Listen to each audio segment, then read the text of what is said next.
We've got true crime The sun tales is bright, and a mischievous smile. which is good. It's better than rain. The highs and the lows, laughing through the madness. If I put my sunglasses on, I won't be able to see that. Hold on a second. We're doubling it. We're doubling it. What's going on? Good morning, everybody. I know everybody's been writing in the chat. They've been jumping because we're not used to this many days off. And there was some good morning from Methuen. Good morning, Linny. Good morning. Good morning, Susie D. Interviews, confessions, good morning, folks. And a little bit of sass. Laughing so we're reckless, letting troubles pass among squad missions to mysteries at night. Grab your crew, settle in. It's a wild ride.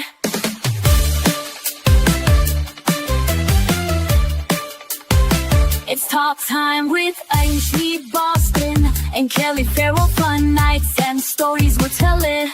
Everyone's welcome. Grab your drink, come run. He loves true crime, real life and fun. Hell,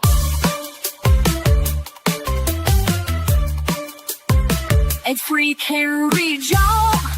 Yeah, it's talk time with Amy Boston and Kelly Free Karen Reed.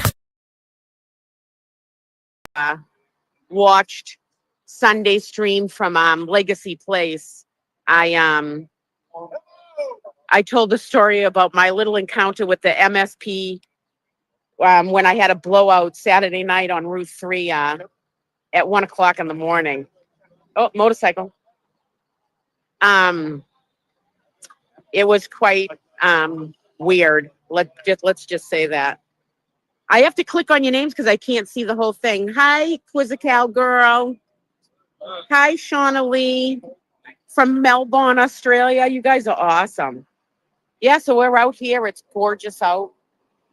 Back in court. Hopefully by the end of the day, the defense starts taking over and calling their witnesses. I mean, when you really look at it, this trial is probably going to be over in like 4 weeks, if not less than that.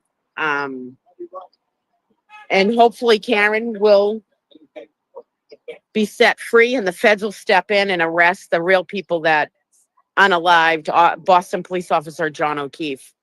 And then it'll also roll over to the Sandra Birchmore case and they'll start prosecuting Farwell.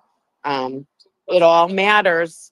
Of course, I'm here again with I'm surprised this thing ain't worn out from washing it so much. It's my favorite shirt down here. And I got to wash it all the time because I wear it all the time. Hi, Linny. Yeah, prayers that happens, you know. And my protest husband, Scott McGinnis, I told him no more kissing on game. He had the internet going. Our relationship's over already? No, we got to plan the wedding where Aerosmith's going to be the wedding band.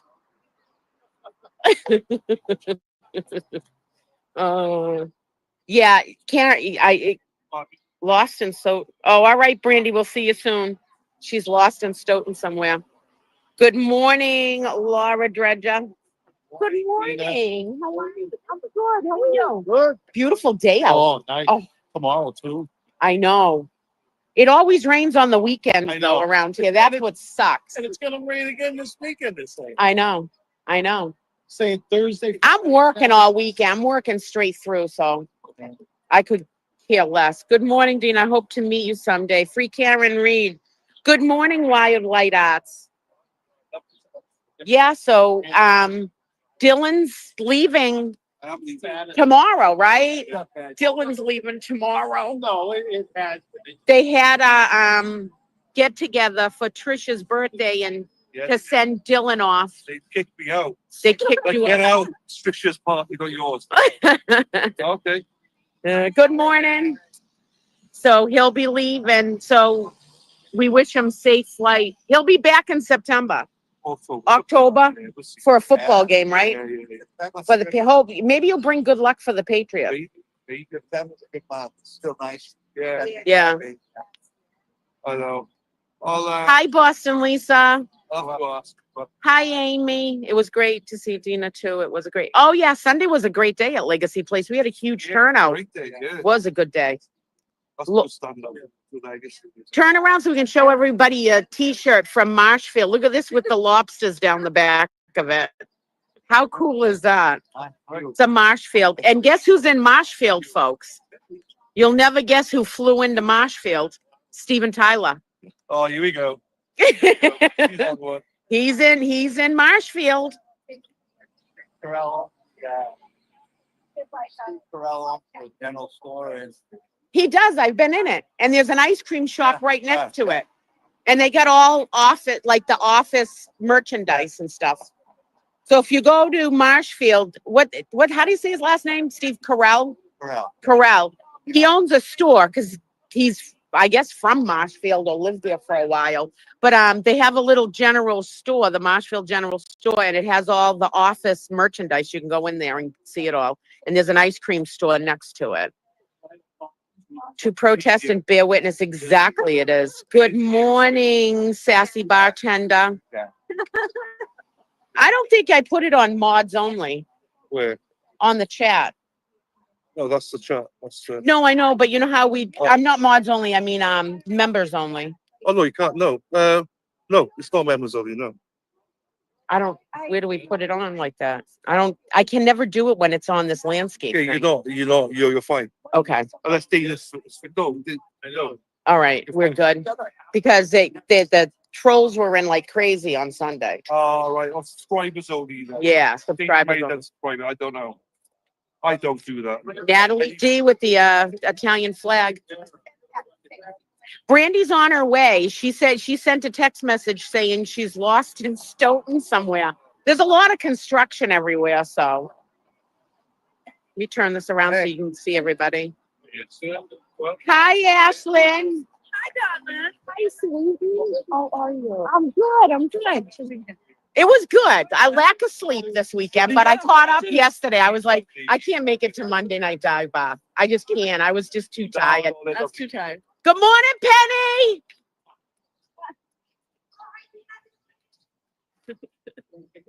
She's the only one I really talk to.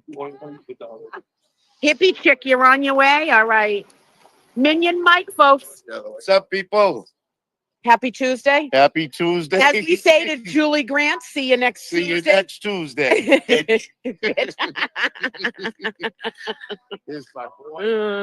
Oh, there's an accident on 95. No, oh my God. Traffic will be so backed up. Hey, Leanne. Good morning, love. Good morning. How are you? I'm good. How are you? Good. Isn't it gorgeous out? Beautiful. Perfect. Hello from Tennessee. Well, hello, Thomas Barry. And look at this beautiful couple over here. They're so cute. They're so cute.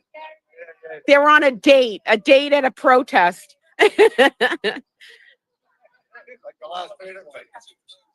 More than that.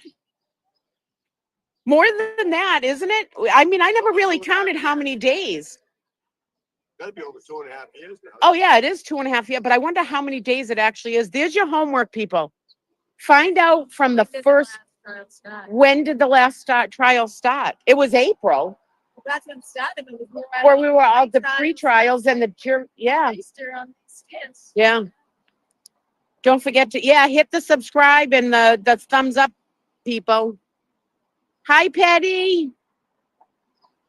Good morning, Petty Paralegal. Boots on the ground says good morning. There you go. All right, Brenda, take a picture.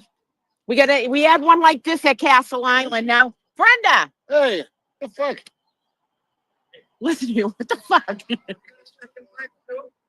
This is like the Castle Island again. I get pinchy.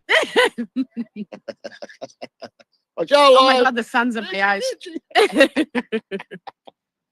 Oh, don't forget to subscribe. It's gorgeous out. Dina, can you tell Vinny it's wake up time? Hold on a second. Bring the phone to him. Vinny, Vinny's sleeping. Vinny, get up out of bed right now and get ready for school. Let's Brush go. your teeth. Get your backpack. Get your lunch out of the fridge if mom made you a lunch. And go learn some more because we know there's big things in your future. Tell him, Dennis. Get up. Get up. Don't make Oh. us have to drive there and get you out of bed, Vinny. Want to hang out and die by? You got to get up in the morning. Let's go. Exactly. You can't go out if you don't get up in the morning. Hello from South Africa. What's your name? Let's see. V. Murray. Hi. Who's this? Let's see. Hi, Petty. Time for civics class. Exactly. Vinny was doing a project where he was writing down the presidents of the United States in order and learning about them. I mean, Vinny's a smart kid. So, Vinny, get your butt out of bed. And don't forget anything in your backpack. You're old enough now, you can actually pack your own backpack. Good morning, Julie. Where are you? Are you coming down today? Good morning, Rivera. Great. And Ellen said, hello, Dina and Dennis. Hello, Ellen. Morning. Oh, is that Mama Firefly? Mary? No, it's Mary Bagwell. Good morning, Mary. I don't know where Mama Firefly is. She's usually in the chat right away. Clerk currently pursuing still. Funny. Everyone needs an Auntie Tina. I got lots of nieces and nephews that aren't by blood, but by bond. And they still call me Auntie all the time. I hear a motorcycle. I know that sound anyway. Let's see. I hear it. You guys hear the motorcycle? Let's see what kind it is. It has a nice little roar to it. Holly. It's definitely a Harley. Can't make it today. Love you. Oh, we love you too.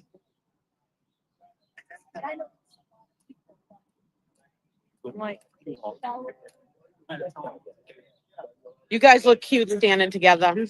I heard the roar of a motorcycle. Oh, is that one of your, Yeah, I wish it was somebody that I knew for a ride.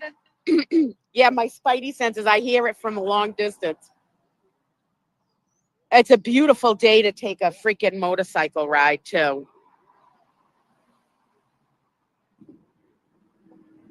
Hear it, folks.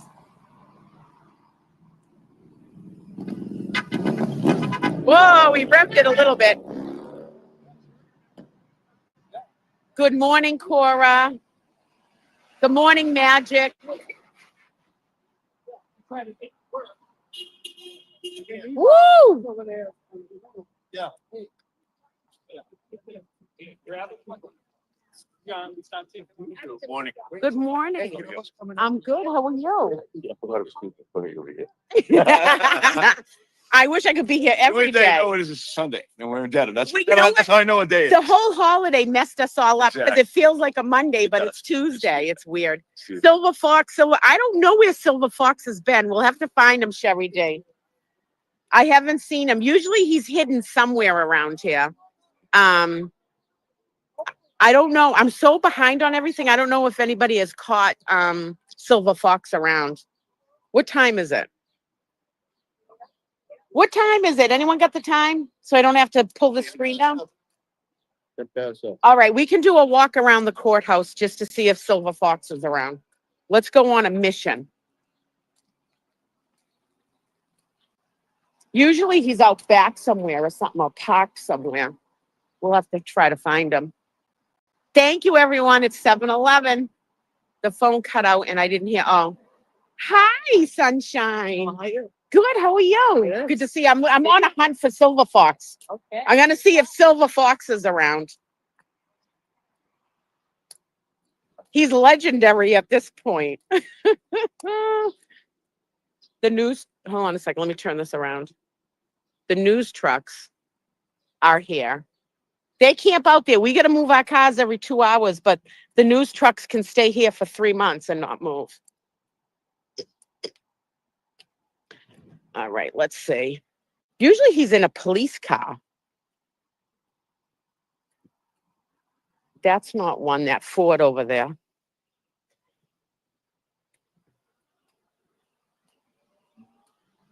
I know you guys all agreed on the time. That was pretty funny.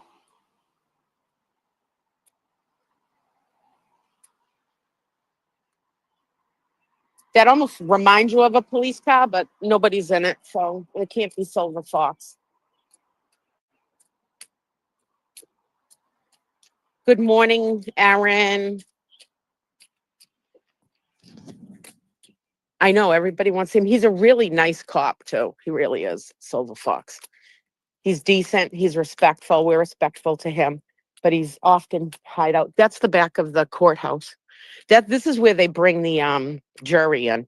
I'm only walking behind here now because I know they're not here, but otherwise I wouldn't come back here when the buses would be around. Hold on a second. Oh, and that's the library right here. Cute library too. Yep, no Silver Fox back here yet. He'll probably be around later. We'll go on a mission later to find Silver. Oh, hold on, there's a police car over there. Nobody's in it. Nobody's in it.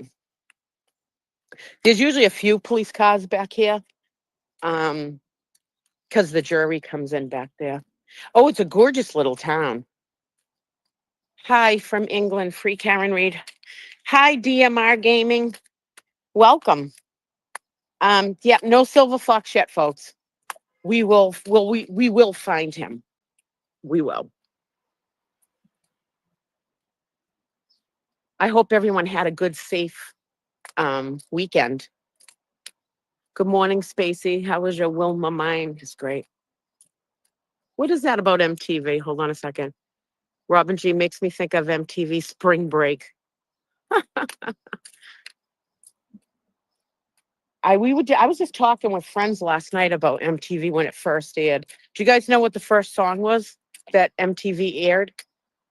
Come on, folks. I can tell you where I exactly was. I was in Norton on Cottage Street over a friend's house when MTV first aired.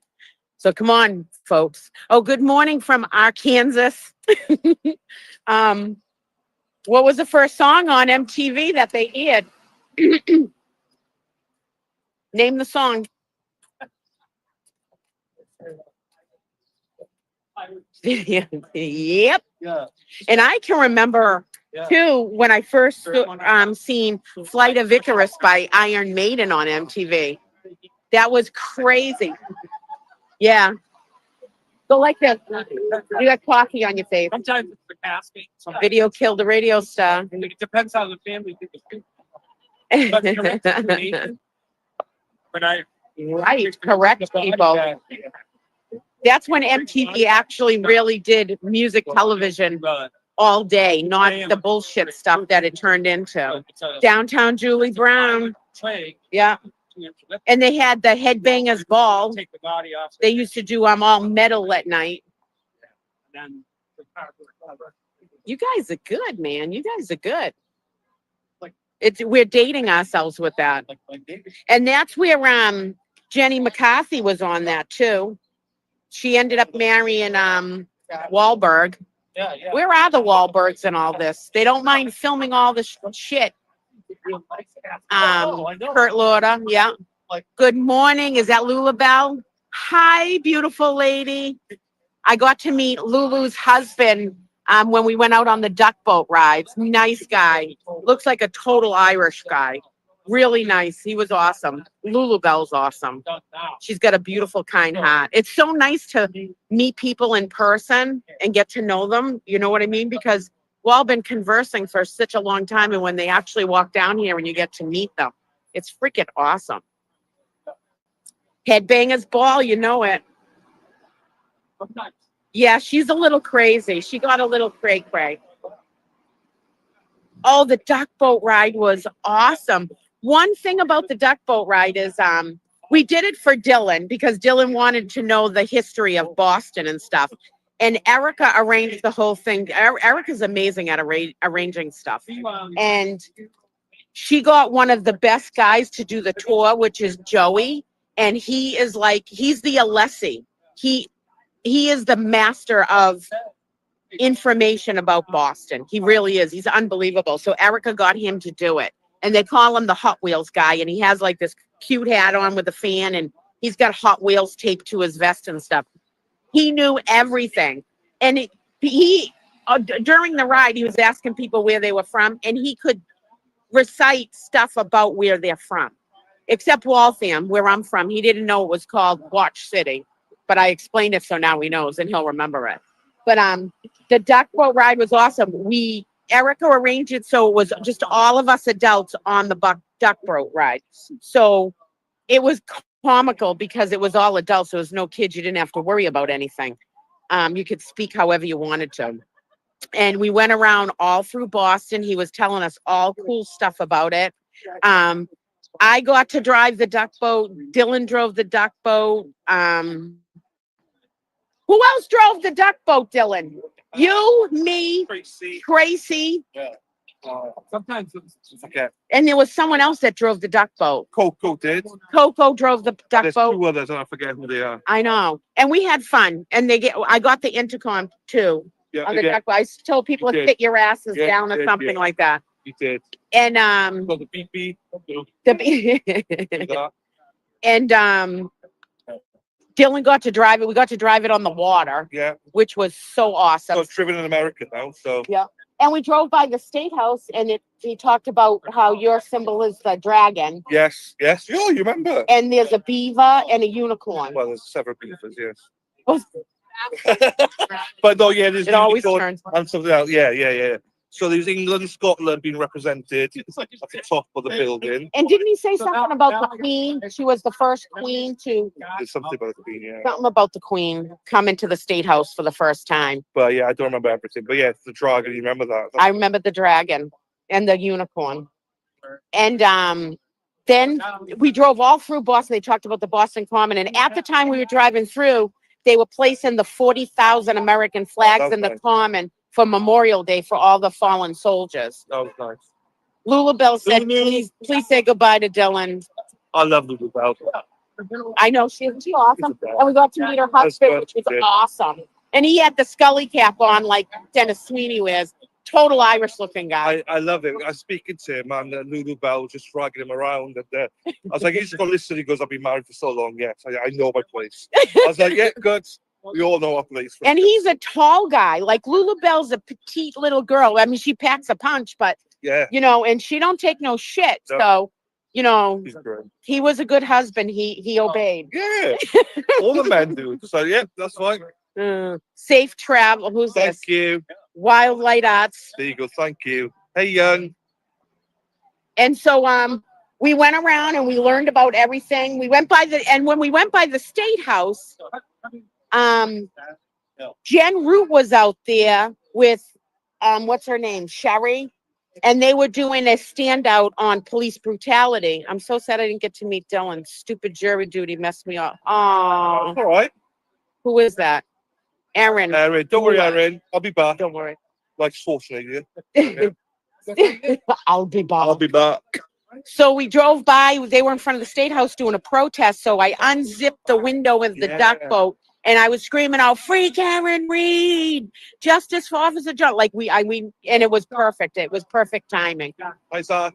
And then on the duck boat thing, they have a top over the duck boat where they let veterans sign the duck boat on the canopy. So they asked who was a veteran on there, and Dana is a veteran. So Dana got to sign his name on the top of the canopy, which was really cool. We had a great day, and then we left there, and then we went to where Warren Talbot. we went to Warren Tavern, and we had cocktails and drinks, and it was just a great bonding time. There was a crew. There was 40 of us, just about 40 there. Hi, Stacey. Chief and Stacey. Yeah, I had my first clam chowder. Oh, you said it right. Chowder. Chowder. It was nice as well. So I ate some clams. And he had the real clam chowder, not the Rhode Island version, the Massachusetts I version. just didn't have the tits, that's all. I had the other clams, though. Tits and clams, just the clams. Someone said, "Love me some Dylan." Hold on a second. Who wrote that?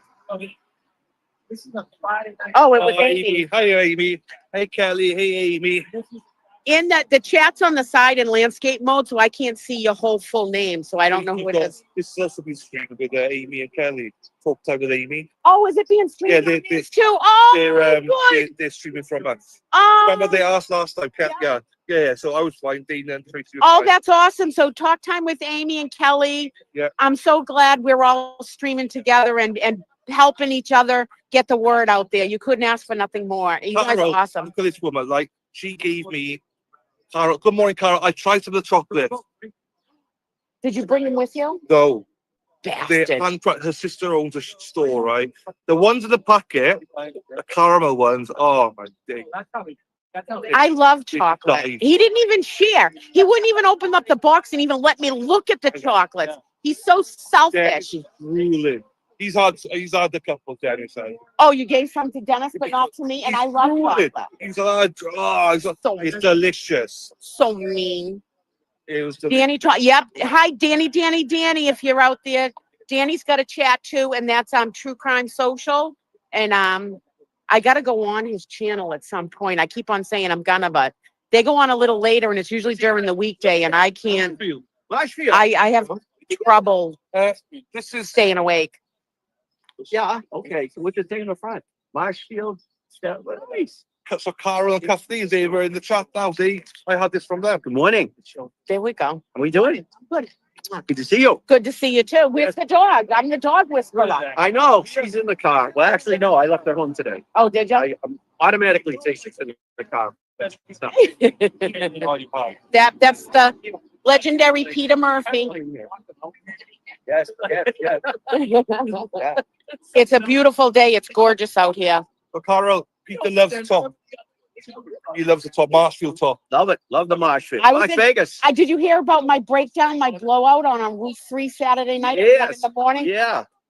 I didn't even think of you to Should've call. called me. I know. I didn't even think of it. I was a wreck. Yeah. When they ever said I had to call the Mass State Police, I'm like, Oh my God. and then when I popped the trunk, I had left that one sign in my grandmother's car, and he shined the light right in. I'm like, oh, Here we go. I'm screwed. I'm going to damn everything. Thank God I was sober. I was a designated driver. Thank God I was sober. Hello, Mark Cunningham as well. He's just messaging me. Hi, Mark. Dina Ricks, free Karen. Oh, that must mean rocks. Yeah. Have you introduced them to lecture? Yeah. Aisha's here, Shit, fuck it. and she's been following the movement too, and she drove down this morning. She was here bright and early with me. Yes, Dina helped me out a lot. Thank you, Dina. Yeah, the biggest thing when you come down is where is the nearest bathroom when you're here Bathroom. early. Coffee. Coffee. I know. And she brought me coffee. I bought Dina a coffee. So sweet. You're Thanks. so sweet. I love you. It's like an Irish reunion over there. Of course it is. It truly is. Hold on, they're taking a picture. Let's get some. You don't want to stare at my mug all day. Let's get everybody else in there. A fellow Marsh Vegas man right there. Marsh Vegas. That's cute. Yeah, the bathrooms, when you come down here, the registry of deeds doesn't open till 7:30 in the morning. So you got to find a place, and I know, I reposted that. Yes, I saw that. Wow. And then Brandy, hold on, play it for everybody.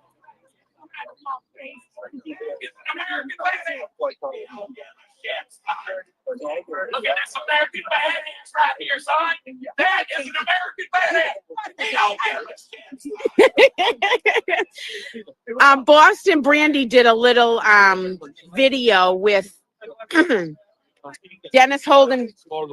What? I said it. You're going to be streaming it all today. He said Dina's got it. I got it. You have it. Tuesday's my day to give You them got all this. a break. You got Because this. I'm not here all week. And you ain't Tuesday. got Dina. And that's why when I leave, I say, see you next Tuesday. Sometimes I come in the afternoon, but this week I'm doing a couple houses I got to clean. Yeah. So I got to get out of my regular job and then go do the houses. And then I got to clean a house Saturday. Yeah. So you won't probably see me till Sunday stand out. Yeah. But it's extra money. I'm going away in July to go yeah. see Rod Hey. Stewart. I got to do that. Hey, But you gotta, that's spending money. that comes. And we're trying to book the train to get down to Baltimore for July. And the prices went up so high that it's cheaper for us to fly to Baltimore than it is to take the train. That's messed up. I know. But I got to go. I got to see Rod Stewart before he dies. He's 80. but I heard he puts on a really good show. So Are you going to Joe Perry Project? yes, I got my tickets to the Oh. Joe Perry Project. So far, I got this Sunday. I'm going to see Tesla at Indian Ranch. Then I got the Black Crows. Oh. Then I got Joe Perry. I got Chris Stapleton too, I think, Good. and then Rod Stewart. Nice. So far this year, Nice. there'll be some in betweens. Yeah. So, The other side of it. good morning, Tim. Good. How are you? Oh, the paddy wagon's here, folks. Yeah. It's always here first. The paddy wagon's here first in case we get out of control. Hold on. Hey, Mike. There we go. It's there.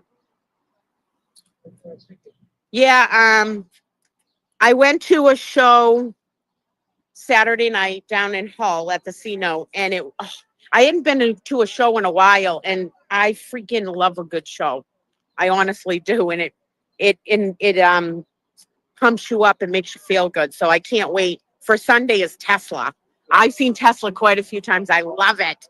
I'm gonna try to make a banner to take in to the Indian Ranch because I want him to play stuff off the first two albums. I've already messaged the band to be like, I wanted something off the first two albums.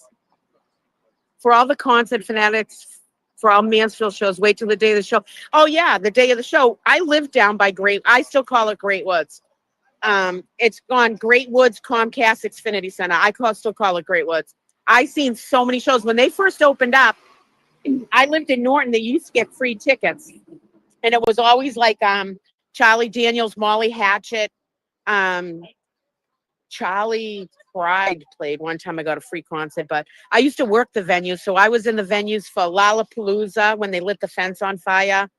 I used to work for the police down there. So when they did concerts, I worked sometimes in the compound, they called it in there when they arrested people. And then sometimes I'd work at the police stations down there, and they'd haul them back. I remember the first time I worked for one of the towns there. The first time I worked for them was Ozfest, and it was 75 arrests. It's crazy, crazy. Anyways, I saw Get a Grip. I saw 9 Lives. I saw Honkin' on Bobo. All 3 of those tours there. And one of them, I ended up back in the day. I ripped off my shirt. I got close enough. Not my shirt, my jacket, and threw it up on stage. I remember seeing Bonnie Raitt there. Yeah, Bonnie Raitt actually played down at the Aerosmith warehouse where she recorded down there, along with Ted Nugent. Dina Stapleton is great. I saw him. Yeah, I can't wait. The jam band concerts. I like the old. I talked about it Sunday, like real old rock and roll music. It's not all dubbed in, So the last concerts I went to for Aerosmith, I did the Deuces of Wild tour. I did 3 Springfield shows. I made it to the catwalk all 3 nights. I did the Vegas run. I did Bangor, Maine. What was I listening to this morning? Nickelback. I was playing Nickelback. I wish I could go back and go see Led. None of us can go see Led Zeppelin at this point. But if you want to get the closest you can get to seeing a Led Zeppelin show, go see Get the Lead Out. They tour all of the United States. So go see Get the Lead Out. If you close your eyes, man, they're so good. Tweeta Center for a bit. Yeah, it's Great Woods. It'll always be Great Woods to me. Anyways, we're here about Karen Reed, not my music adventures. We got a good crowd this morning. We really do. Oh, Dylan's getting interviewed. Good morning. Oh, I love the earrings. Hold on, let's see your earring. We get close. Look at those patriotic earrings. Awesome. My boyfriend and I would tan out in front of the front lawn where they. Oh yeah. Well, go ahead. I'm going to do my good mornings. Good morning, Maddie, Kenny, and Layla. It's Danny. Hopes you have a great day today at school. Get up, Grammy. Yeah. We had to send one for Vinny. Leanne's like, tell Vinny to get up out of bed. We did one for Vinny. Oh. Let's go, Vinny.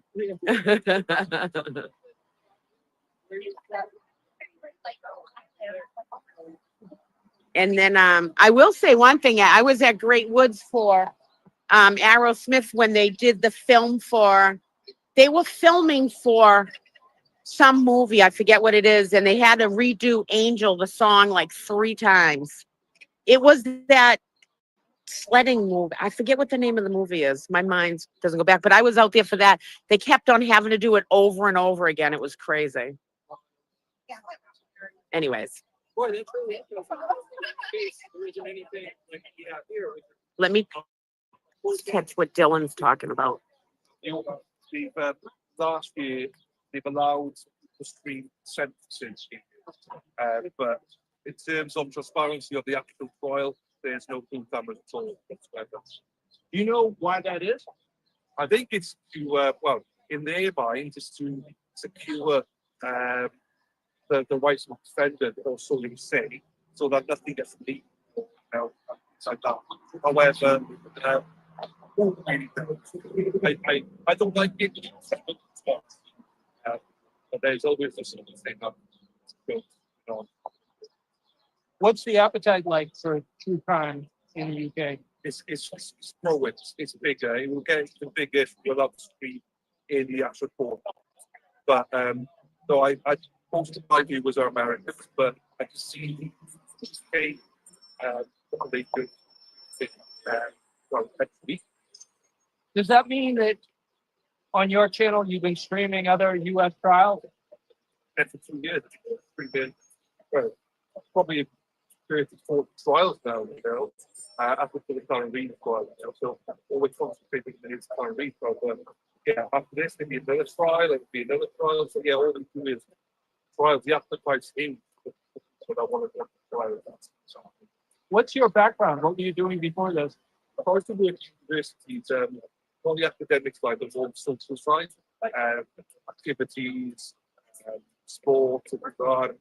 My role in ultimately was the definitely safety and everything about it, all that. Was always about. Oh, take me on. Flip it around. I can turn it around if Yeah. you like. It's like every town. I like that. Either way, the feds are coming in. They are. They're not, this Commonwealth, this county, Norfolk County is not gonna afford Karen a good trial, justice. She's not gonna be found innocent, in my opinion, in this county. It's, the deck is stacked against her, and what's gonna happen is the feds are gonna come in after this trial, and they're gonna take the case over and hopefully go all the way. They got it, they've had it, my opinion. Yep. They're just letting them all get caught in lies, all Yep. these witnesses, and then they're going to step in and go, now you guys have impeached yourselves and 3 or 4 times with lies, and your stories have changed, and Yep. now that's it. The feds didn't come into this and investigate this much and spend this much money to just not do nothing. No, and I think they were set up doing a criminal investigation corruption case prior to Sandra Birchmore, if not the Sandra Birchmore. It could Right. have been Brian Joyce, Senator Joyce, some years back. They got their eye on Quincy, they got their eye on Morrissey. He's coming. How did it make you feel when you heard about Bev getting the award for Person of the Year? They kept that so quiet because they know we would have protested out there.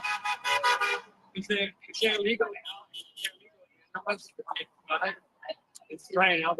Hopefully it'll all come out in the wash, as Yeah, Sean I Thomas says. I think so. I think so. Good job. Powerful. I like the color of your phone. I like the color that matches your glasses. Well, it was, believe it or not, when we went to the iPhone store, it was this color. It was on sale, and I'm like, oh my God, it matches my glasses. Really? Yeah, I'm like, I gotta have that Oh, phone. nice. I gotta have that phone. Nice. I just want to let you know. You made it, Brandy. Fucking 17 different towns. They took us to Sharon, Yep. and we ended up in Loon Depth. I Oh, was like, we just left there last night. We were at Loon Depth again. Why'd you go there? I don't know. It took us from It took us Holbrook, through you? and then Brady. I wasn't said, driving. "Oh, You can't believe it. town to get Oh here." my I was like, God. "I'm not listening- She's not here, listening." folks. Okay, get the house here by now Yeah, without I a do, fucking. but- And her saint of a husband who has to put up with her shit. And I was like, I'm not listening. I always, every time I don't listen to my gut, I lose. So it's Right by my 39. Now Dedham Street. I don't know where that's. 130, is it 139? My house, Weird place I've never seen. I'm gonna chop off. Yeah, that's where I thought I was gonna end up. Like, that's not a stupid thing. I go, just someone fucked with my settings. I swear to God. Probably last night to try to get my reels fixed. I It know. still didn't fucking work. I was on now. I tried everything. I don't know what we were on. I did that. Are we almost ready for morning prayer? It's like Because if you highlight in yellow, you can see it. Tell Dylan to take a break and then join us. Yeah. He's getting interviewed, but Everybody's walking away. it's almost time for morning prayer, but Dylan's getting interviewed. You're showing your channel all day. So we're gonna watch your channel and talk. Chat. Each of them is live. Because that certainly is up in text body. It's because we're so slow.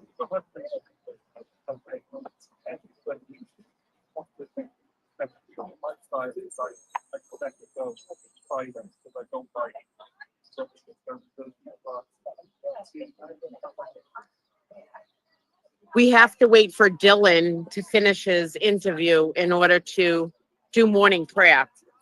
We can't do it without him because it's going to be his last morning prayer and Pledge of Allegiance with us. Good morning, Jessica Svedine.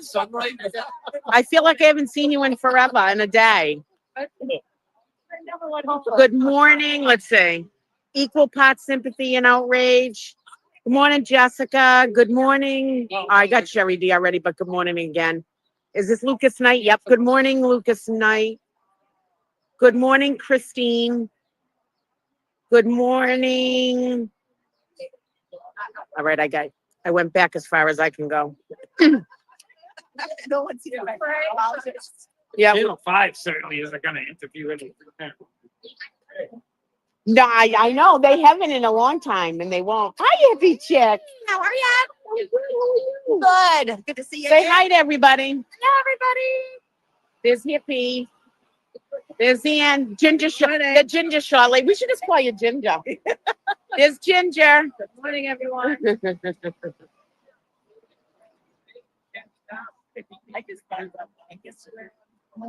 Gina, you better come to the 90s party and dance. I got to find out if I'm at a concert that night. I have to look. I'll figure it out tonight. You know me. I'll dance anyways. Good morning, Diane Gallagher. Dylan's interviewing with Tim, but we got to get morning prayer in before it gets too late. Yeah, Brenda went. We'll have it in a few minutes. We'll do morning prayer and Pledge of Allegiance. Yeah, no one wants to grab your ass. Be careful, we're live streaming with that ass talking. Ass. They can't see you.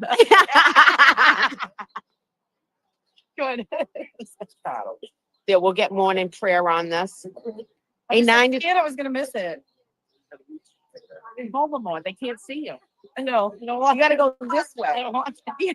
I don't want to. Are you parked behind? I'm parked. No, I'm in the next town behind the deeds. Oh, are you? Yeah, I've been parked right there in so long. I can't park back there, but we gotta play. Yeah. Move the car. Yeah. So I'm gonna. We have to play musical cars because you have to move them every 2 hours for the parking enforcement. I said it earlier. The media can stay parked for months, but we have to move every 2 hours. You are here. That's why we live stream morning prayer. Wish I was there in person. I'll be by this afternoon to see you. Oh, awesome, Cora. Oh, you don't have to bring anything. You don't. I pray Auntie Bev goes. Auntie Bev should go to jail. She should. I'm getting touched. Who said that? My kids. Yeah, but who sings that song? No, I'm talking about the rap girl. Oh my gosh, she had blonde hair. Why can't I think of her name? She had a huge one-hit wonder. What's going on? You guys are early. I don't know. I'll forget it. It'll come to me later who it was. Hi, Spacey Stacy.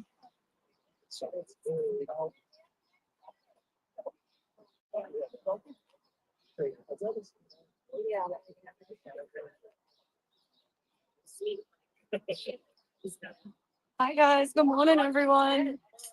I hope everyone had a good weekend, safe, healthy, nice, relaxing weekend. Oh, she got to go to school. Listen to you. Huh?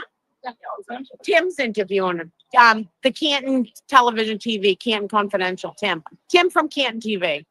I don't want to interrupt him. It's a really good interview he's doing. I hope he makes it to TV back where he lives. Man, his journey home, oh, I know. brutal, huh? It's 6 hours, he says. It's 6 hours in the flight, then a 5-hour wait, 6 hours on something else, and then it's That's 6 very- hour drive home after that. too. So 21 hours. You're not gonna get home till Friday, huh? Oh, He leaves here, what, Wednesday? are we Wednesday ready for night. open prayer? Yeah, Wednesday night at 9:30. We got to do it here, yeah. All right. Morning prayer. Morning prayer. Morning prayer. Big morning prayer. Did. Morning. Talk about that.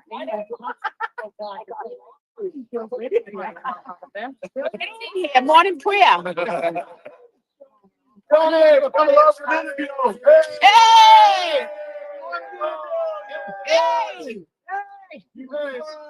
Oh, almost got it. All right, come on, morning prayer. I'm getting my case. Come on, Turtle Boy, let's go. It's that Turtle Boy 2 now. Come on, Elias, get over here. Let's do morning prayer.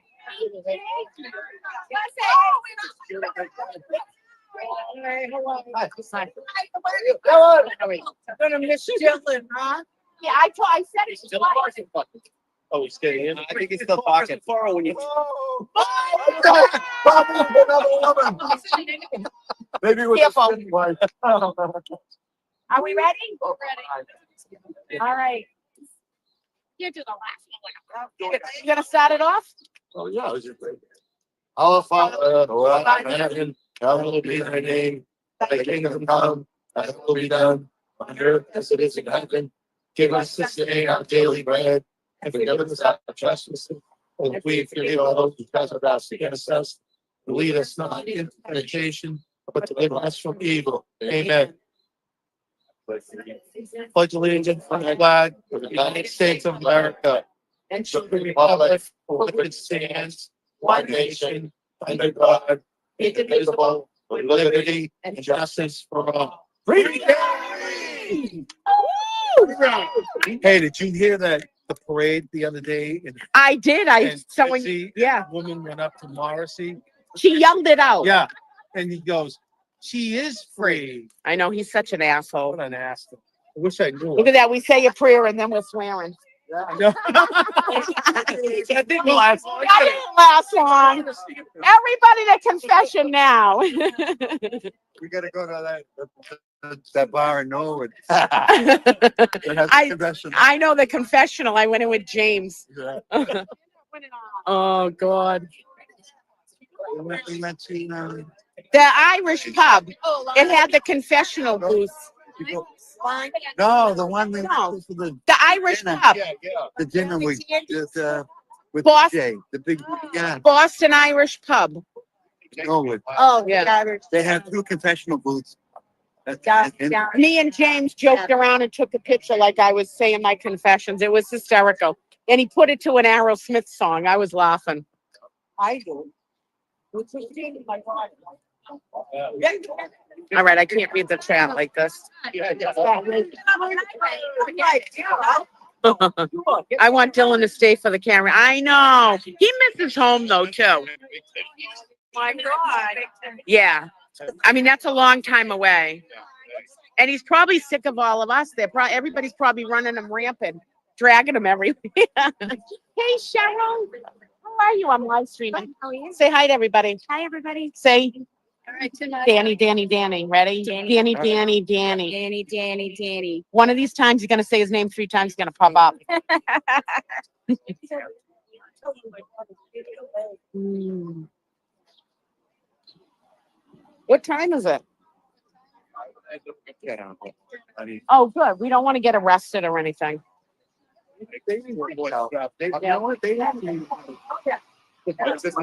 Yeah. Good.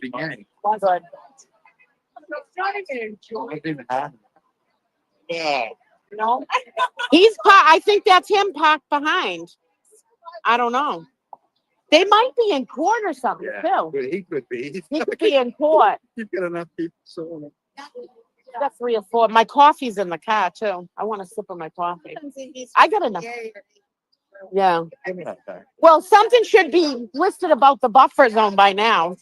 All right, I gotta go down and get a sip of my coffee, folks. It's in my car, but hi, Em. Who is this? Hi, Em. Where is Scott? Scott McGinnis is here. He might have walked down to his car. So, good morning.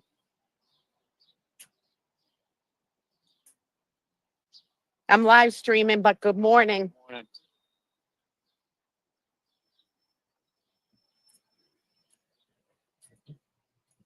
There's Scott McGinnis. He's saying hi, peeps.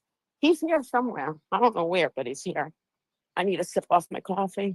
Nice to see the sun. I know. The weather's been terrible here lately. Nice to see sunshine in Mass. I had to get back and see her out there. Michigan has so much music history, it's crazy. When I went to visit her one time, they have a Scientology building down in downtown Detroit, Michigan. So I put devil horns on and took my picture out in front of the Scientology building. Morning. It's weird because when you walk by, they got undercovers everywhere too, so you don't know who's an undercover or not. It's crazy. All right, hold on, folks.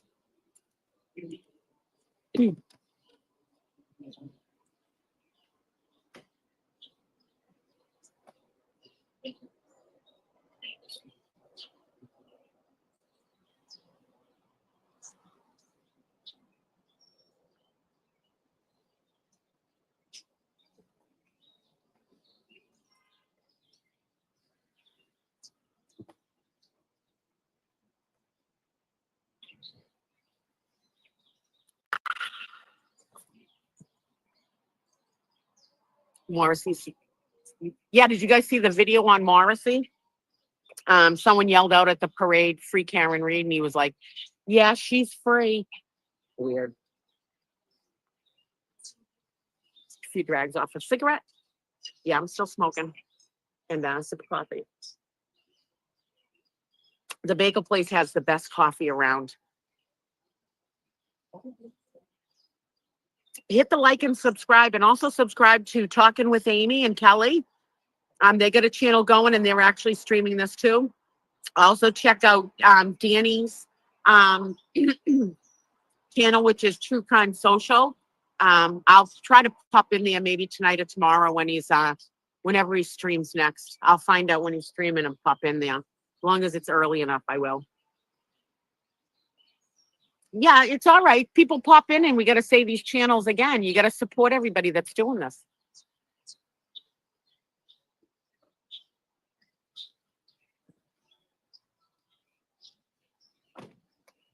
All right, folks. Pensacola, Florida. Hopefully I get down to go see my family down there, which is in Inglewood. And I love the beach there, Minnesota Beach. It's the ones that has all the shark teeth from like thousands of years ago. Every time you go down there, you scoop a scoop of sand in your hand and you can find shark teeth. It's pretty cool. Hi in Illinois. There it is, Danny, Danny, Danny. Yeah, help everybody that, live streams this stuff. It's important, because even even when this trial ends, there's going to be other people that need support in what they're fighting for wherever they live. So like and subscribe to people's channels and pop in when you can. Good morning, dear. Thank you for all you do. Unfortunately, I am not out here daily anymore because I got to work every day. So I took Tuesdays off for the trial to come down there and give everyone else a break of live streaming. We all take turns in case someone can't come or someone's late or running into traffic. We all take turns to do it. So everybody does their part. I said it before, we're all like a big puzzle and we're all pieces of the puzzle. And we all help each other out. And yeah, donate to Karen's defense fund because they need it. This next 4 weeks is really important. That's all right. It's really important. These next 4 weeks, there's a lot of witnesses coming in. So Boyfriend's shirt on. lots of stuff. Oh my God, let me take a picture of it. Hold on. Look at that. That is awesome. My boyfriend hasn't been on a date. And I thought, maybe he's still in town. Because never when he's I in town, know. he doesn't go. Hey, Claire, if you're listening, I haven't been able to catch his show. I purposely put it on last night to see what I've missed, and he hasn't been online. I know. I checked last night. I was like, oh, maybe he's still in town. They're gonna be with today. I don't know. Love you guys from Sydney, Australia. Say hi to them, hippie chick. Hi from Sydney. And everybody's marching down. Let me turn this around. Because right now we don't know about the buffer zone rules, so we have to just abide by what the rule is. I haven't seen Adam yet. He might be stuck in traffic. There's accidents and stuff, and it's busy. So he did say he's coming down this week. So I don't know if today's the day. He's also, he has family things he's got to do with putting his kids on the bus and stuff like that. So I'm sure he'll do a bus stop live, and we'll find out if he's on his way down here. We're here all day. San Diego, California in the house. Oh, my sister lives in San Diego. Oh, wow. Paula from Colombia. And my son's in Colombia right now because that's where his girlfriend's from. He's down there visiting her. Oh, family. wow. Yep. Good morning, Erin Hack. Love Erin you. Hack. Hello, Erin. Oh, this way. Hi, Erin Hack. Hi. Well, how long are you here for? I leave tomorrow. Oh, but I'll do be you? here in the morning and then I'll take off. Oh, nice. So this is the last day I'll see you in person? Yeah. For now. For now. You're going to come in for the verdict? I want to. And also, I was talking to Tracy last night, and we're talking about maybe flying. I'm going to fly in for the fall. We're going to get a group and stay down at the Lizzie Borden house overnight. Oh, there you go. Yeah, I used to live right down the street from the Lizzie Borden house. Because I didn't get down chance to see it. Yeah. And I wanted to. We could spend the night down there. I thought, Oh, yeah, you can't fit a lot of people in there. You can fit some. I forget how many you can have in there. still listen But to it. it's like a house in the middle of it. Like you don't expect the house to be there. It's like It's in an industrial area. Right, Like, it's in the middle of Yeah. I didn't expect it to be there either. But so I'm gonna look into that. But I'll be back. well, that's good. Everybody's Dylan's coming back in September, October to go to a Patriots game. Must watch Beyond the Veil. She channeled John with tarot cards. I was blown away. John told her what happened. Yeah, And the tarot card, that's I saw the Red Sox are next to the Orioles in the cellar.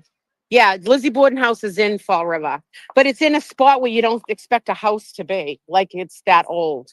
See you later. Wait, you leaving? I'll clean out enough. No, she's just like this stuff. Oh.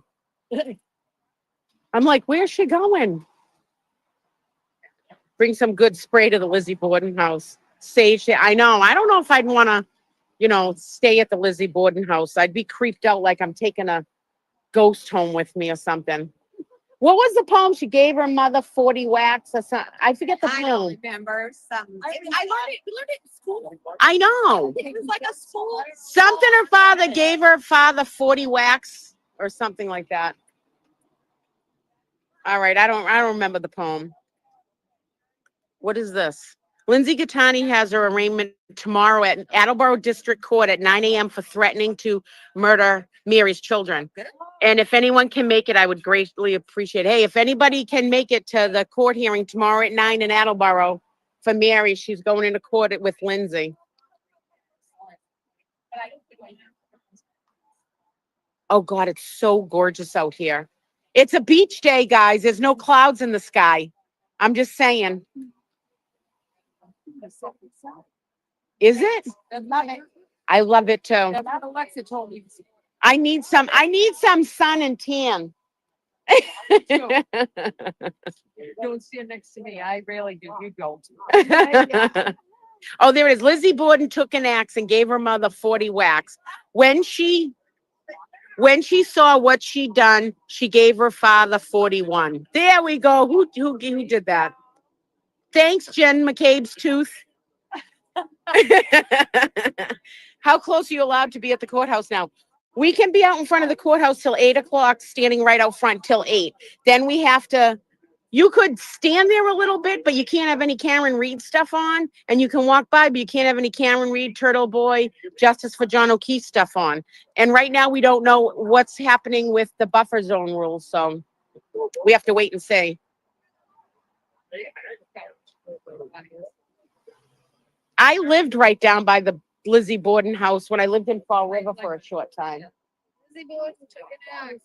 Gave Gave her him- mother 40 whacks. When she saw what she had done, she gave her father 41. See, Brenda remembered it. Yeah. We were trying to remember that. Jen McCabe's tooth in the chat. She printed, she wrote it in there because I couldn't remember it. The father first and the mother. We were They trying did to the mother figure it out. first Yeah, and that's probably- saw her yeah. father gave him 41.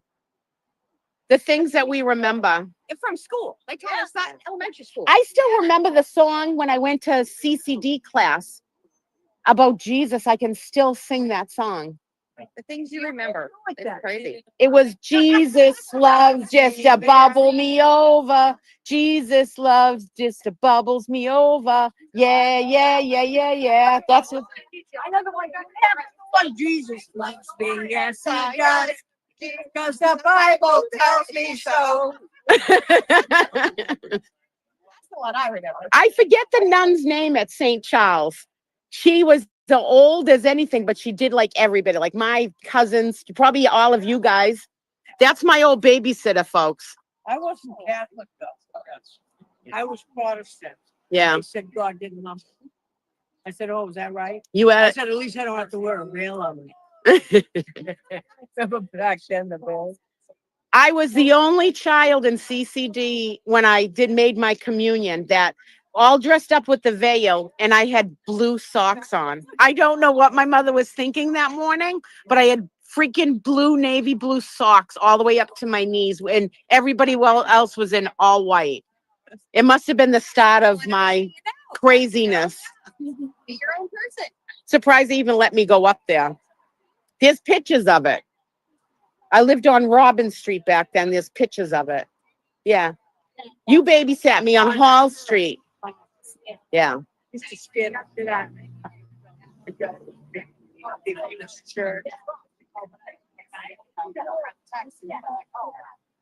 And now the church sold St. Charles and now they're making it into condos. They're making a church into condos. That's due to the Boston Archdiocese bullshit. Did they take it down? They took the side, you know how they have that side, the chapel on the side of St. Charles? They took that whole thing down. They gutted the inside, all those beautiful ceilings painted, took it all down. So we had a big thing here with the Archdiocese where the priests were molesting little children and the Catholic Church had to pay out a lot of money and they sold a lot of property and they ended up selling St. Charles, which is like my family's church. And it's turned into condos. They sold the rectory building where the priests were further down the road. And then they had the school part of it down the road too, like 2 blocks. And they sold all that property, all condos. Do you remember Father Cop? Yes, I do. Who is that? Yes, Laurie, I do. He ended up, Father Cop has Parkinson's disease. At least I know, I don't even know if he's still alive. Father McDonald, Father Cop. I forget what the nun name. She was like Sister Mary Teresa or something. I don't know. closed a lot of Catholic schools. They did. They sold off so much stuff to pay all the payments. Went to the school. But the school. Yeah. That's where they ended up They used to teaching. crack them with the rulers. Yeah.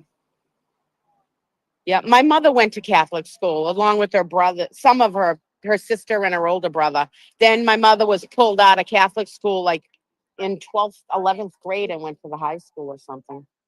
So,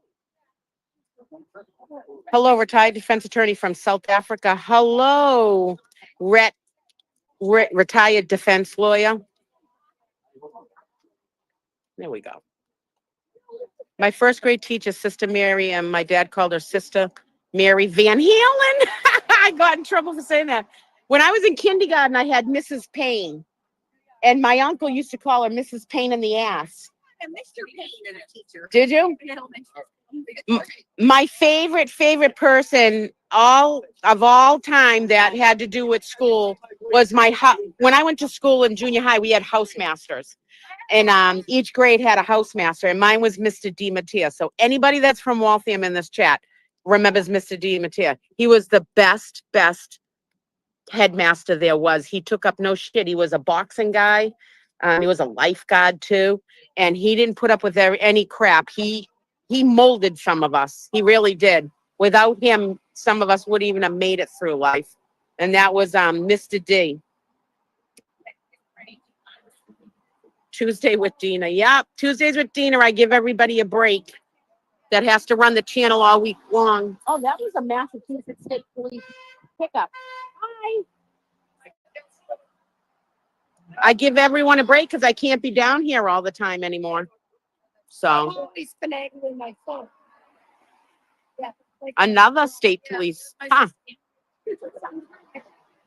Good morning, Annie from Southie.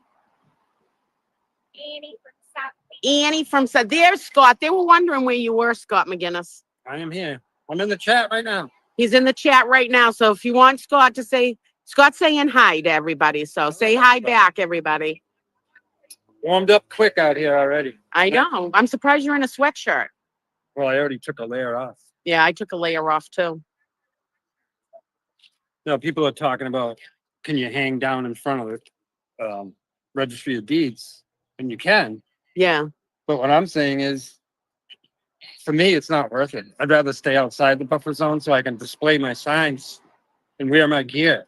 Yeah. I don't see the point of being across the street from the courthouse for what? To get a closer look at Karen when she's going in and out of court?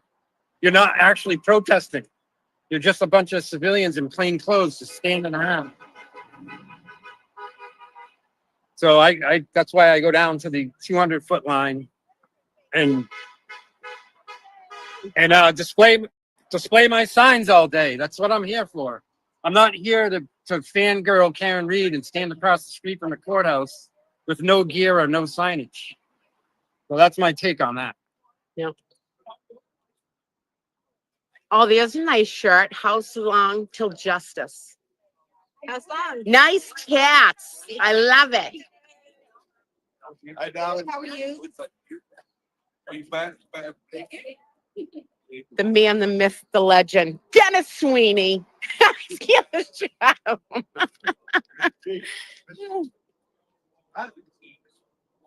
Oh.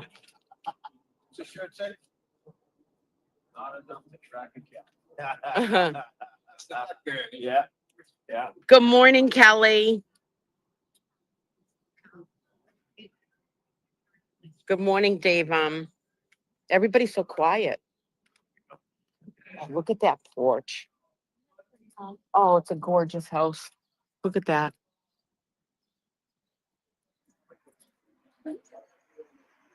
It almost looks like the houses you'd see down south. You know, like in Georgia and stuff like that. Nice house. It is a nice house. It makes me want to listen to like bluesy music, like Buffalo Nichols or something. This is when they built houses, they have enough space between the houses. These big houses deserve this yard. Yeah. They're not Gorgeous. right on top of each other. Good morning. Hold on, let me see. Oh, I missed it. Good morning, Noodles Mama.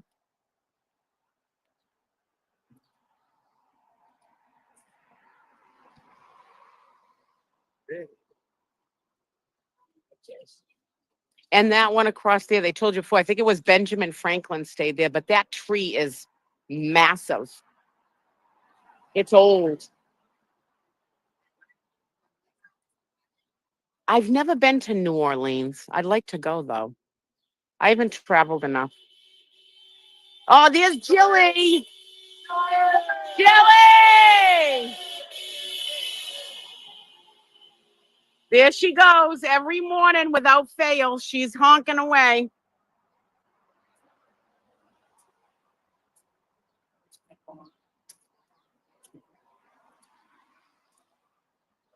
I was trying to be nice and give you my sunglasses because you look like you were squinting during it. So that's what I was trying to do. I know what I'm trying to do. I was just like, this is Tim. I didn't want to Yeah. bid thing. So I was like, oh, I know what you're trying to do. It's fine. It's either that or you were trying to grab something. I was like, Oh.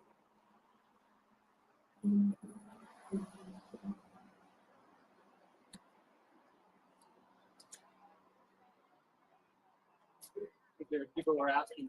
I had to change it. It said Mark Federer at the bottom, but Oh, yeah. luckily her other attorney Yeah. worked out well, so. And a lot of her law students graduated. Oh, really? Yeah. They posted pictures of oh my God, what's his name? The one that's the stenographer in there for the digital guy for him. Oh my God, chat, what is his name? He graduated. Ethan. Is it Ethan I don't know. Wall or something like Ethan something? Ethan Wolf. Oh, okay. He graduated last week. Yeah, Yes. that was awesome. Evan, that's it, is Evan. Evan Wolf. He'll be there today, Sam, right? Yeah. So, I didn't even think I should have got him a graduation card to pass to them to give to him. Maybe this week. He graduated, huh? Evan graduated along with 3 others. I think there was 4 of them all together that graduated. That's awesome. Yeah. He's a nice guy. Dylan's going home tomorrow, folks.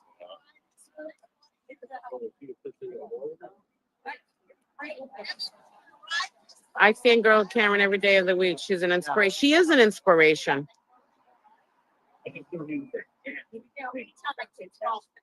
And like I said, you got Kelly and Amy are in the chat. They got a channel. So like and subscribe to theirs, as well as Danny. Just bop around. Anyone that's, streaming this stuff, bop around and give them a like and stuff because it's important. He was valedictorian. That's even better. They're really nice kids. And when I was in last Tuesday, we went to lunch, and they were saying how they were talking to him, and they told him that this is like the trial of the century. Like when he becomes the lawyer, like practices on his own, like he's probably going to be bored with what he gets after this trial because there's so much work and investment into this. That's right. An injustice for Karen is an injustice for all. Hi, Mystic Mama. Oh, he's still here. He just isn't in his. Karen's a symbol of this movement, but it's about a lot more. It's about police procedures. It's about corruption. Then it foils into the Sandra Birchmore case.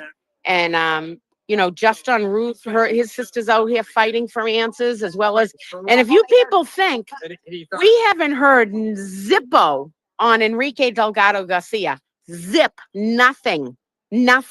It was just, 6 or 8 months? Nothing. That's terrible. Yep, alternate corner, click on that for Dylan's channel, as well as resistant to silence. Yeah, can you imagine that? Like, there's nothing on Enrique Delgado Garcia. I don't understand it. I really don't. Either way, no matter what happened, I mean, we all think corruption, but either way, whatever happened, there's nothing on him. Good morning, Dina. I got to meet Dylan. Who's this? Hi, Charles. And Minion Mike this week. Oh, that's awesome. Minion Mike's awesome. Nice guy.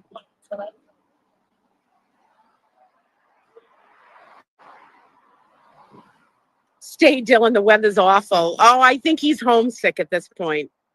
Enrique's family member was on talking about all of the changes that have been made to MSPC. I can't even imagine what's going on. It's craziness. It's craziness. It's all going to come out in the end, though. This is sort of, they're waiting for this trial to end, and that's when I feel that arrests are going to be made. A lot more is going to come out. Come on. I hope they switch over to the defense So that's how, but witnesses by the end of today. It should be. And capital MC, capital G, I-N-N. Hi from Iowa. Exactly. Something like Iowa. How do you? Is it Iowa or Iowa? Iowa. Iowa. Iowa. Look at that. I said Buffalo Nichols' name when we were looking at the house, and he's playing tonight. Ha! Like chowder. Chowder. Chowder. I still call it Arkansas instead of Arkansas. It's Iowa. Iowa.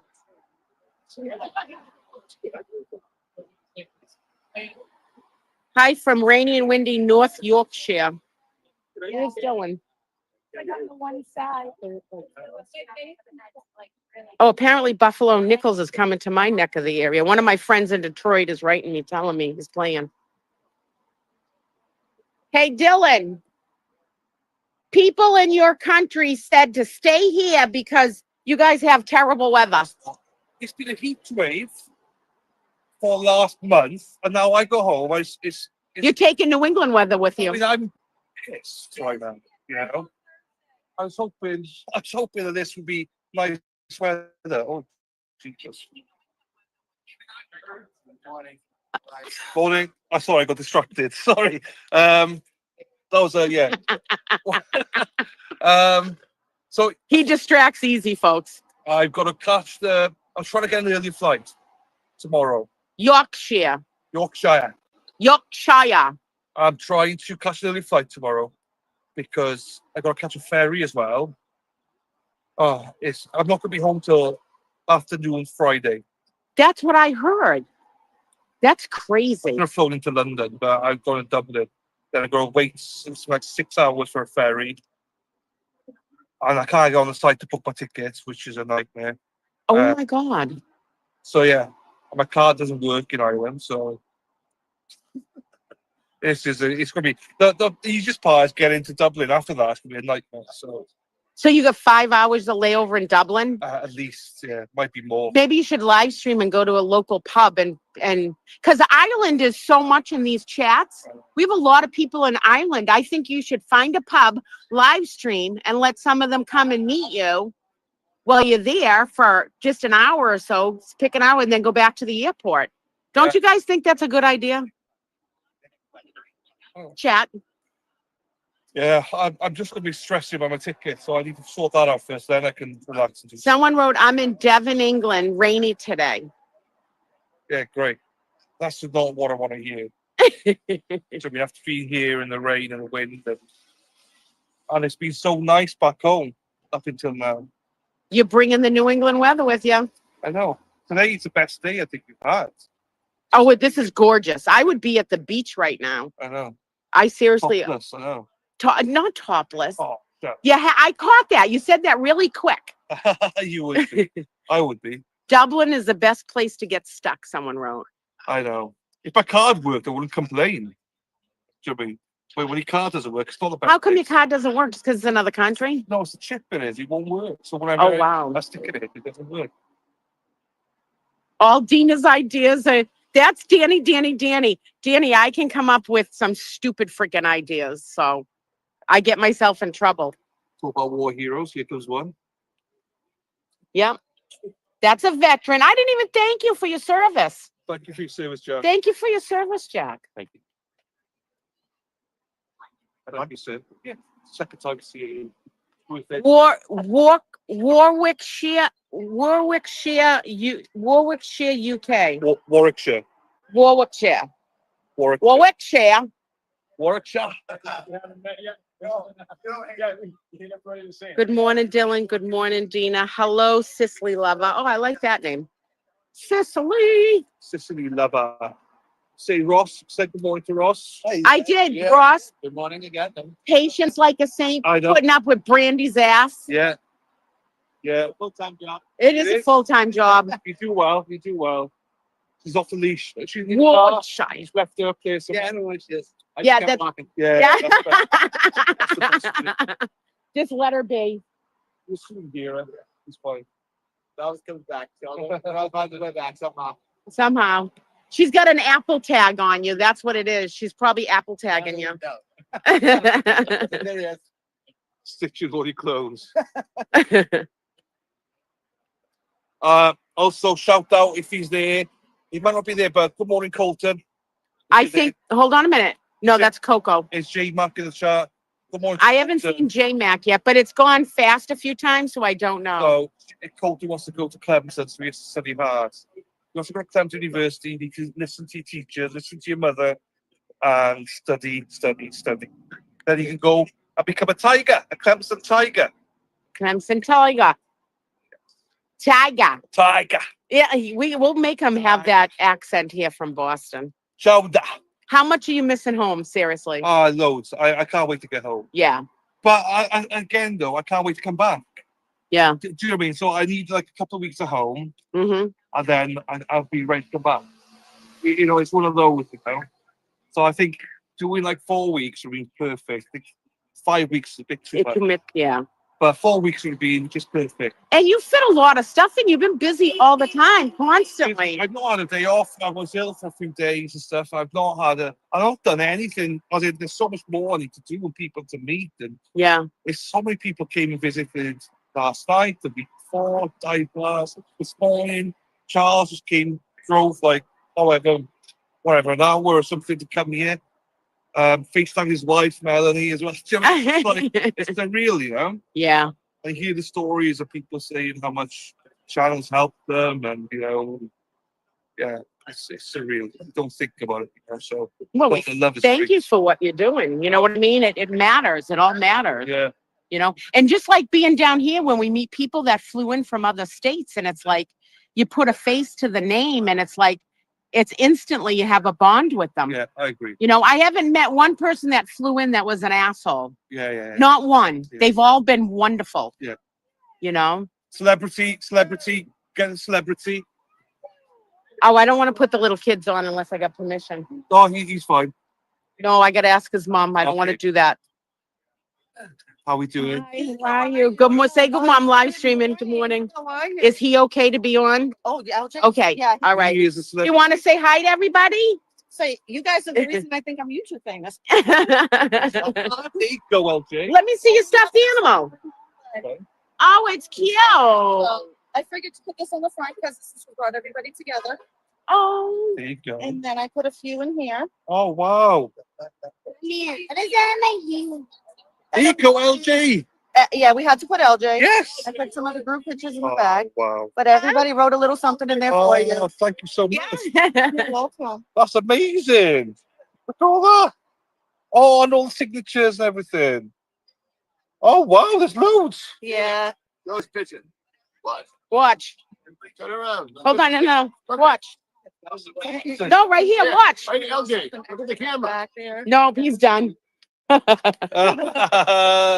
I can't show that to the chat. Yeah, you can. No, I can't. Trust me. Oh, what is it? No, Let me see. there's somebody's name on it, so that's why I don't want to. Don't say it out loud. That's great. It's a book that has all All signatures. Who signatures. was the first one to sign it? Oh, Yeah, what's I'm she? on page 1. Dina's will always be my first. She stole my heart. I think the only one I missed was Erica. Oh, that's But fine. she's away. Yeah. Dina, there he is. Erica can write something and then you can tape it in there. I was thinking about that. I was gonna have her actually try to write something and print it out, but I didn't know she was still traveling. Yeah. That's great. Thank you, LJ. You've done well. You've done all these gifts for everybody. Real. It's like maybe we should 3D print a mini Dillard's. Yeah. I don't know if Karen ever got the book that everybody signed. I know, I did What see is that. it? I gave you one already, right? No. These I'll are make you one with adorable. on it. I gave out my bracelets. I ran into someone at a store and they were free Karen Reed and I had my free Karen Reed bracelet on, so I had to give it away. Oh, really? I try to give out stuff if I see them. Yeah, me too. You know- I have a bunch of mine. Oh, I can't take that. No, I have too many. I know, but then if I end up seeing someone, I'm gonna end up giving it to them. Okay. All right, there we go. Yeah. No, so when a lot of people, now that the trial really is everywhere, a lot of people of in this movement get recognized. So when I've gone out to places, I've been recognized and they ask questions and then they're like, I wish I could, have a shirt or something. And I keep my car full of stuff, but I've given everything away. Some people will drop a bunch of stuff off like magnets, whatever, bracelets, and I throw them in my car. And then when somebody wants something, I give it to them. So I was out of everything. So I only had the bracelet on my arm. So I gave that to them. So now Cheryl with an S just gave me this bracelet, but it'll end up going to somebody eventually down the road if I run out, Yesterday I gave out one of Rich's duck shirts that I had, the t-shirt, and it was a guy from New Hampshire who's really into the case, and I ran into him and I gave out the shirt. So it is what it is. It's all good. People, I just tell them if they want, donate to the Karen Reed Defense Fund. If they want the stuff in signs, whatever, I'll give them out. So when we go back later, I'll take some of the signs that Heather and why can't I remember her name? Mississippi and Alabama, I think it was. They were at the Irish pub with us. They bought signs, signed them on the back, and then let me keep them to display down here. So when we go back to the car, I'm going to pull out their messages again and show it to you guys. So I hope you keep your special Dina magnet. No, that Dina magnet is on my refrigerator. That one I'm keeping. That's not in my car. That's in my on my refrigerator.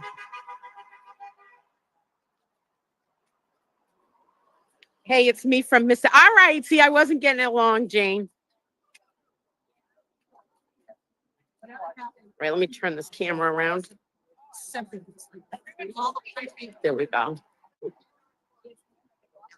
There she is. Oh, and they run out. There's Brandy. Hi, we're just talking about. We saw your husband down there. I said, "Where's your wife?" I said, "Escaping you."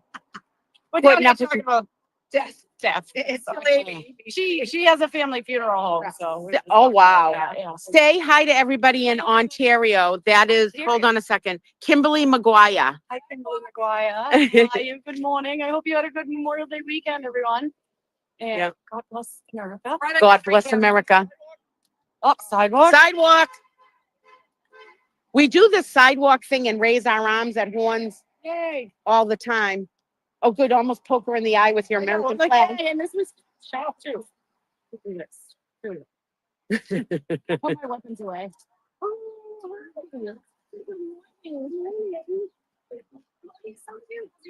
What time is it? It's Is it 20 past? 26, 8:26. Traffic is pretty good here, so she can't slow down too much. They're all asking in the chat. She owns a funeral home. No, my family. Where in Westwood? Oh, what do you work there? Yes, and I work at another one in Boston. Yes. Oh, wow. Yeah. What do you do there? Do you? Yeah, late. I don't know if I could do it. Like, if I had to, I would, but Yeah. I would be afraid to be downstairs with them alone. No. Like, did you ever hear creepy noises or Nobody something? sits up, nobody breathes. No, not like Yeah, that, yeah, but like if something was loud, I'd be like, oh my God, what is that? Like, no. God bless you for Yeah, doing no, that. it's a lot like I work out, like I said, West, it's the same old thing. Yeah, but we're working on them together. Yeah. Yeah. I had the little boy that. Oh my Yeah, God. like that was a bad day for me. Yeah. Those kind of days are bad. Well, it has to be like a firefighter or a police officer. It mentally, there's stuff that you see that is just It has to horrendous. be like completely like on. Yeah. And you have to process that and put it somewhere at some point, Yeah, you know? always. Yeah. And so I'm always on. And then when I go home, I'm like, oh my God, I'm so tired, don't talk to me. Like every Yeah. I'm like, yeah. Yeah. I've been doing it forever. Yeah. Well, good for you. We need people like you that actually do it. And everyone's like, I have the questions. So I'm like, go ahead. Like everyone's like, what happens? I'm like, and I get calls all the time. Oh, what do we want to do? You know what my question always has been, and this is going to sound really, all right. It costs a lot of money to bury people. So then you get sold a coffin that's supposed to be airtight. And then you have to pay for a cement thing that goes around the vault that you put the sealed tight coffin in. That's a law. You have to have this. You have to have it in there. Yeah. Because I always wondered, like, why can't they just put the coffin in the ground because it's supposed to be airtight? Right. But if there's a natural disaster, per se, you don't want these things Coming up out of the They don't ground. do it. Like, Yeah. So they're literally in. yeah, it's on. Literally, they It's put not like a facing cement you, box it's on. up. It's in a box in the ground, and Yeah. it just protects the casket. I mean, if you ever have like two people cast, like Yeah. protects the one on top of it. It just protects. There are two types. There's a seal type one, and Yeah. there's one that's more sits in the ground, literally like you know, that. Yeah, but yeah. Now, if you have a 2-plot cemetery thing and there's 2 bodies in it, and then someone else in your family dies and they get cremated, can you automatically put them in the ground with the also two? depends on the cemetery usually, but they can allow it, and it Yeah. does cost money to Undo it? like, yeah, they have to dig it. So we have a friend of mine's husband died, and his family was there, and they wanted to just put his urn in there, and just I think it was like $800 just to dig it up, Just and to dig it put up. His urn. Yeah. The urns don't need the vault; they can just go. Go in. Yeah. Wow. I think in New Hampshire, I think you need a vault. I don't remember. When my stepdad died, he was cremated. We had a funeral showing because his family wanted that. And then he was cremated. And then I took his ashes, and his friend's ashes was in a beach they always went to. So I went to that beach and spread his ashes myself. You're supposed to apparently get a permit or something for it, but I didn't. I hope I don't get fined. I don't know nothing. Yeah. But I mean, that's what I did. I spread them in the ocean like that, you know? I didn't think it's about. Some people want some to throw and some to keep and make sure. Yeah. Like, oh. Yeah.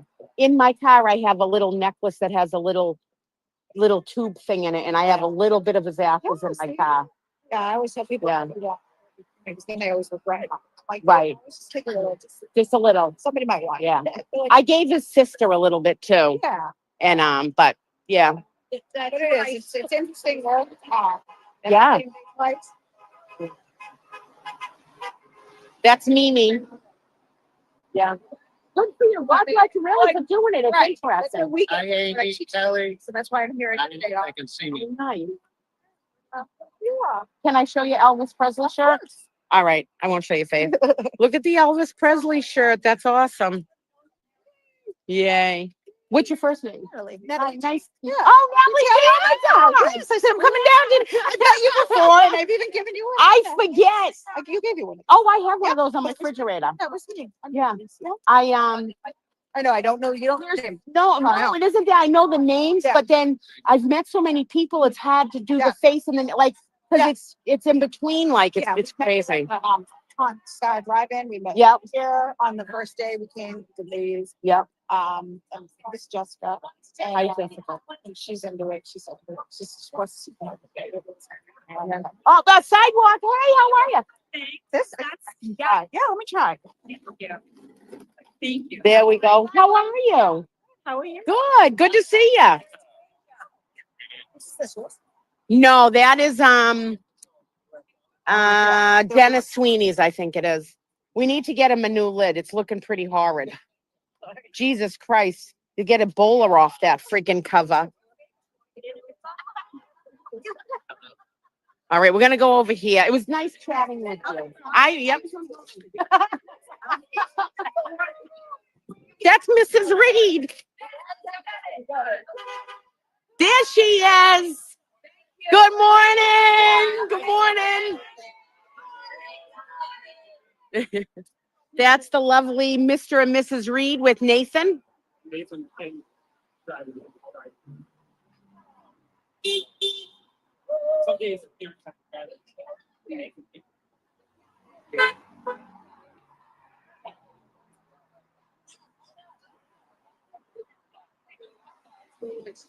That El Chappie coffee mug, is that Dennis's?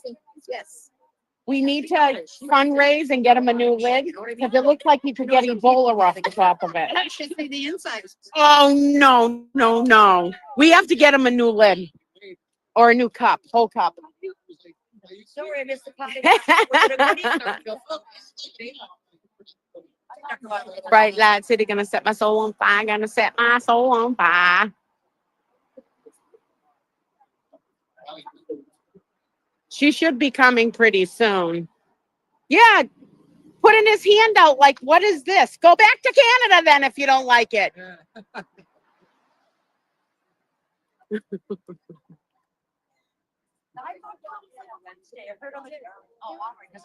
remember the chat. I said, Dino, right now.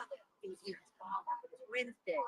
Tomorrow's Wednesday. Oh, Say good tomorrow's morning. Wednesday. We're all losing track of days. It feels like Monday. I remember everything. Also, thank God I did make it through the traffic. You'll say bye to Dylan. You'll see him tomorrow. No, I plan on it. Oh, seriously? I plan on it, but still, you know. I'm like saying, Hey, thank you guys for hanging out on this channel and and other channels because we actually need I'll find. all you people. You know, we're nothing unless we're all a team out here to support Karen because we need everybody. That's the most Boston response ever. Go back to Keegan if you don't like it. I'm dead. Well, he made this gesture that was awful. Like, what a jerk. I mean, as you can tell, most of the people are behind the barrier. There's no traffic here. So it's not like we're holding up traffic. He just must be having a bad morning.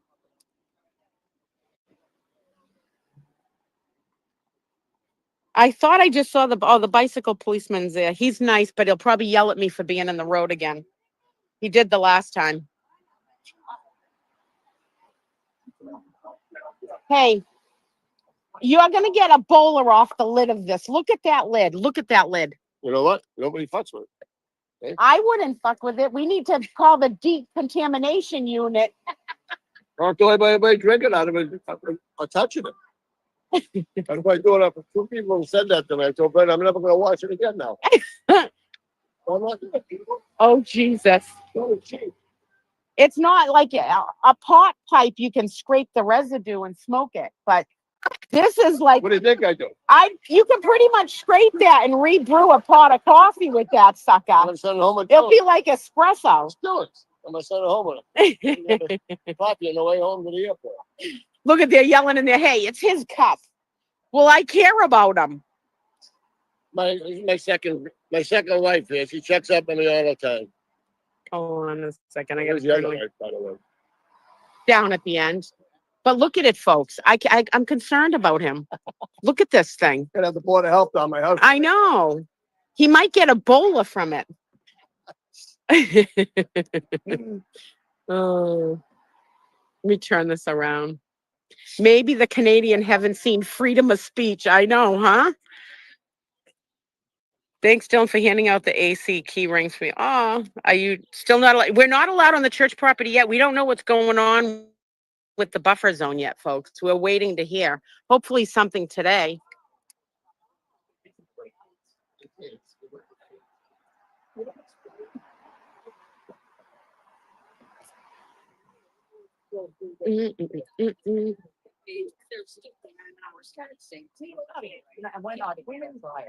Got a good turnout today.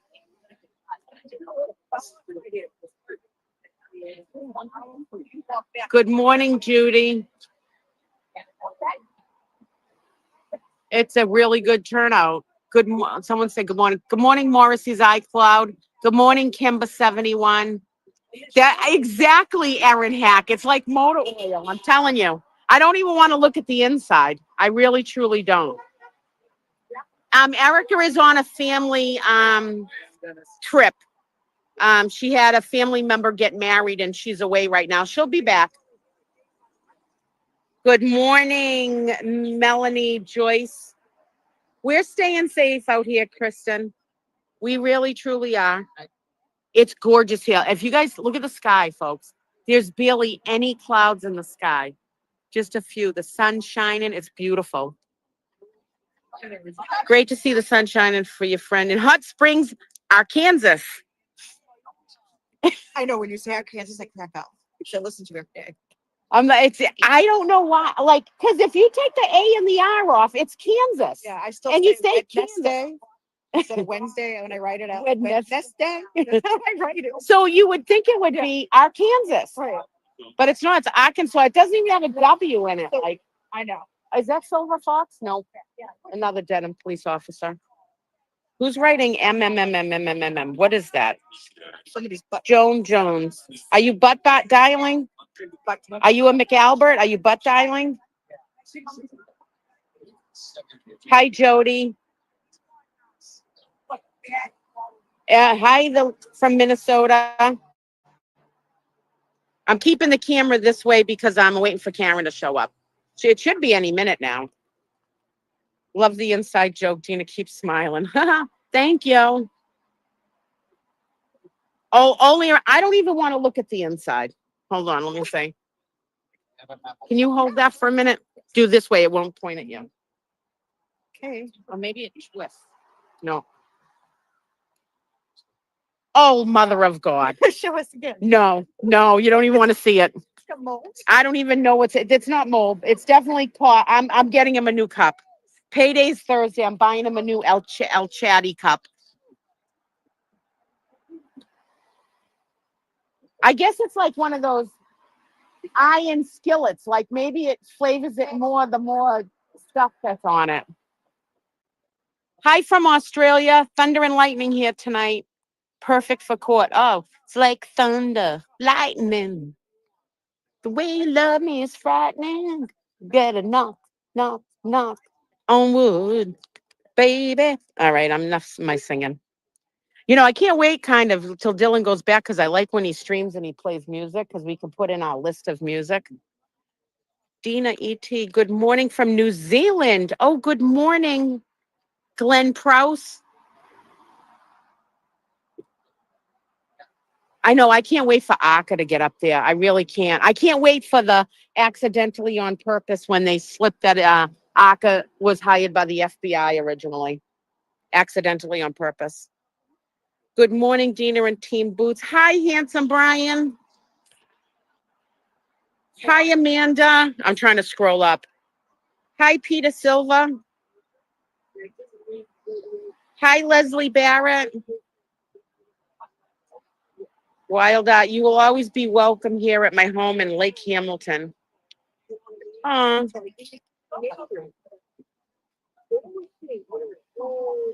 That lady's gonna cause a traffic accident. She looks like she needs her to take her license test over again. Great job, Dina Boots on the ground. Hi, Deborah Rainin. Hello in South Africa. It just scrolled. I can't get it. Good morning, Peter Silva. Good morning.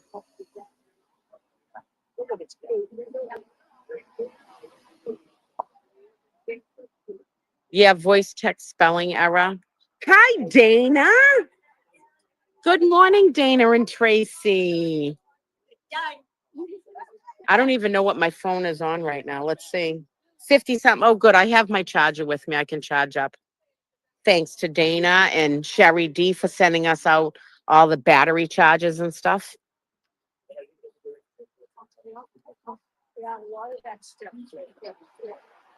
Hi from Cambridge. Hi, Nancy. Good morning, Detroit. Good morning, Kim. What time is it now? 8:41. They should be here any minute. Dina, how was the show at the Casino? Now, it was awesome. Yes, I did. But my job was pretty easy that night because they did a raffle. They made up a thing they called Pandora's Box, and they put a bunch of the rock books that the guy I work with, he's written 3 books. And they put that in along with some other memorabilia stuff like t-shirts and stuff, and they raffled it off as a Pandora's box thing. So it made my job easier because I didn't have to stand behind there and sell t-shirts and books and stuff. Morning from Somerville. Hey, good morning. At this point, they should see Natalie Lovett. Yes. That's Garden Woodland Gardens. Looks incredible. Let me put, You watch the shows? There you I can go. just tie, yeah, I'm just, Yeah, that's all. when she Better. comes down, then I'll walk down and then they can't tag me for my shirt. Yeah, Is that- No, that's not Silver Fox. Oh, it is Silver Fox. Yes, it is Silver Fox. Everybody's been wanting to see you. I went looking for you this morning. Yes, it is you. That's it, folks. There he is, Silver Fox. Crump. It is Grump. Crump has- It is. I thought you were her. No, you It's said not him. It's not him. What's going on? nothing. Where is he today? He's not here today. He's not at the trial today. Damn it. I went looking for him this morning right around the building. Oh, really? Yeah. Why? Is he a friend of yours? No, but everybody, he's famous now in the Karen Reed trial. Oh, It's really? like everybody asks, where's Silver Fox? Where's Silver Fox? Are you live streaming? I am live streaming right now. Do you have a lot of followers? There, I don't know how many people are in here, but sometimes it goes from 6,000 to 49,000. Really? Yeah. You're not on. I mean, they can Uh, hear you, but you're not on. All right. Yeah, it's not Silver Fox, guys. When I'm walking down, the sun's shining in my eyes. I thought it was Silver I'll tell him Fox. you were asking for him. He gets teased. I was told before he gets teased at the station.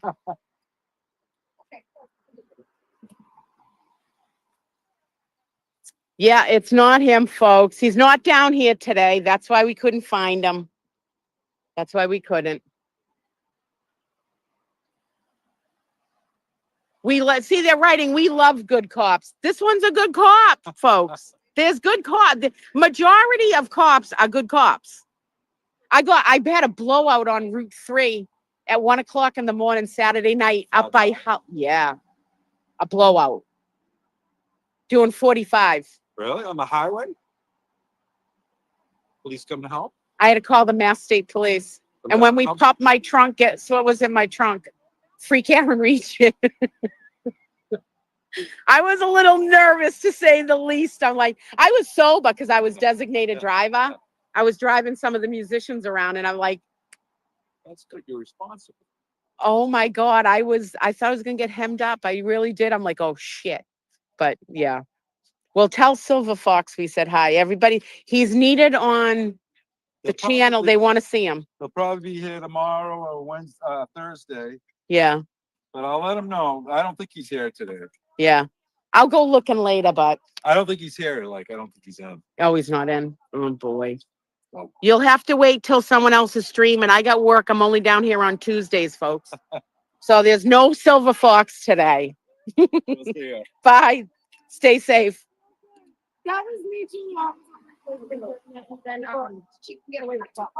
Yeah, when I was walking up towards him, the sun's shining from that way, so I thought it was him. He sort of had that stance like Silver Fox did, but it wasn't Silver Fox. You got excited, did you? I did, but if you look that way, see how the sun's shining down? I couldn't see right. I really thought it was him. You feel coming back in, he's the weather. Well, yeah. Yeah, I'm lucky they didn't put a tail light in my trunk. I was scared, dude. I was really scared. So there's a lot. We had a good turnout today. Yeah, I think I lose living in me. There really is a good turnout today. Morning. Hi, how are ya? How are you? Good, I'm live streaming. Good to see you too. You look gorgeous. Thank you. It's called deodorant. I put deodorant on today. I didn't know. Oh, Dylan's getting interviewed again.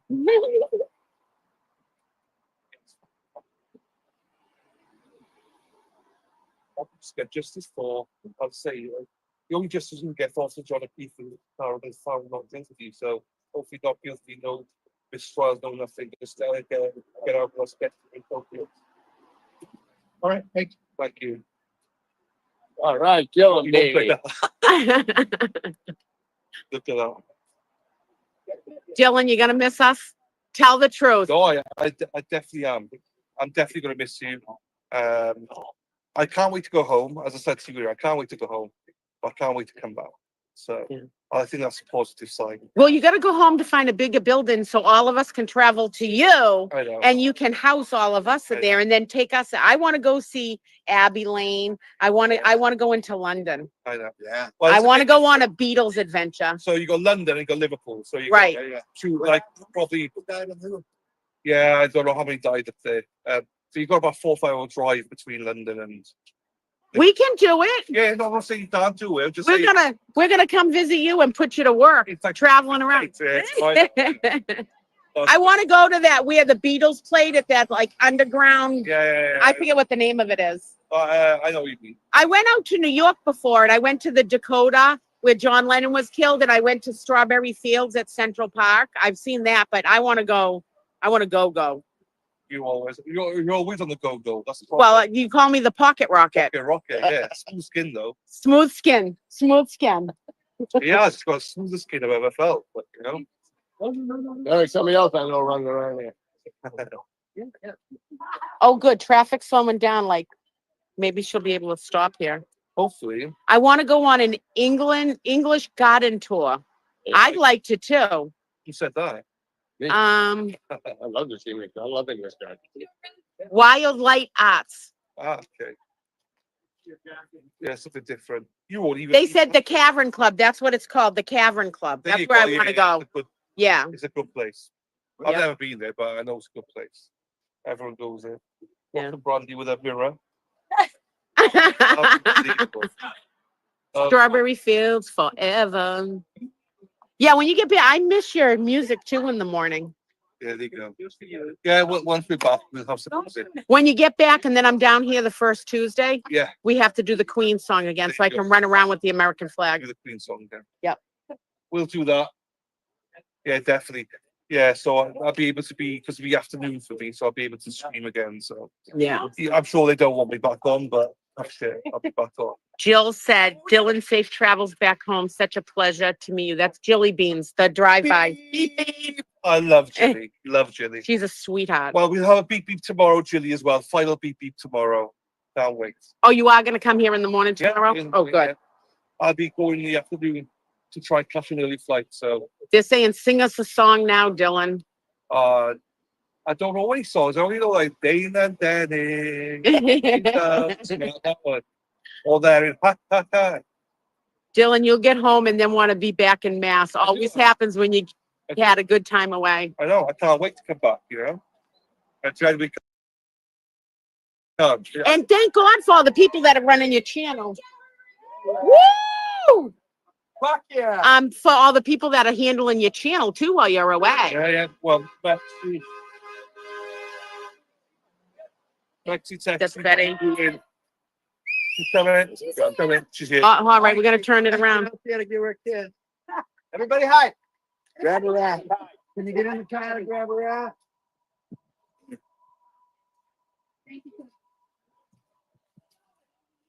Sorry, I called him Danny, not Dylan.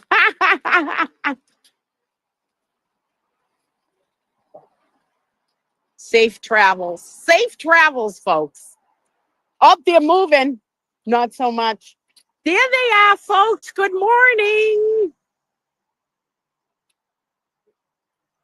They're in that car there. They'll come down. I'll film it going down. Whoop.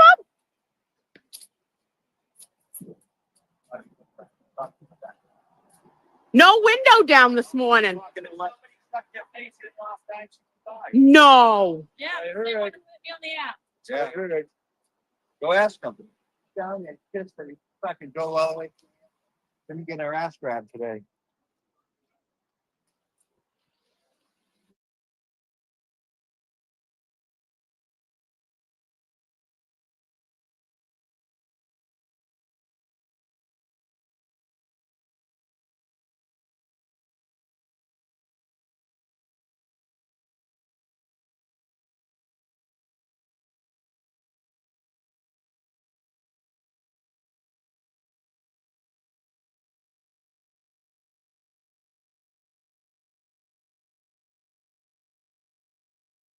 Yeah. I guess somebody stuck their head in her window or something last time, and so she didn't roll down. She literally, when I walked up, she was turned around in the seat talking to Leslie. So I don't know what's going on. This because there's people up there at the window now. Hold on.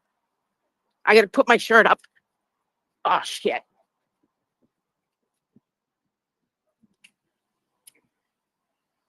The sound's back on now, folks.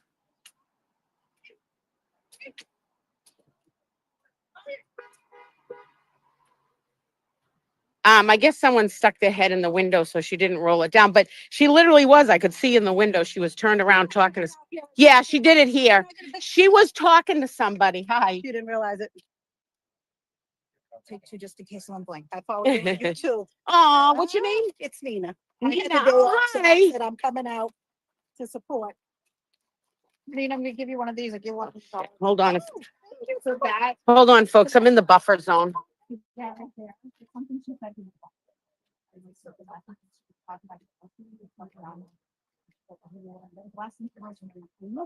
So every time I'm gonna chat. I had to take my shirt off. Yeah, yeah. Um, You can't miss us. Okay, so to the left, yeah. And when you're on the left or to the right? I think. Okay, I'll find you.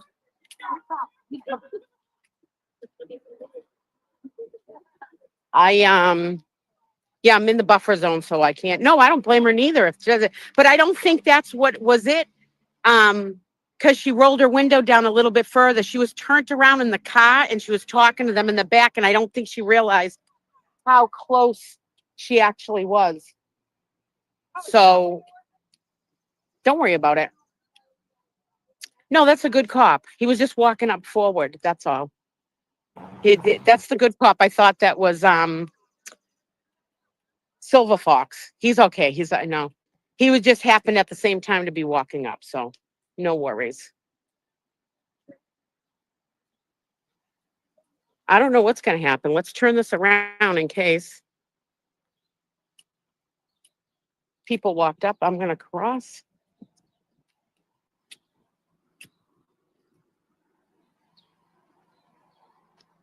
Jaywalking. Yeah, maybe. I'm going to try to. Right, last minute brainstorming in the SUV, so they're not going to. Did you press the button? I did. Okay.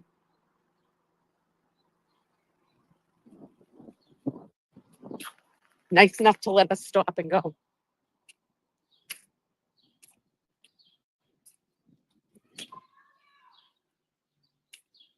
Oh, someone's going to get tagged. They just yelled something out. There they go. You don't want to get on my shoulder. Yeah.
Here we go.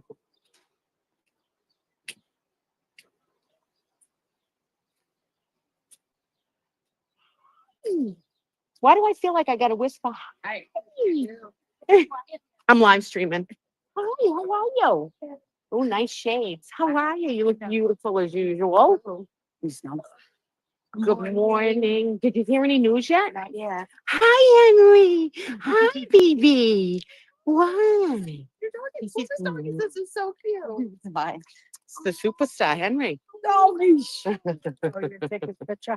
Are they doing anything today to find out about anything? I'm not sure. Jay's probably gonna do certain things, but as of right now. Nothing. I had a ton. Can you hold that for a minute? I gotta tell you. I'm sure he's got his long weekend in there.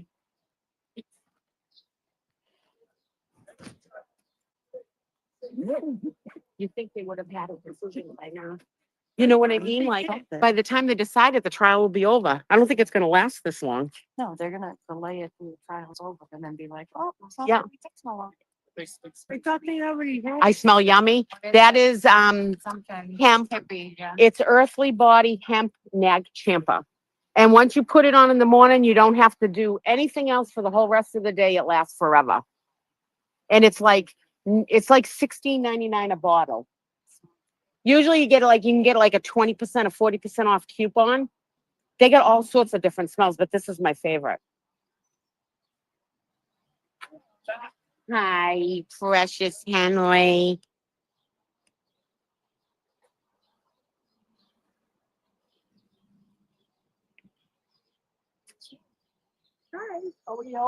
Yeah, they're not even saying anything when we walked right up there, which is weird.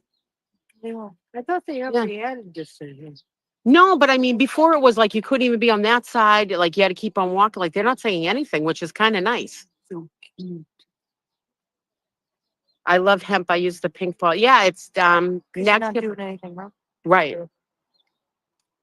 Hi, baby. No kisses. And they come to boot you out. No.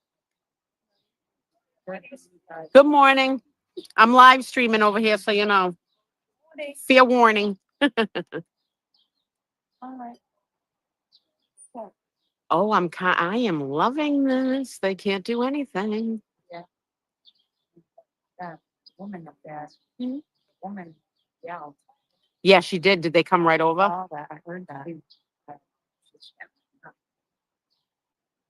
Yes, like even though you're in here, like they're fighting for this buffer zone stuff. Sam, Lisa, Jason, and Allison. That doesn't mean come in here and start yelling stuff because that is in there that you're not supposed to do. You can make it worse for them if you come into the buffer zone and you start yelling. That'll just give them evidence of look at these people can't even control themselves. So even though you're yelling something, you know, like I love you, Karen Reed, or whatever that person yelled, don't do that. Yeah. Or to the lawyer, like you can't do that. You're gonna make it, they're fighting to change the buffer zone rule. You gotta sort of, I know it stinks because we have freedom of speech, but don't come in and yell stuff. It, you know, just don't. Getting arrested, yeah, that's the other thing. Yeah. I mean, yeah. It says, is there new rules for the buffer zone? We don't know yet. Like it's so vague, they don't know what anything is at this point yet. They're allowed to do this, like everybody's sitting here. They got no gear on, as you can see. And sitting quietly, not yelling anything, not doing anything. Yeah. Look at Henry all relaxed. Just go wherever, just don't go. Just can't go over, yeah, you just can't go over. Yeah, I actually walked up, was behind. I'm surprised. I was waiting for them to tell me to move. I didn't know you, and then I was focusing in on my trip, and I was like, oh, no. He was so busy over here. Well, I seen other people walk up that I know were up with us, and I'm like, they're letting them steer me. Woman, like, yeah. Yeah. No. Craziness. Is Tom CPU fighting also, or he doesn't? I don't know what's going on with Tom CPU. Apparently, he has a case with Hardman, I think, and that's all I know, folks. When they were talking about it in court, they were saying that and everything. He didn't write anything about it. Yeah. It's like, they tell me about this. Yeah. No, he was only hearing that one case. He wasn't hearing Tom's or Erica's case, so it hasn't been done yet. All right, folks, they just pinned the Karen Reed Defense Fund link in the chat. So it's coming up on some really important weeks for Karen, and there's going to be a lot of experts coming in. So please, if you can, donate to the Karen Reed Defense Fund. It's really important. Let me see. Coco is saying, good morning, hippie chick. Hey, Coco. Oh, crap. Look. She gave me that yesterday. It's on Oh, my look at the wrist. little feather things. I like that. Yeah, but yeah, it's got I a little like the, FU. hippie chick on there. Yeah.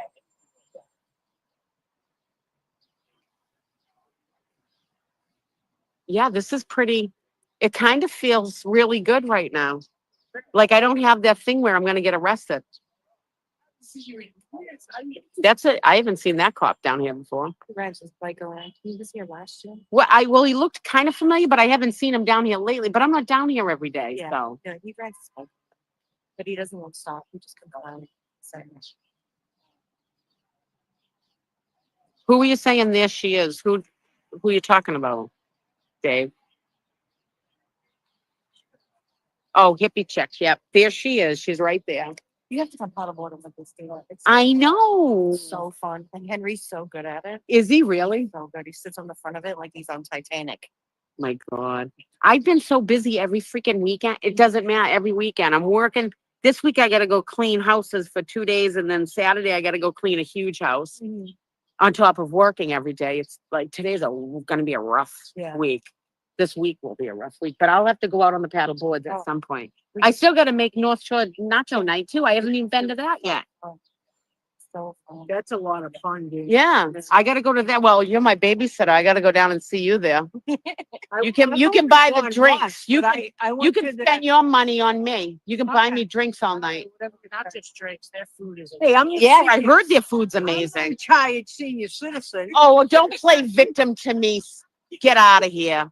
I'm the one that needs the money, honey. She walked in the other day. She was like, that's Tina's baby. Did it? She used to change my diaper. Was I in diapers? You were a little guy. You're legit. Yeah, she legit was. Just playing around. No, her family grew up with my family. How old are you? And she's like 10 years younger than me. I said, I was babysitting that 10? I was. I must have been, huh? Yeah. Oh, Dylan. It was their time. The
You are unmuted.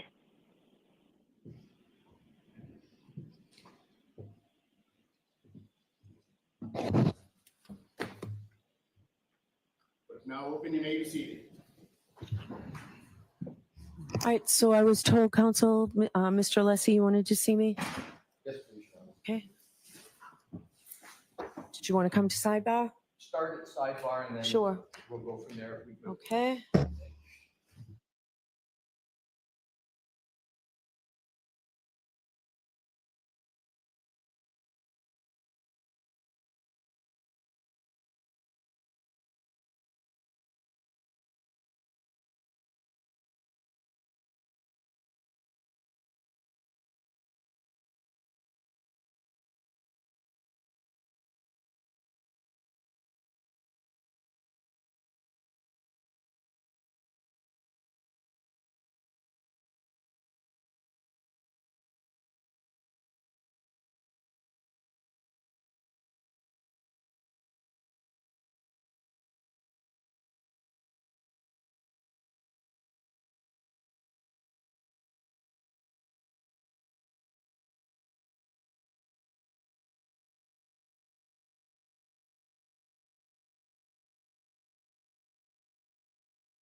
question wasn't clear.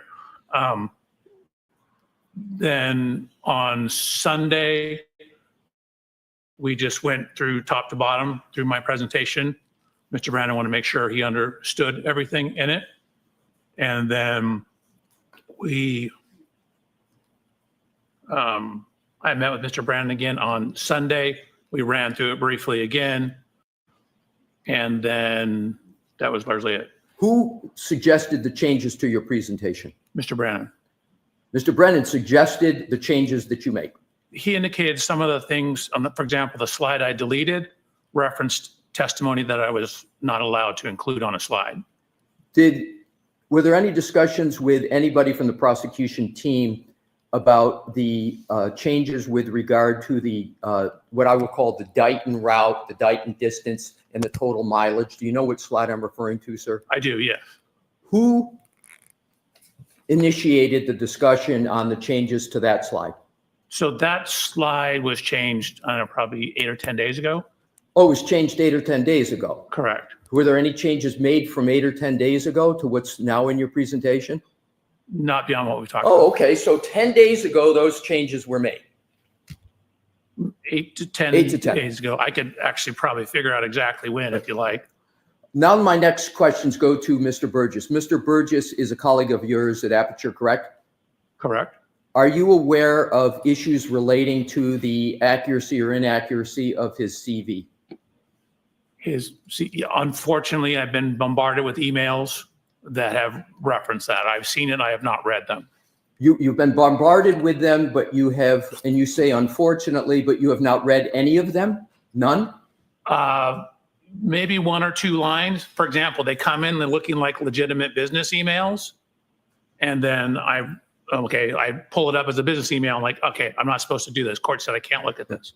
Now, I want to go back to your slide presentation. I understand that you intend, subject to our objections at the court's ruling, you intend to present testimony with regard to your PowerPoint where you are going to elaborate on your 1231-38 to 1231-43 trigger 1162-2, and you're going to add to what has been in your presentation a verbal discussion with regard to Mr. Burgess's change that he made in his May 8th report with regard to the variance time window. Do I have that correct? No, you don't. It's not based upon a verbal discussion. It's based upon his report. Okay, so you're going to make, you propose, what you're intending to do is you want to add the change from Mr. Burgess's May 8th report to what you're going to testify to on your PowerPoint. Do I have that correct? That is correct.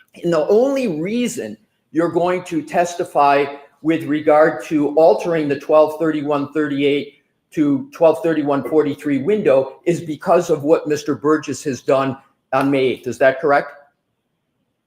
It's better data. So I'm altering it and correcting it with better data that I've received from Mr. Burgess. Right. But my point is, if it weren't for Mr. Burgess's change, you wouldn't be making any changes in your testimony, correct? It's only because of what Mr. Burgess did on May 8th. Is that correct?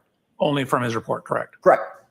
So, and you understand, sir, that that change has significant effects on the very issues in this case with regard to the timeline and the collision you allege occurred, and comparing it to human volitional conduct of Mr. O'Keefe with regard to his manipulation of the phone. You understand the consequences of that change, do you, sir? I do. I would disagree with your assertion that it's consequential. Again, my original data, which is in my PowerPoint and has not changed, that data is still there. The timing was extremely close within the error of the measurements, which Mr. Burgess ultimately showed in his subsequent report that was within the variance associated with those timing devices. I understand, but my point, sir, and I want to understand if I have it correct, is that is going to move the time that you assert the 1162-2 trigger occurred, correct? Correct. And you would agree that's a substantial change given the issues in this case when seconds matter? Or do you think it's an insignificant change? I wouldn't say it's insignificant. Again, I haven't modified my PowerPoint at all. I was happy with the data I had and satisfied with the data I had. Again, once presented as engineer would with better data, we use better data. It brings it, I'm sorry. It Please, brings for it, voir dire, let him finish. Yeah. it brings it closer in time to Ian Whiffin's last contact point data. But even if we don't have that, given what I knew about the variance in the cell phones, my time was still within that window anyway. Sir, you've just answered my question, which is Good. you agree that it affects the timeline in the activity of Mr. Whiffin's report. You said brings it closer. Did I have your words correctly? Correct. What I was concerned about was your word about significant change. It brings it closer.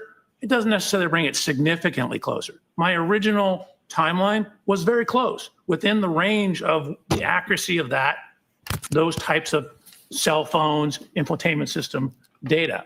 So even if I didn't have Mr. Burgess's subsequent report, the data is still within that time window. Sir, isn't it a fact that with the variance of Mr. Burgess that you want to testify to, that there is a change because your 1162.2 trigger 1231.38 to 1231.43, you know that there's a device lock event on the phone of Mr. O'Keefe after that time period. You understand that, correct? So again, there's a window of plus minus on that. Technically, those timestamps on that are, as you indicated, again, there's literally, I wrote that on my slide. It includes my slide where I have that exact comment.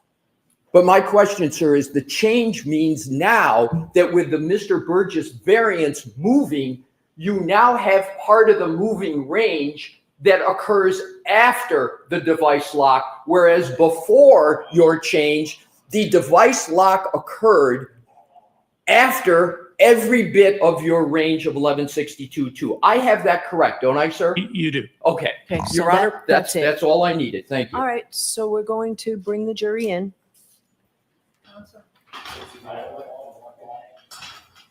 Are they outside the door? Awesome. You may as well stay right there. Thank you. Okay?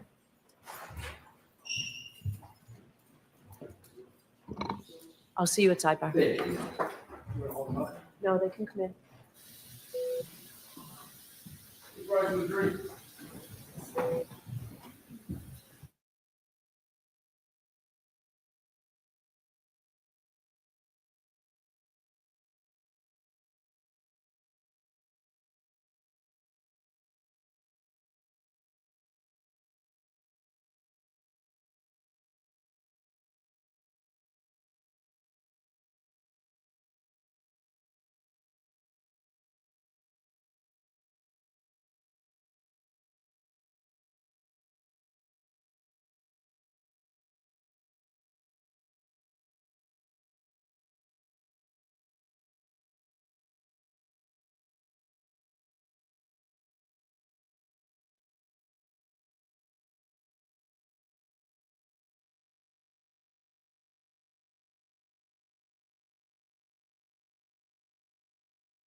So we took up a lot of your time this morning. I think the coffee and donuts and muffins was probably a hint that we were taking longer than what we ordinarily would do.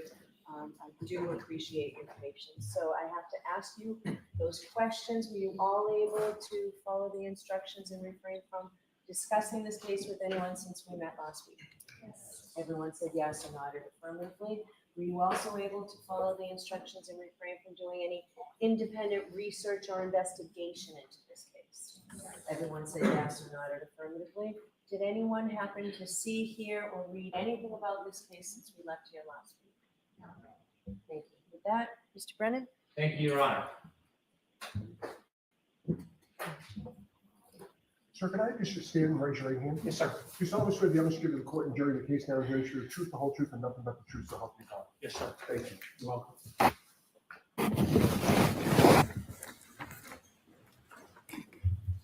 May I refer to my resume? May I refer to my resume? All right, Mr. Brennan, Thank whenever you. you're ready. Good morning, sir. Morning, Mr. Brennan. Could you please introduce yourself to the jury and spell your first and last name for the court reporter who's next to you? Absolutely. My name is Judson Welcher. My first name is Judson. Last name is Welcher, Welcher. Sir, what do you do for a profession? I'm an accident reconstructionist and biomechanical engineer. I'd like you to explain to us a little bit about what an accident reconstructionist does. Sure. You can think of accident reconstruction and things such as this as the physics and engineering that happens in car crashes. So accident reconstruction tends to deal with everything that happens to the car and outside the car, skid marks, vehicle damage, the electronic recording systems in the vehicle, things that have to do with the motion forces and how the physics of everything occurred and how that affected the motion of the vehicles. You said that you were an accident reconstructionist, but also a biomechanical engineer. How is your work as a biomechanical engineer different than an accident reconstructionist? So simply, you can think of biomechanics as similar, but to everything inside the car. So biomechanics is looking at how the effects of physical forces are applied to the human anatomy. When I'm trying to explain to somebody what I do, I say, hey, it's like a civil engineer who's designing a bridge. So many trucks and cars on the bridge. Are that going to cause the beams in the bridge to fail? Is that going to cause the cables to fail? So a human body is governed by the same laws of physics, just like the bridge. Obviously, it's made of a lot of different materials, but in a human body, my beams are bones.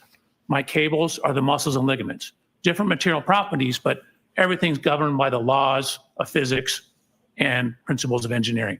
So I'm looking at how physical forces, the outside of the car, when people are inside the car, seat belts, airbags.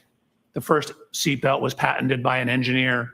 It's engineers who quantify the force of the crash and what kind of injury damage there is to the body. So it is force that causes damage like a fracture. And so we're looking at how the physical forces are applied to the body and what that means in terms of what happens to the body. Dr. Welcher, I want to ask you a little bit about how you became a biomechanical engineer and an accident reconstructionist. Can you tell us? Sure. So when I was getting ready to go to college, my father, who was a physician, said, whatever you do, do not go to medical school. Because I was getting ready to go to medical school. So this was 39 years ago, I believe. 35 years ago, 39 years ago. He said, it's just not worth it. So I said, okay. So then I entered into the mechanical engineering. I grew up riding motorcycles, taking things apart, frequently pissing my parents off when I couldn't put it back together. But I like taking things apart and figuring out how things worked. So I went to university and got my undergraduate degree in mechanical engineering. From there, I happened to be at a Thursday meeting of the American Society of Mechanical Engineers. A group came in from a company that did this type of work, and they showed some examples of how you apply engineering concepts that you learn in mechanical engineering to the human body. And so I was like, man, that's a great job. That's the perfect mix of engineering that I have and my desire, to learn the medical side of things as well without becoming a doctor. So I talked to them. I actually applied to the company and was ultimately hired as a biomechanical engineer. How long did you continue as a biomechanical engineer until you went back to school? So I actually, very quickly after I started the job, I took a human anatomy class at a community college. I quickly realized that wasn't enough. And so in around 1993, I went to the USC Medical School and enrolled through what's called concurrent enrollment, which means you can take the class, but you're not actually in medical school. It's a medical school class. But I took gross human anatomy. So it was me and 160 or so other doctors. I took the same human anatomy that first year medical students at USC took. So it began in 1993. Did you continue to work as you pursued your higher education? I ultimately started my own company, continued to work, continued to do research, had a wonderful opportunity to have 2 beautiful children, and continue to this day. Tell us a little bit about the company you started and when. Sure. So in about October of 1994, I started my own company. Me and the guy who was my immediate supervisor said, hey, we can do this better. We can do more research, more testing.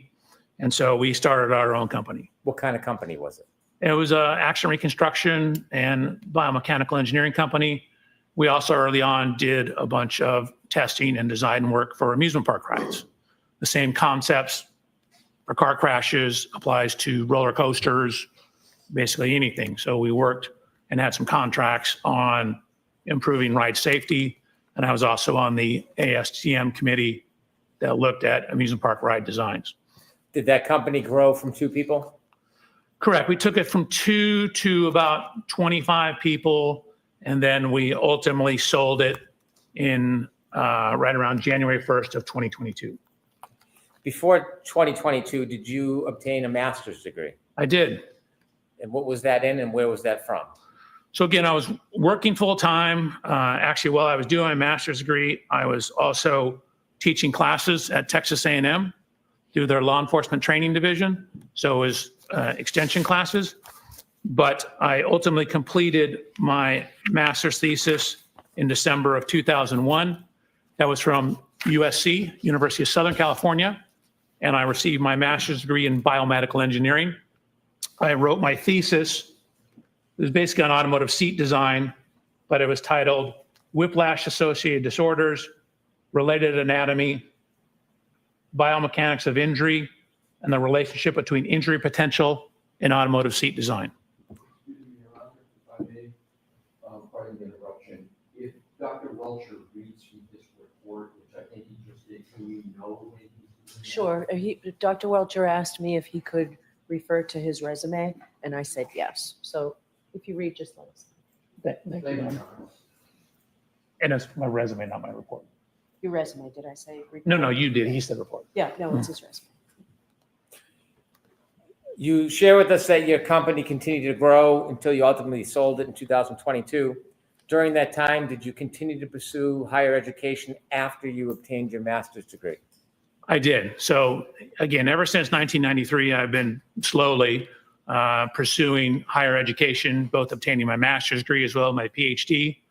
During that time frame, I also published 20 peer-reviewed scientific publications.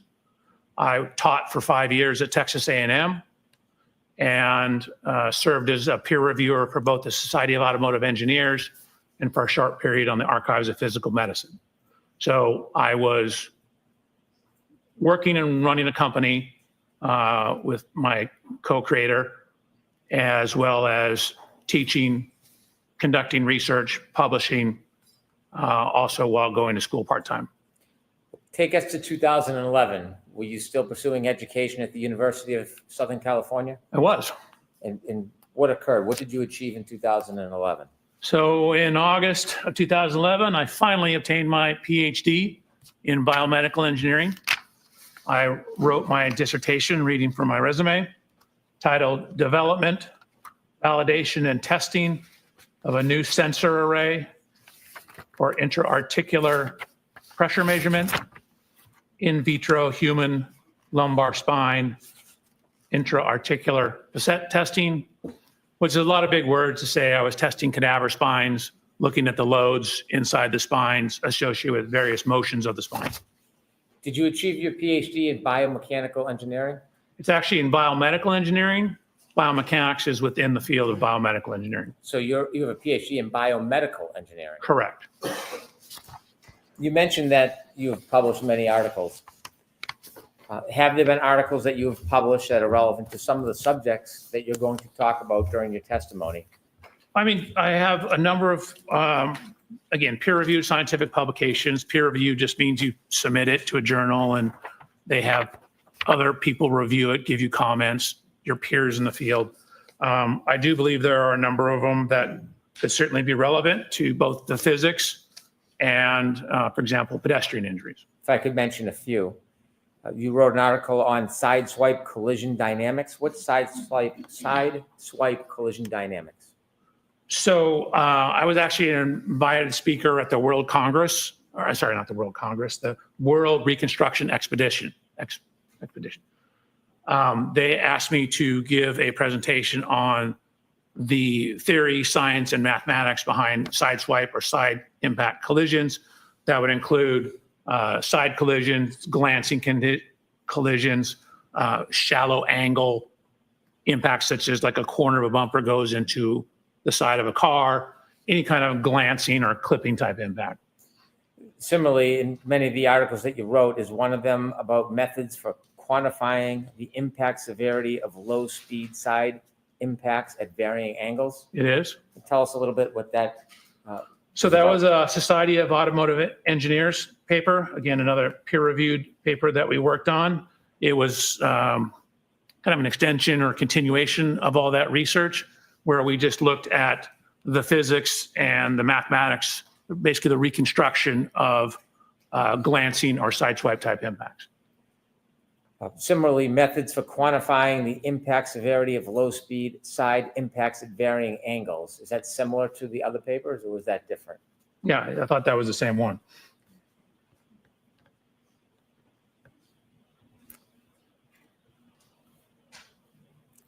If I can continue, another article or publication that you wrote, occupant kinematics and loading in low speed lateral impacts. What does that mean?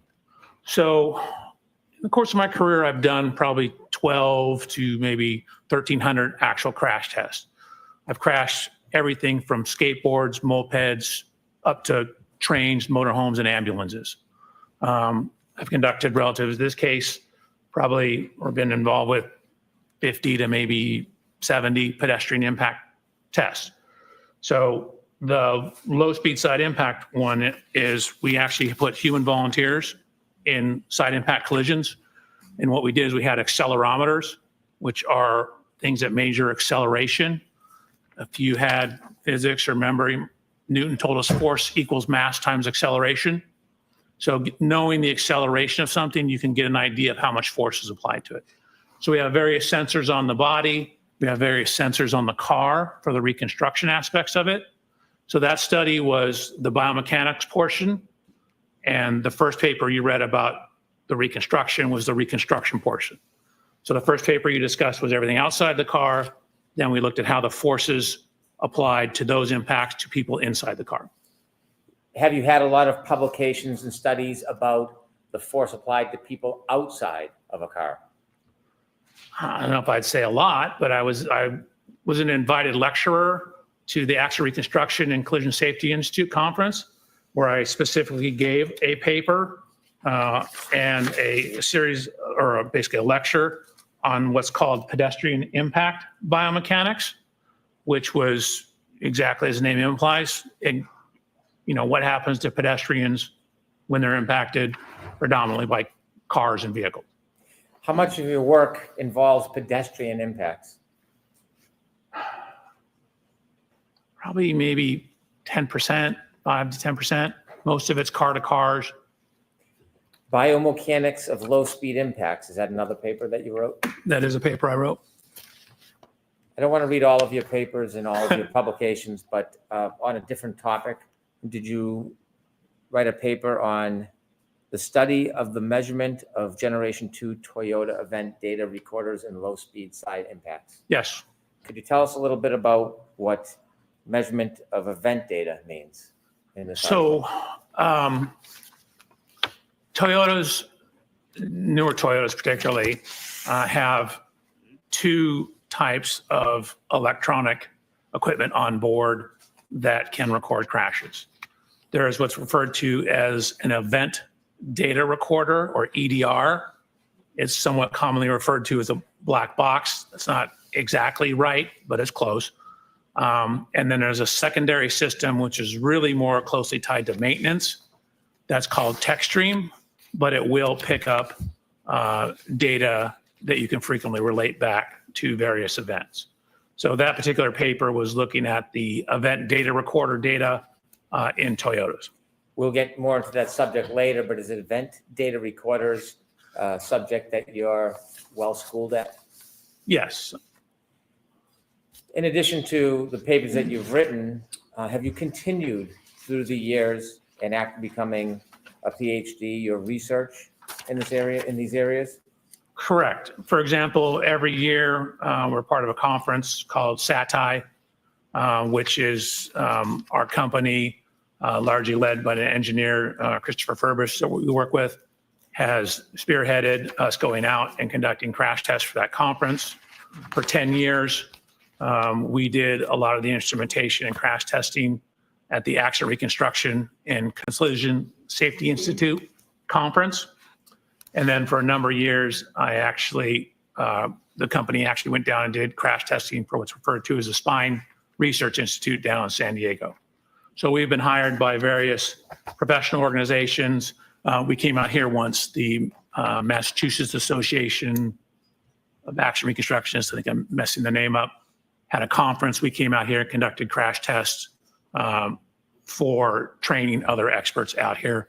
We did all the instrumentation, the biomechanics of that crash testing. In your research and testing, you have pages with dates of the different researches and testing you've done. There's over a dozen of the research and testing items and articles that deal with pedestrians. Is that a common topic in your research and testing? Yes. So again, frequently at the conference, we're doing pedestrian tests. The last Accident Reconstruction Collision Safety Institute conference, there was a series of pedestrian crash tests run there. SATI 2 years ago, maybe 3 years ago, some pedestrian crash tests that were done there as well. So there are a number of instances on my resume where I have both attended class, and then I mentioned the one time where I gave an hour and a half long lecture on pedestrian injuries. After you became a PhD or a doctor, do you continue your education and research?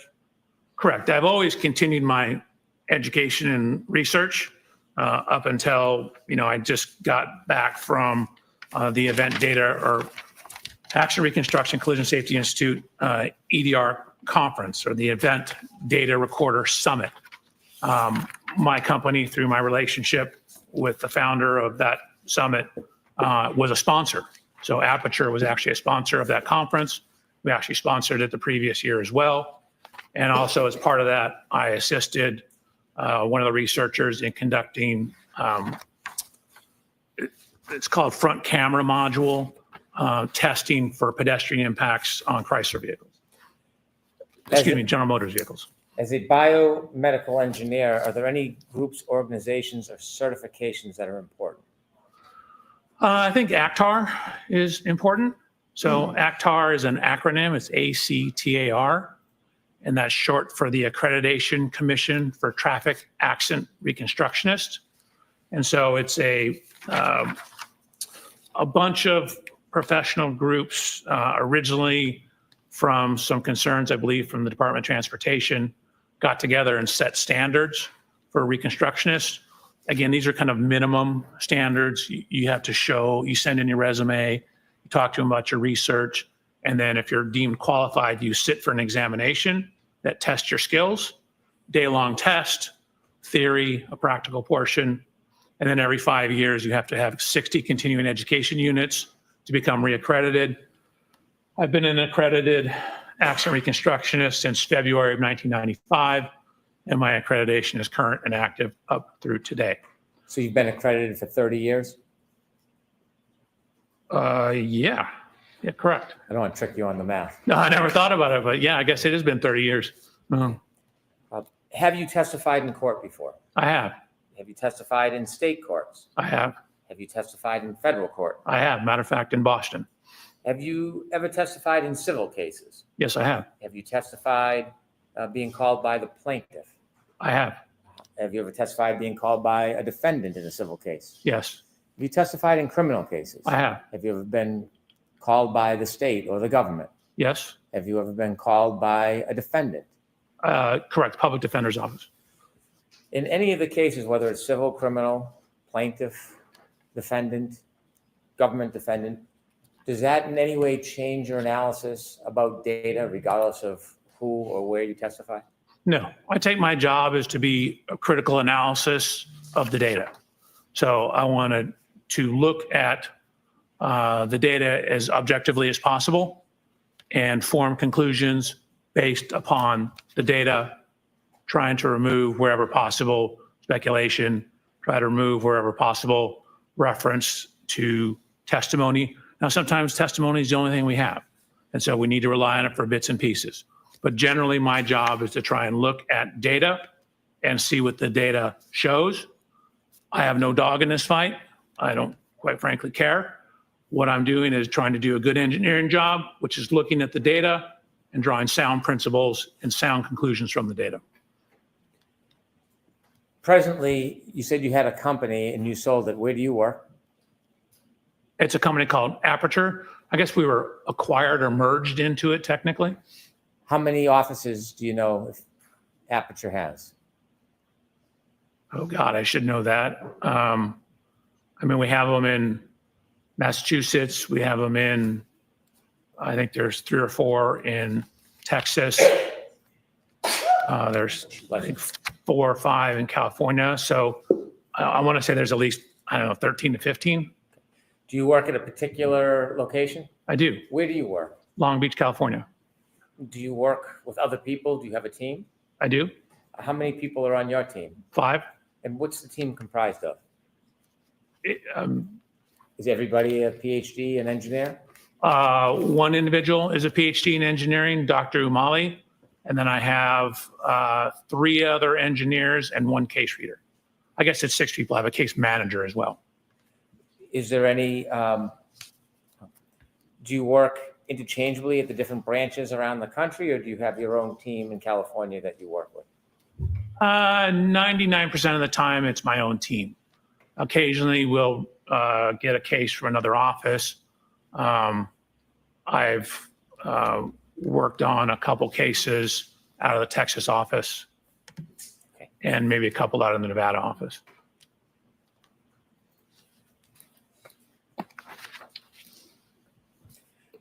Were you asked to look at any data or information relative to this case? Yes. In looking at data and information, do you try to look at a narrow or broad range of information? So I definitely cast a very broad range. We try and get as much information as possible. And then, weed it down to what is important, weed it down to what is consistent with the data. So start off very big and then get down to sort of the meat and potatoes of it, the important information. Do you necessarily rely on everything you look at? No, I certainly consider everything I look at, but I frequently don't rely on everything because sometimes it's not reliable or it's irrelevant. In this case, can you share with us materials generally that you looked at in your review? Sure. Your Honor, may I read from my report? Yes. Thank you. So, Mr. Reporter, I apologize. It's a lengthy list. Slow? So I have police reports, including the Canton PD incident report, and I have 8 other reports, also the 34 Fairview Road Rams final report or cars report. I have the ring video from Mr. O'Keefe's residence. I believe that's One Meadows. I have the cruiser cameras, which are the police vehicles, onboard cameras, both front and rear cameras from 1, 2, 3, 4, 5, 6, I believe 10 different videos. I have photos and videos of the scene from Sergeant. I have photos of the vehicles, 140 photographs of the vehicles lined up together. I have 25 additional photographs of the scene, 18 separate photographs of the scene, 2 photographs of the scene, one group of 92 of the scene, one group of 50 of the scene, another video showing the cars lined up bumper to bumper, 4 videos of the scene. I have a video showing Miss Reed's vehicle being pulled into the Sally Port at the Canton Police Department. I have a 360 diagram, surveillance video files from McCarthy's, surveillance video files from Waterfall Bar, Canton Police Report, Sally Port videos from Dighton. I have the Lexus Connect Verizon records. I have the alarm.com videos. I have a video of the tow truck arriving at the Canton Police Department. One titled Native Location, John O'Keefe's phone. Past witness statements. The report of examination from the coroner. Jennifer McCabe's Cellbrite data. Something called Lexus Infotainment. Different past summary testimony of numerous witnesses.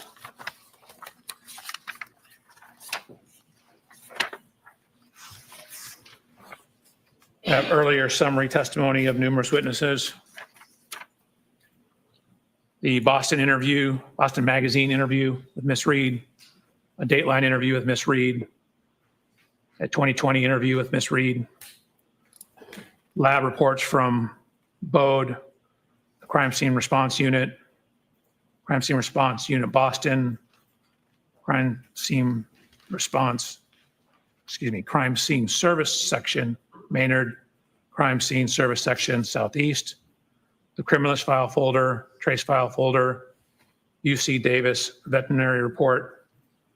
I have Verizon records, GPS location records, John O'Keefe GPS points, Axiom cache location, weather reports, medical records, including the Canton Fire Department run report for both Mr. O'Keefe and Miss Reed, medical records for both Mr. O'Keefe and Miss Reed from Good Samaritan. I have 2 retrograde extrapolation reports, one, and a serum plasma conversion report relative to Miss Reed. I have the neuropathology report. I have the Orange County Medical Examiner's report, the diagrams, the postmortem toxicology report, and a second same autopsy report, more pages. In addition to the information that you reviewed, did you on your own go out and obtain information that you thought might be helpful for your review? I did. So first what happened is I asked for all the information on the case. So I received some information, and then what we do is we start doing our homework. So we start doing the groundwork. So once I received some of the information, what I did was, modern cars have what's called a VIN number or vehicle identification number. It's a unique 17-digit number. So what we'll do is we'll decode that VIN number, and that gives us information about the vehicles. So I did that for Miss Reed's 2021 Lexus, as well as Mr. O'Keefe's 2019 Chevy Traverse. So ran the VIN numbers, use the VIN numbers. It tells us year, make, model, safety equipment, things like that. I then got dimensional data from a program called Expert Autostats. And then I have complete parts diagrams for the vehicles. So I have literally bumper to bumper parts diagrams from something called the Mitchell Collision Estimating Guide. And what that is shows parts, involved in the vehicle. So for example, in Miss Reed's vehicle, I have bumper to bumper. I certainly have all the parts around the rear bumper and tail light of her vehicle.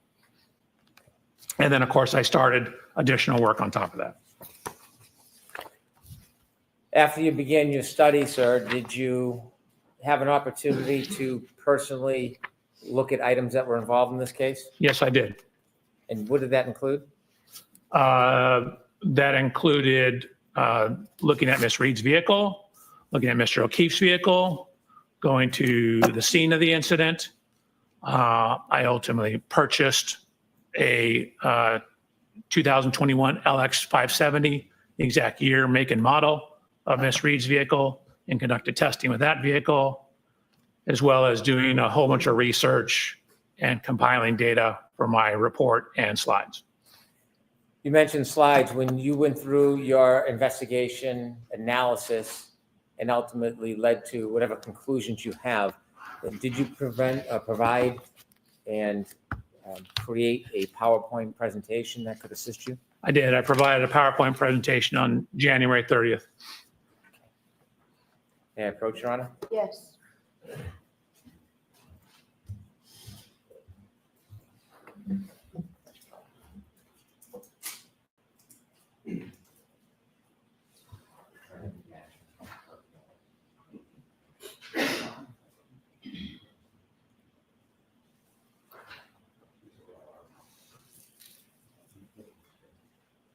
Yes. Sir, I'm handing you a binder. Would you kindly take a look at it?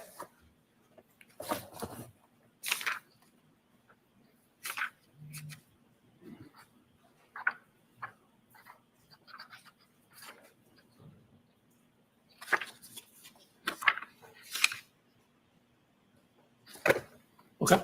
Sir, does that appear to be a copy of the PowerPoint presentation that you prepared for us today? It appeared. 141 pages. Didn't look at every page, but it looks right.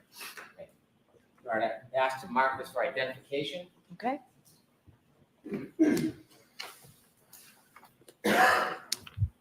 MMM for identification. With the court's permission, I'd like to have Dr. Welcher use his PowerPoint presentation to walk us through some of the information he'd like to share today. Okay. No objection, Mr. West, right? No objection, Your Honor. Thank you. Your Honor, I'm looking at a paper version in front of me. Okay. Is the paper version the same as what we're going to see up here? It is. Okay, then that's fine.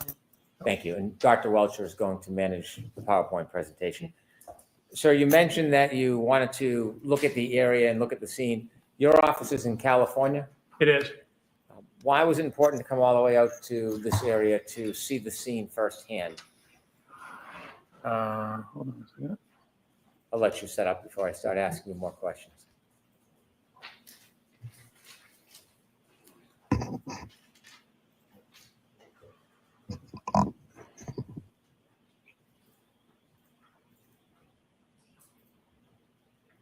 We went through this, had it working perfectly.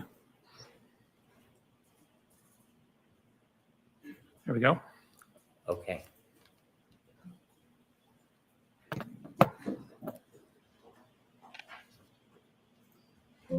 So that's me. No, that's my first slide. No. I Again, have a couple questions for you, Dr. Welcher. please. The first is your office is in California. Oh, yes, sir. Why was it important to come all the way out here and view the scene firsthand? And you want to have as much information as possible. So I wanted to, physically look at all the things so I can actually see with my own hands, my own eyes, lay hands upon it, look at it as best I can.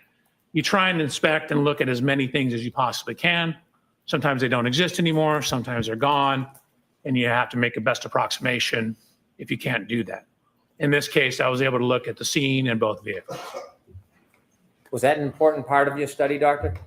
I think so. Again, it's always good if you're going to talk about what happened to the cars or what happened to the people to look at what happened to the cars, meaning to actually look at the cars, not just look at photographs when possible. So I have physically looked at the cars.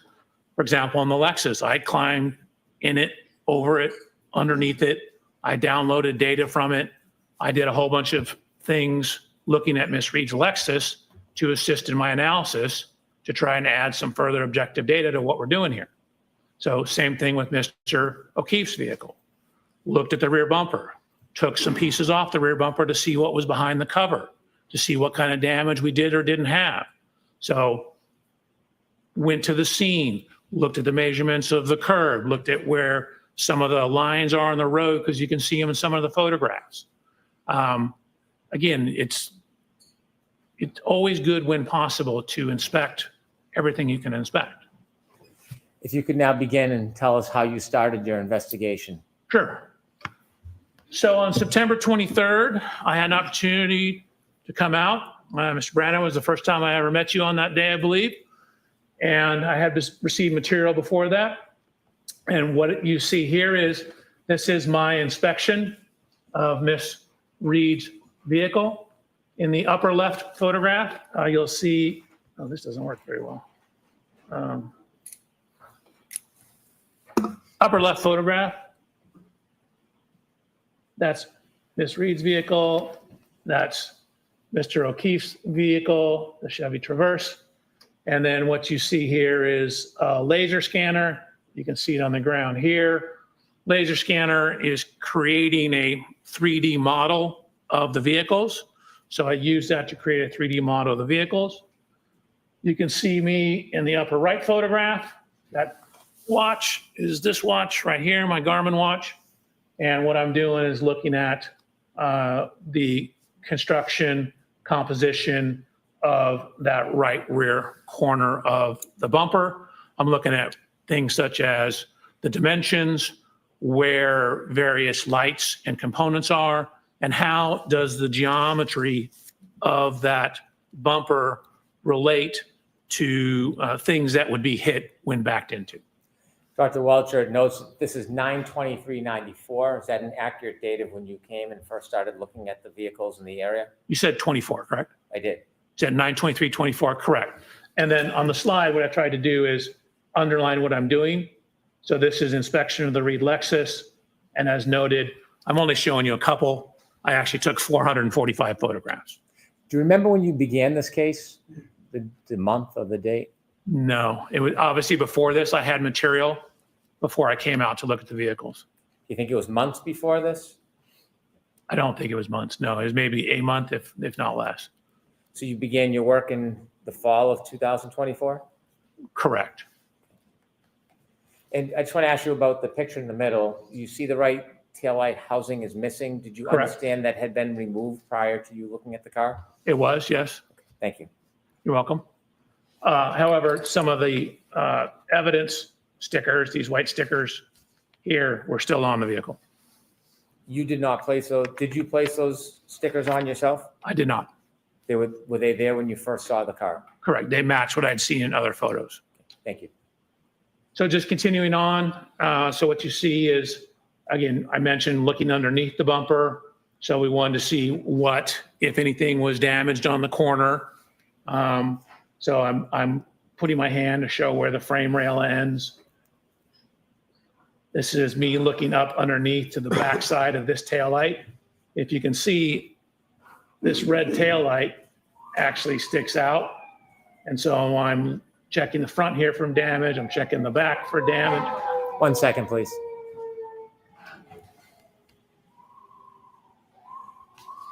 Okay, doctor, when you were looking for damage on the previous slide, did you find any damage to that lower right red taillight?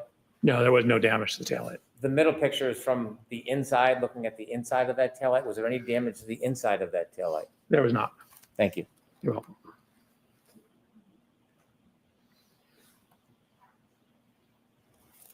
So again, looked at the height of it. I mentioned this lower taillight. Notice how the structure of the bumper protrudes out. You can see one of the marks, which is consistent with the contact to Mr. O'Keefe's vehicle. Here, this scratch mark, or scuff mark. Notice how close it is to this light. Again, some of the evidence, stickers. Just a better view of those, then going down the side of the vehicle. So with all that information, I mentioned a laser scan. So you move this laser scanner, and each minute and 51 second scan is collecting about 50 million data points. And so you scan all the way around, and then what you do is you merge all that data together. So even though this looks like a poor photograph, what you're seeing is hundreds of millions of photographs, hundreds of millions of points. And so you literally can figure out, if you wanted to know the distance from this lug nut to where the lighter is on the ashtray, you could probably do that to an accuracy of about 2 to 3 millimeters. So really, taking tons and tons of data. So it knows the exact position of every one of these millions of data points, and it knows the color associated with those data points. Why is that data imaging so important in accident reconstruction? You want to have an accurate model of the car. So, I mean, you probably don't need literally that many points to get an accurate model, but that's just the nature of the way the science is going. Computers are getting better and faster. Scanners are getting faster. So you get an enormous amount of data when you use these scanners nowadays. So then, as indicated on the underline here, I did a CDR. That's a little different than what you heard me say before. CDR is crash data retrieval. So that's the hardware and software that you use to download or actually copy or take an image of, which means you're just taking an image off what's on the vehicle, the EDR, which is the event data recorder. So you use the crash data retrieval hardware to download the event data recorder, otherwise commonly known as a black box. So I downloaded the black box from this vehicle, and although you can hardly read it here, again, I mentioned there are two systems on this vehicle. This is the CDR system or EDR system. There's also the text stream. The EDR system, this system is primarily to manage the safety components, protect the occupants of the Lexus. So things like fire the airbag, fire what's called a pretensioner, keep track of the severity of the crash to decide whether we need to fire the airbag. So it's not really designed for pedestrian impacts. So when we downloaded this vehicle, we got what's called a none file. A none file simply means that there's no data there. The system's working properly. We had no fault codes, but for a car hitting a pedestrian to cause a file here, this is really more designed for car-to-car impacts, something that's going to have a significant impact on the occupant of the Lexus. And again, the Lexus is a 6,000-pound vehicle. Mr. O'Keefe's only 216 pounds. So it's not going to register from hitting a pedestrian. Were you surprised that there was no information about a collision in the EDR? No, it's exactly what I expected. Okay, I mentioned the second system. So as underlined up here, this is the text stream. So this is from Toyota text stream data. You can see the screens here. There's generally two types of files, what's called a vehicle control history and a PCS file. The PCS file is the, God, I forgot the name of it, the protection system. So I also looked at Mr. O'Keefe's vehicle. Sorry, PCS is pre-collision system. Looked at Mr. O'Keefe's vehicle, same thing, took a series of photographs, laser scanned it, looked in it, underneath it, behind it. I mentioned taking some of the bumper parts off. So I took this rear cover off here to look at the damage behind the bumper cover. Most cars have what's referred to as a face bar. That's that piece of metal that you see here. And there's a piece of energy absorber here. That's your face bar. So I'm looking to see if there's any damage to that. There was no damage to that. Before you go forward, I want you to take a couple steps back because I want to ask you some questions to explain Please. text stream data. Could you go back a couple slides, please? Sure. Okay. You mentioned that in the EDR, which is similar to a black box, there was no information found. And then you mentioned a different system, the text stream. Can you make it clear for us how these systems are different and where they're stored on a motor vehicle? Sure. I mean, a lot of data is stored in a similar location. The text stream system was originally designed, according to Toyota, for maintenance issues. It seemed to come about around the same time Toyota was having problems with sudden accelerations or allegations of sudden accelerations. So the text stream data or vehicle control history will give you information when there's, for example, excessive acceleration or rapid shifting of the vehicles, or rapid steering of the steering wheel. So the statements are that that's designed to help the maintenance people, if you come in with a problem with your vehicle, to diagnose what that problem is.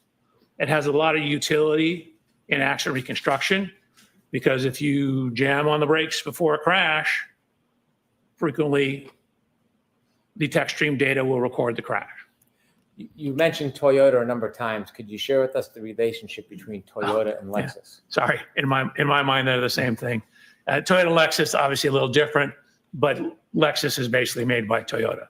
So Toyota and Lexus has the Lexus safety system. Toyota has the Toyota safety systems, which you both read with the tech stream data. The tech stream data, in this case, does it play an important role in your analysis? I think so, yes. The tech stream data, did you independently download that data yourself? So I independently downloaded it, and then I also ran a test with Miss Reed's vehicle, and I created a new tech stream file so that I had a stamp in the ignition cycles of what the current ignition cycle was.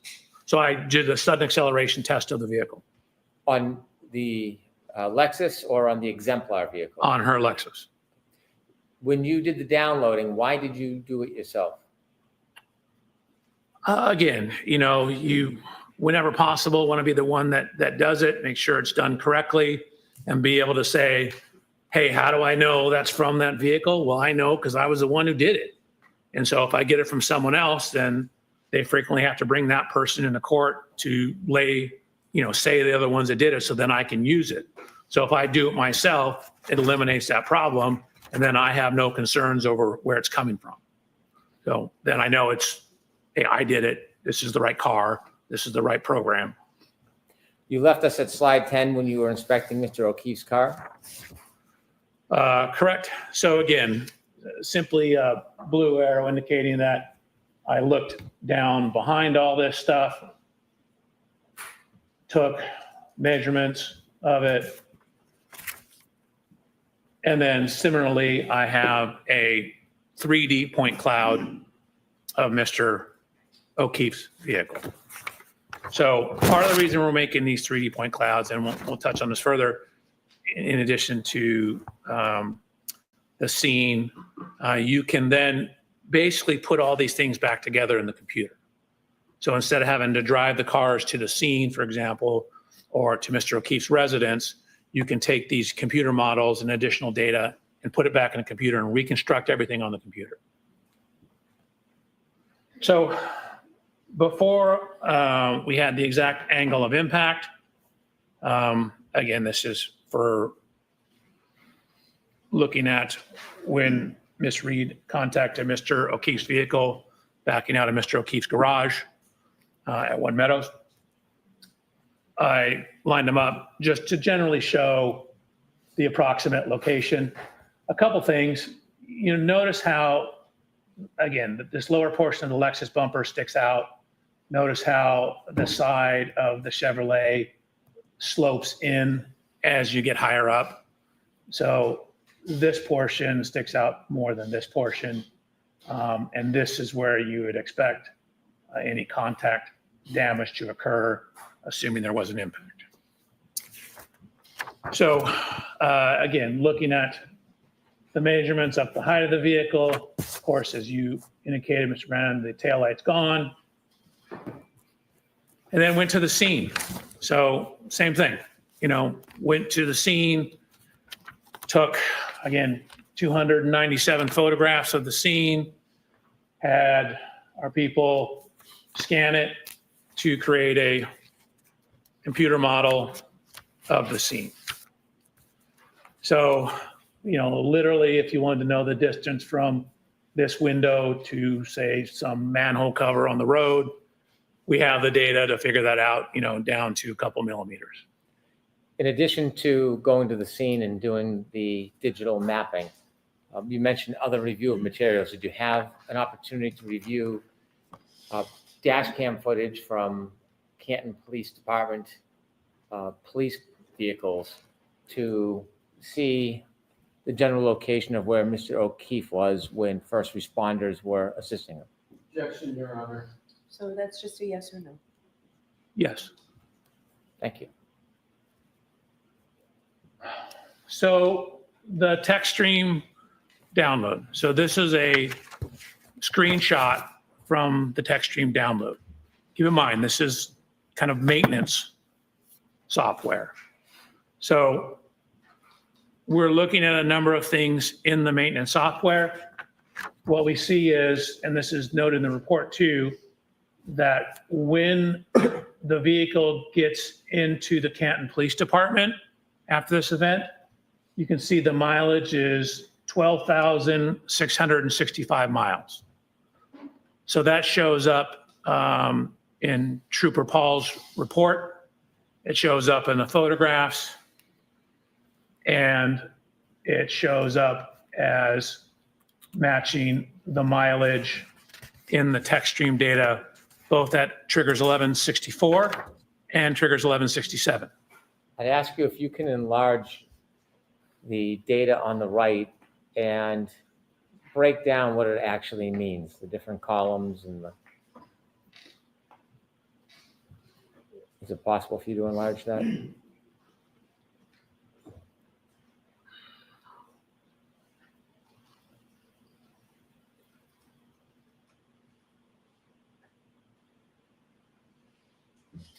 My fingers are too fat. Thank you. Okay.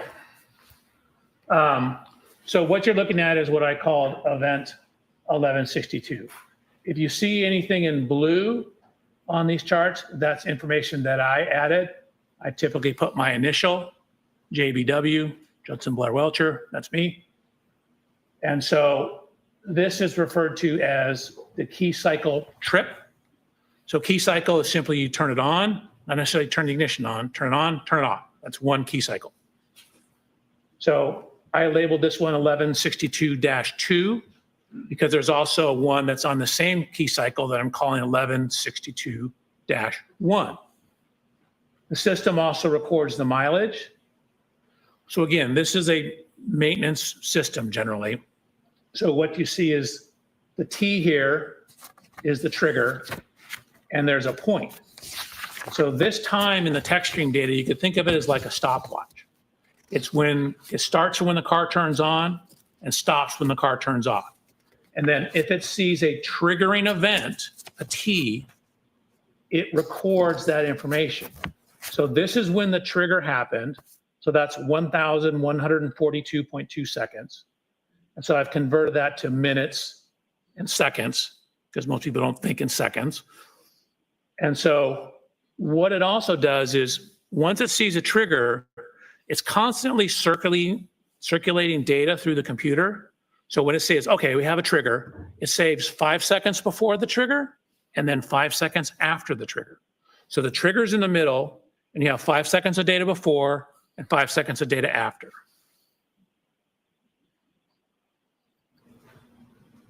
I have a couple of questions for you, Please. Dr. Welcher. First, starting with the clock, the time in seconds on the left.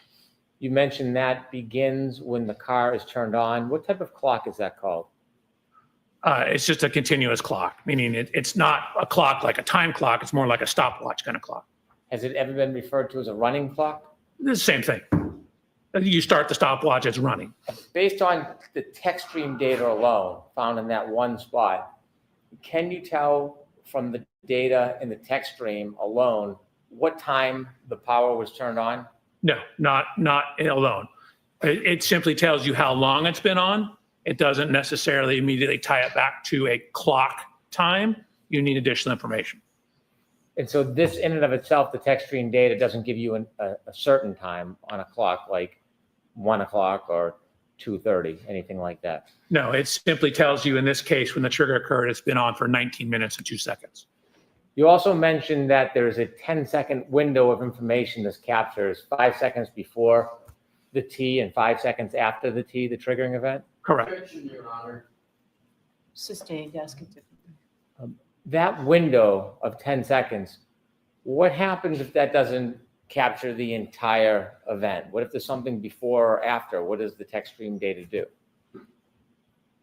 So it depends on what the something is. So if there's another trigger, then it will record more data. So you can have two triggers that are recording things on the same time window as well, or very close to the same time window. So you need another trigger to keep it going. But in essence, what it does is when it sees a trigger, it saves that 10-second window and then just keeps monitoring things until it sees another trigger. If the data captures a trigger, it has a 10-second window, and an event continues past that 10 seconds, so past the 5 seconds on either side, and there's no further trigger, do you get any other information from the text stream data? No. For example, in the trigger event, and say 5 seconds later the vehicle's still moving, well, the data just ends. And it says it's going, I don't know, 17 miles an hour, for example. It doesn't continue on. We just know that when the trigger ended, it was going 17 miles an hour. Okay. Thank you very much. Okay. Okay. So we have mileage recorded in this system.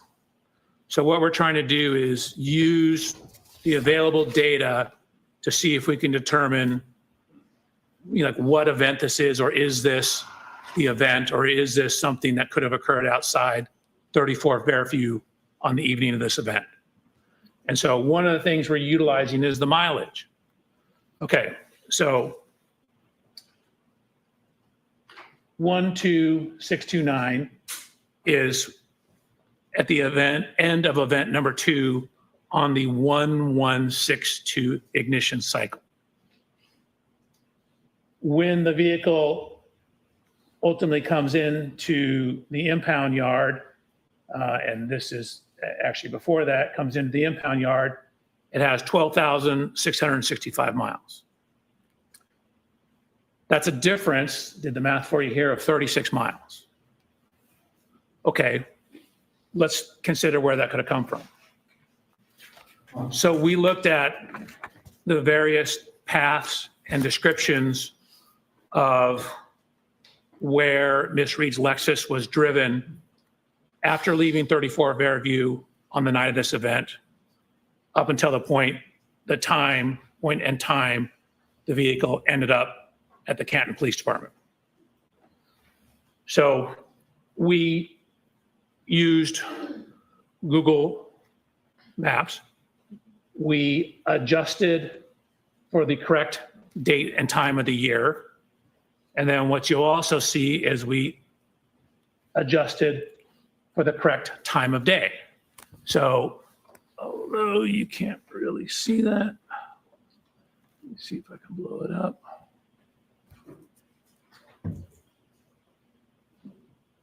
So you can see that's looking at the mileage and time. Again, really didn't use the time, just used the mileage on Saturday, January 29th at around 12 a.m. That, of course, does not take into account the weather. And what are the addresses? It's hard to see on the top from where to where.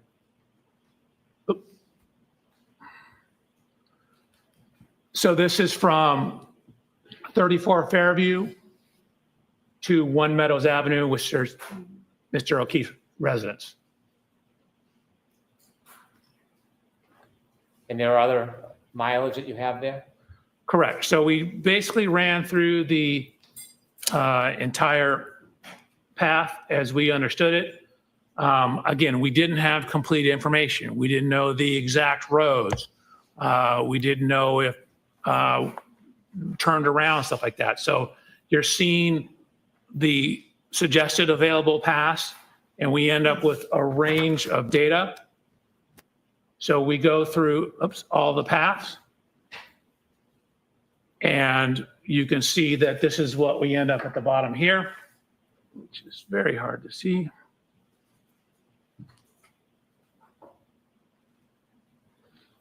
So the minimum suggested route is 36 miles, 36.1 technically.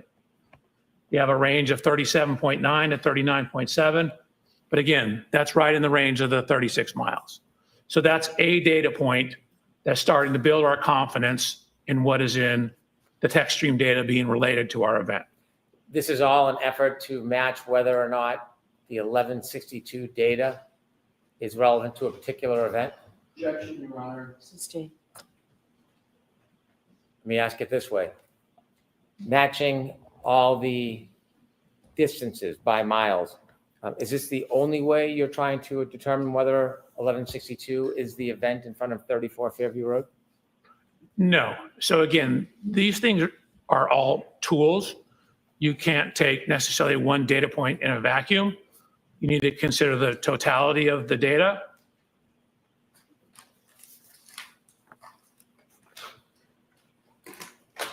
Which is what I did. So we mentioned the continuous clock that was in there, or the running clock that was in the vehicle. So what you see over here. Could you enlarge that for us, Doctor? I hate to I interrupt, am but- doing that right now.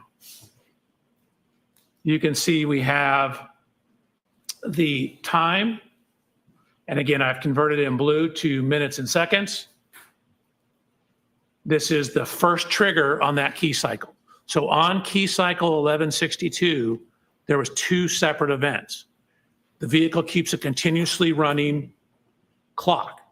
So we're able to see the time each event occurred relative to when the vehicle was started and the difference between the 2 events.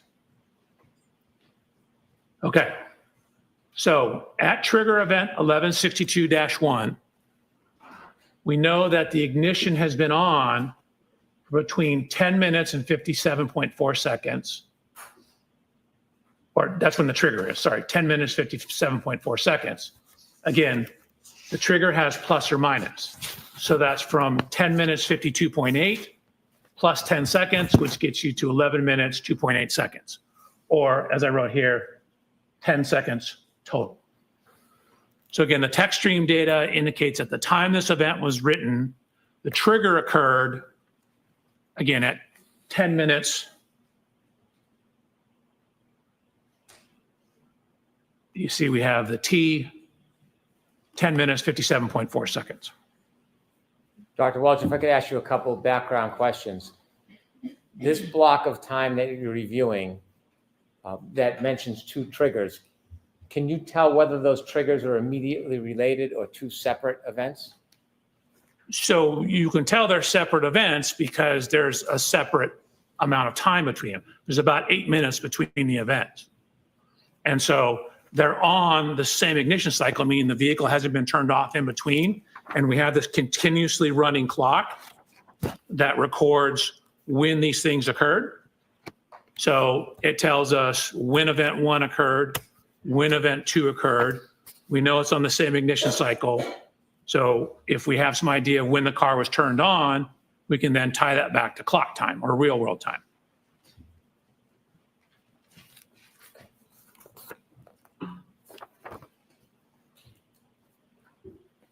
Okay. So lots going on here, right? A lot to digest. This is trigger event 1162.1.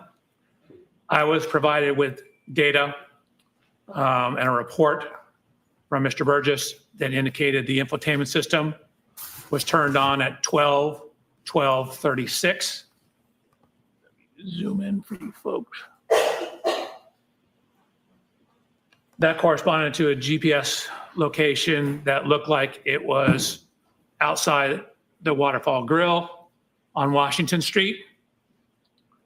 So additional cell phone data that we had is that we knew there was a 3-point turn made when the Lexus passed Fairview on Cedar Crest, pulled into a driveway and made a 3-point turn. So what you see over here is GPS data from Mr. O'Keefe's phone. And with that information and knowing when the system turned on, we're able to now tie the text stream data to a real clock, meaning what time of day did that text stream trigger occur. So we're going from the running clock to a real world clock. So if you take when it was turned on for Mr. Burgess's report, you can see that The Lexus was turned on at 12:12:36. You add in the text stream information, you get it at 12:23:38. And now we have a cell phone data point at 1:54. So at the time my report was written and these slides back in January, that was all the information we had in terms of data point 154. That was the one that was closest in time to it. So we had since received additional information. Dr. Welch, let me ask you a couple questions, and if you can zoom in a little, we might be able to see it a little better from here. Where would you like it? If we can start at the top when you explain in text.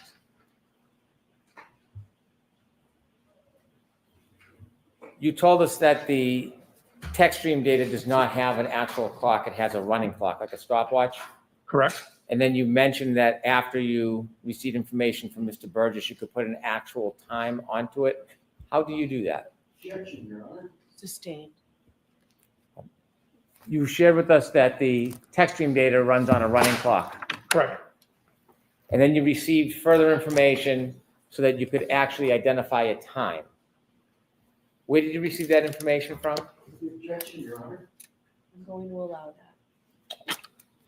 That was from Mr. Burgess's report. And do you know where that information came from? That came off the SD card, I believe, in the infotainment system. Do you know when Mr. Burgess found the SD card on the infotainment system? No, I'd have to go back to his report, but it was in it. This information was in his original report. Based on the SD card information about when the car was turned on and off, how do you match that with the text stream data to get a time? So when the car is turned on, that's approximately when the running clock starts in it. There may be as much as a 3-second delay in it, but that's approximately when the clock turns on. So this shows us when the stopwatch was started for the text stream data. So knowing that infotainment system has date and timestamps on it, so that ties it to a real world clock from GPS information. And so now we can, when that infotainment system turned on, it's very close in time to when the text stream data started recording data. That allows us to tie the two together. The times that you're showing on this slide, does that relate to the first or second event on the text stream data, the first or second triggering event? The first event. Do you characterize the first event in any way? I call it the 3-point turn. In addition to the data you analyzed, was there any other information you saw that evidenced or supported that a 3-point turn occurred at the area depicted in your slide? Right. We have a whole series of GPS data with heading angles, as well as a description that Ms. Reed gave in an interview. The time that you have after you consider the SD card ignition on and the running time, what clock is that based on? It's my understanding that's a clock in the infotainment system. And then we're ultimately trying to also tie it back to the clock on his cell phone. Mr. O'Keefe's cell phone, correct. Do you have any understanding whether all devices have the exact same clock? So it's my understanding they do not. In my discussions with Mr. Burgess, reading reports, that they can have, there can be as much as 30 seconds to a minute of variation. Objection, Your Honor. Sustained. Have you ever heard the, Strike, Your Honor, that answer. Sure. Jurors disregard that answer. have you ever heard the term variance before? I have. What do you understand that to be? That means differences from the answer, I'm sorry, differences from what? from typically the correct answer. Like meaning that a given data point has variance in terms of how it's measured, when it's measured. So different measurement device can have a different variance around the actual true number. You mentioned on this slide a time of 12:23:38. Correct. In O'Keefe's cell phone data, at point 154, approximately 12:23:58. Correct. Is there a difference between the clock on the Lexus text stream data and that of Mr. O'Keefe's iPhone? There is. When you developed the slide, did you have the benefit of more detailed information about data point 154? I did not receive that until May 8th. Did you later learn more information, more specific information? Yes. Okay.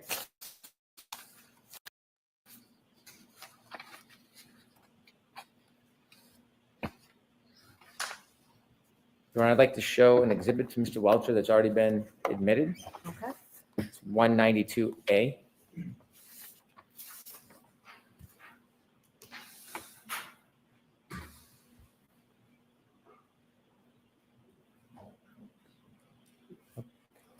Ms. Gilman, can we start with 192B? Dr. Welcher? Yes, we'll come over.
Dr. Welcher, if you could take us back to slide 30.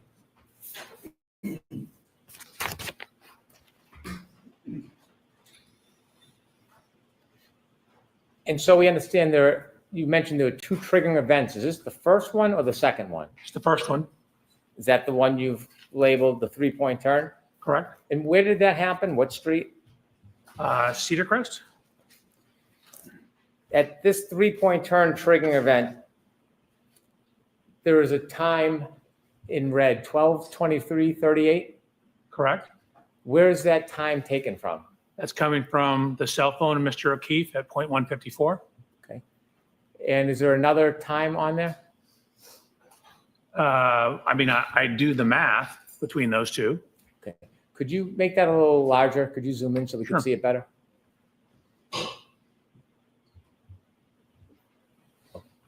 So there's an infotainment time of 12:12:36, I guess, another time, that answer your question. Then we have, The 12:12:36, what does that indicate? What's that relevant to? that's when the text stream data is basically turned on, plus or minus a little bit. When you say the text stream, is that relative to when the car turned on? Correct. Sorry. Okay.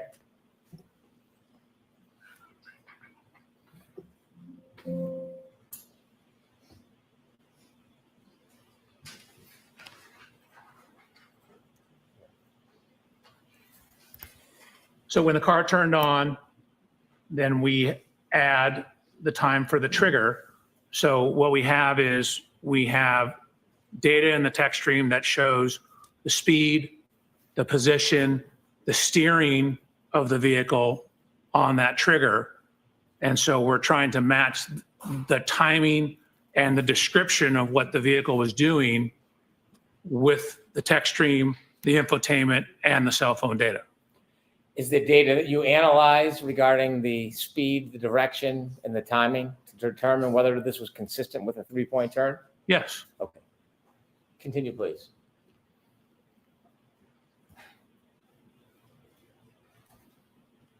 And if you can enlarge that because it's hard to see back here. Sure is. Okay, so again, we are looking at event 1162-1.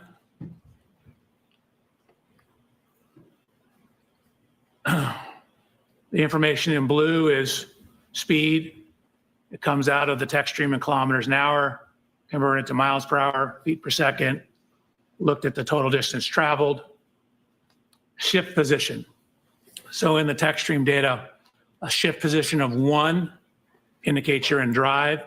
A shift position of 2 indicates you're in reverse. There's no zeros. What would a zero indicate? 0 is usually neutral. And I believe 3 is park. So there's also data on the acceleration of the vehicle. So basically, what is the effect of whatever you're doing in terms of stepping on the gas or not stepping on the gas? And then there's also information on the steering of the vehicle. So again, there's trigger 5 seconds before, 5 seconds after. So over here, a positive number equals a leftward steer. So you can see we have in the forward velocity or forward motion in drive, goes forward with leftward steer, stops, shifts into reverse, and then continues with the rightward steer back. Could you take us over to the left of that data?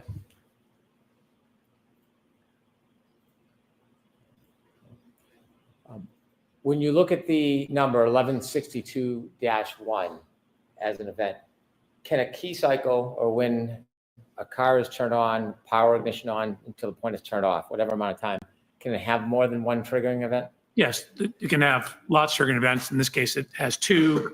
On a key cycle 1164, there's 11. On 1167, there's 10. If you could move a little bit to the right on this, is there something you can see on here that caused the triggering event, some of the data? Yes. So if you look at the triggering, the indication of what this trigger was, what you see is accelerator opening ratio, which is basically, you can think of it as how much you're stepping on the gas pedal. And so if it exceeds, in this case, 30% quicken time after shipping into reverse, that tells the system, hey, we might need to start recording this data. So what you can see, it went into reverse, and then within a very short amount of time, accelerated pedal went above that 30%. That's what caused the T or the trigger in the text stream data. The row next to the 31.5, engine RPM data, can you explain to us what that is? Sure, that's how many revolutions per minute the engine's turning. The more gas, is it generally the higher the RPM? Correct. There's going to be a little lag. Your car doesn't move instantaneously. You have to step on the gas, then the RPMs go up, and then it starts going faster. If you could explain to us the total distance and distance travel columns, how do you read that? Sure. So we know the speed at various times. We know from this data that there is, you can see half a second between each one of these timestamps. So 1, 2, 3, 4, 5, 6, 7, 8, 9, 10 data points at half a second. That's the 5 seconds of pre-crash data. So if you know you're going so many miles per hour, again, I converted it to feet per second. Feet per second, you're going so many feet per second for half a second, for example. You just multiply those two together and it tells you how far you went. So what I'm doing is looking at speed traveling during the interval, that's during this short time period. And then I add it all together here for total distance traveled. You mentioned that when the data is captured, it's limited to 10 seconds. When we look at the top row of JBW vehicle speed MPH, it's 9.94. Is that 9.94 miles per hour? It is. Can we tell whether it was going faster or slower before this data? We generally cannot. I mean, you might have some, it looks like it's slowing down. And then you see right here, this brake switch application. So you have two things relative to braking. You have the brake switch, which is simply whether the brake is on or off, just enough pressure to make the brake light come on. And then you have brake oil pressure, which gives you some idea of how much pressure is in the system, which is a rough indication for the braking. But then what you see here is the longitudinal acceleration or deceleration. This gives you some idea of how much the vehicle is speeding up or slowing down. So generally a minus sign is a slowing or accelerating in reverse. And for the bottom of those columns, I'd asked you whether or not at the beginning of the window, if you had any other information, is it the same situation for the end of that window that's captured? Correct. So at the end of this window, you can see it's still going about 8.7 miles an hour when the trigger stopped.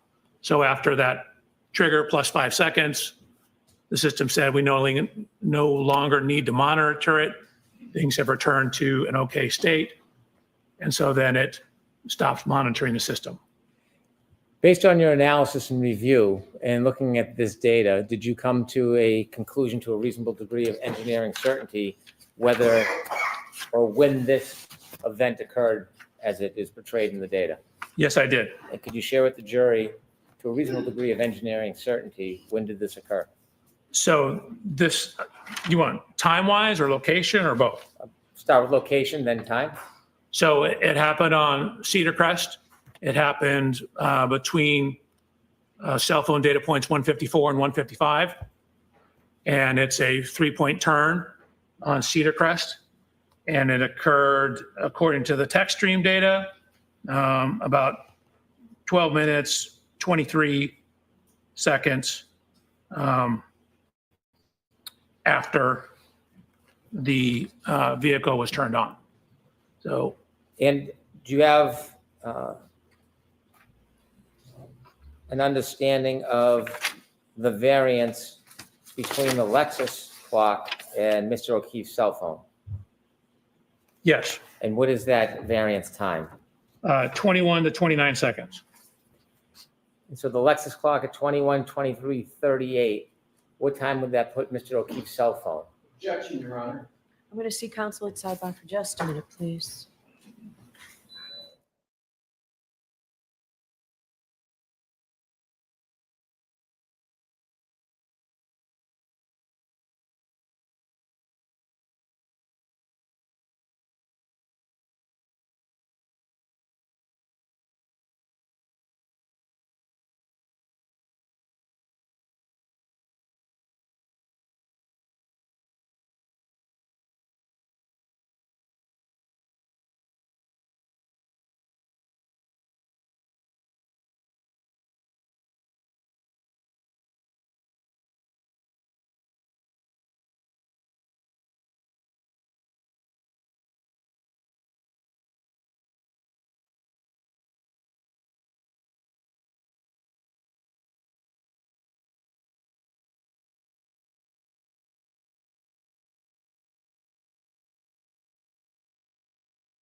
break because we went right throughout. So 10-minute break and then we'll go again. Chair is right this way. Please rise for the jury.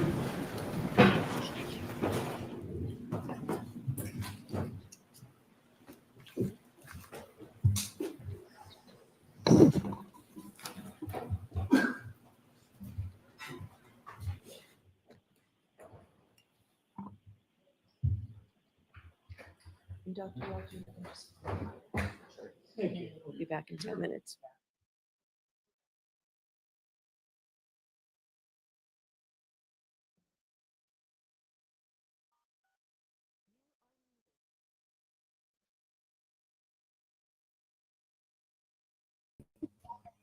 Hi guys, can you hear me?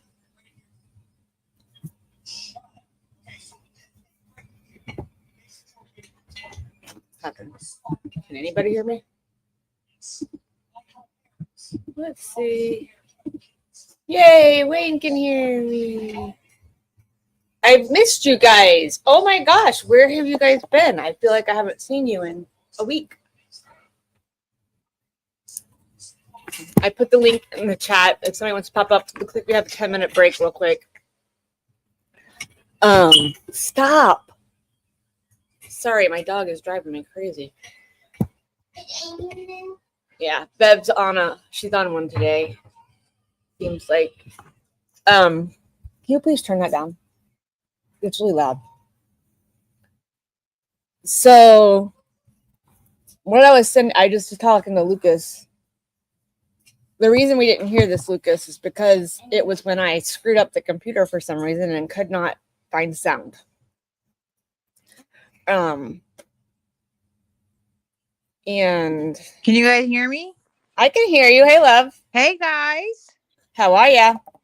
I'm good. How are you guys? Still awake. I don't know how. I've been I dancing. know. God, I can't.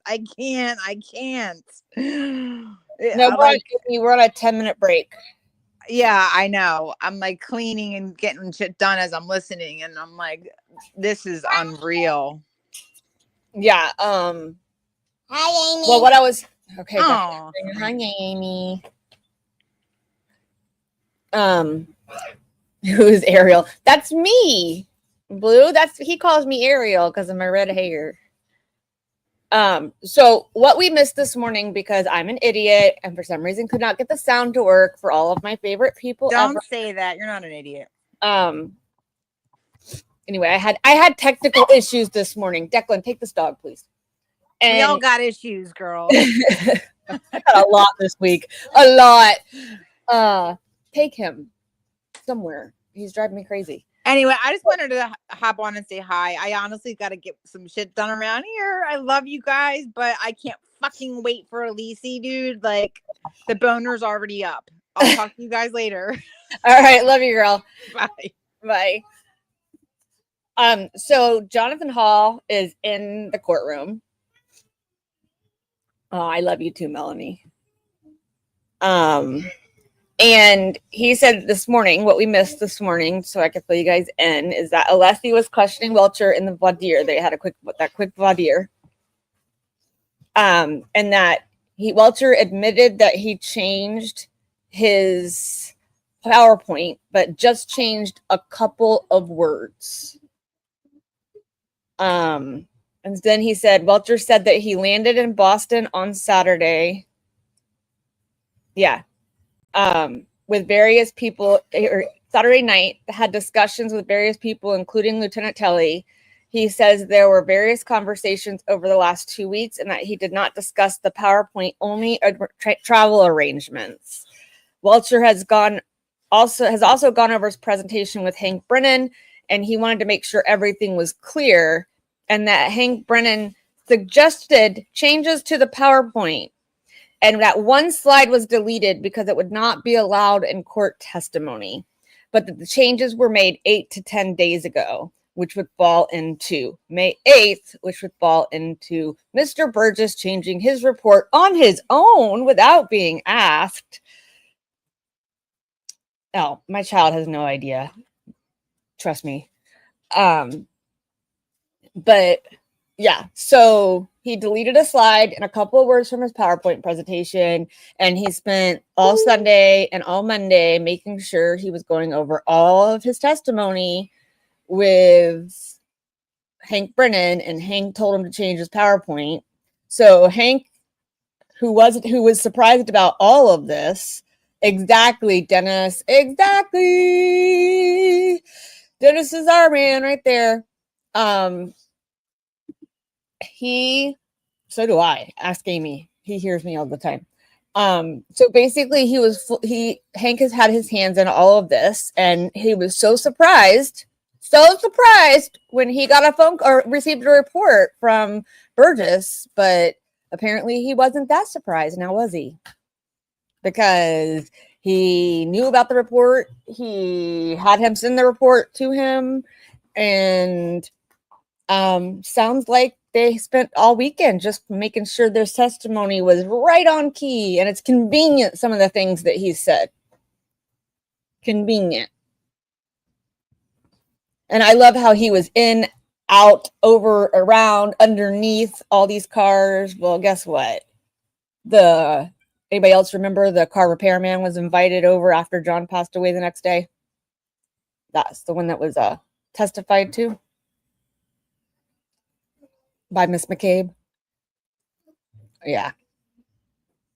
It's quite interesting what these seems their narrative keeps changing every day as soon as the defense takes it down some. It makes me crazy. Stacy, you're right. He is full of shit. He is a liar. And he's very condescending. If I were a juror, I would be like, who do you think you're talking to?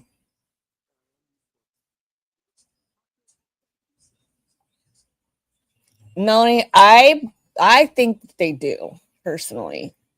I think the jurors are smarter than we give them credit. Well, I can't say that because I gave them better credit last trial, and it seems to me that they all sucked, but they were also, planted, some of them. So we gotta go by that. But what was I gonna tell you? Let me see what Sue Boston's saying. She will tell you. Sue O'Connell.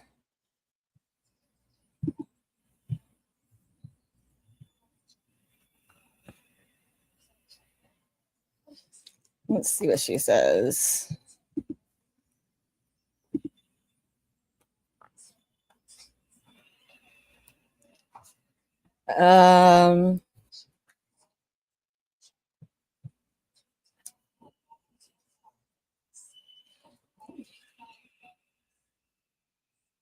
Most jurors are writing as Welcher reads the list of his reports, photos, etc. he had access to. Jurors are awake. More than one retired judge told me that it's not completely uncommon for some jurors to listen with their eyes closed. If a court officer, staff, or counsel see a juror with their eyes closed, they will inquire if they fell asleep or if they're listening. Let's see. Jurors are paying attention, fidgeting. Some are fidgeting, couple yawns, sips of beverages. Says this testimony is similar to other testimonies, sporadic note taking. Alessi is very active and engaged at the defense table.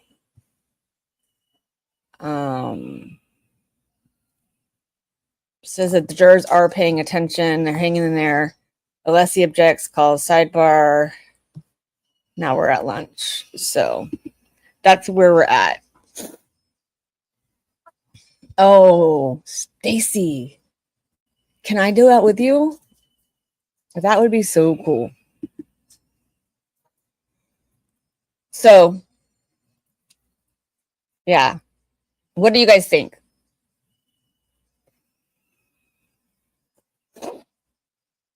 Did you see how he reacted though when he asked him the date he changed it, and he said no, and tried to not say it all the way?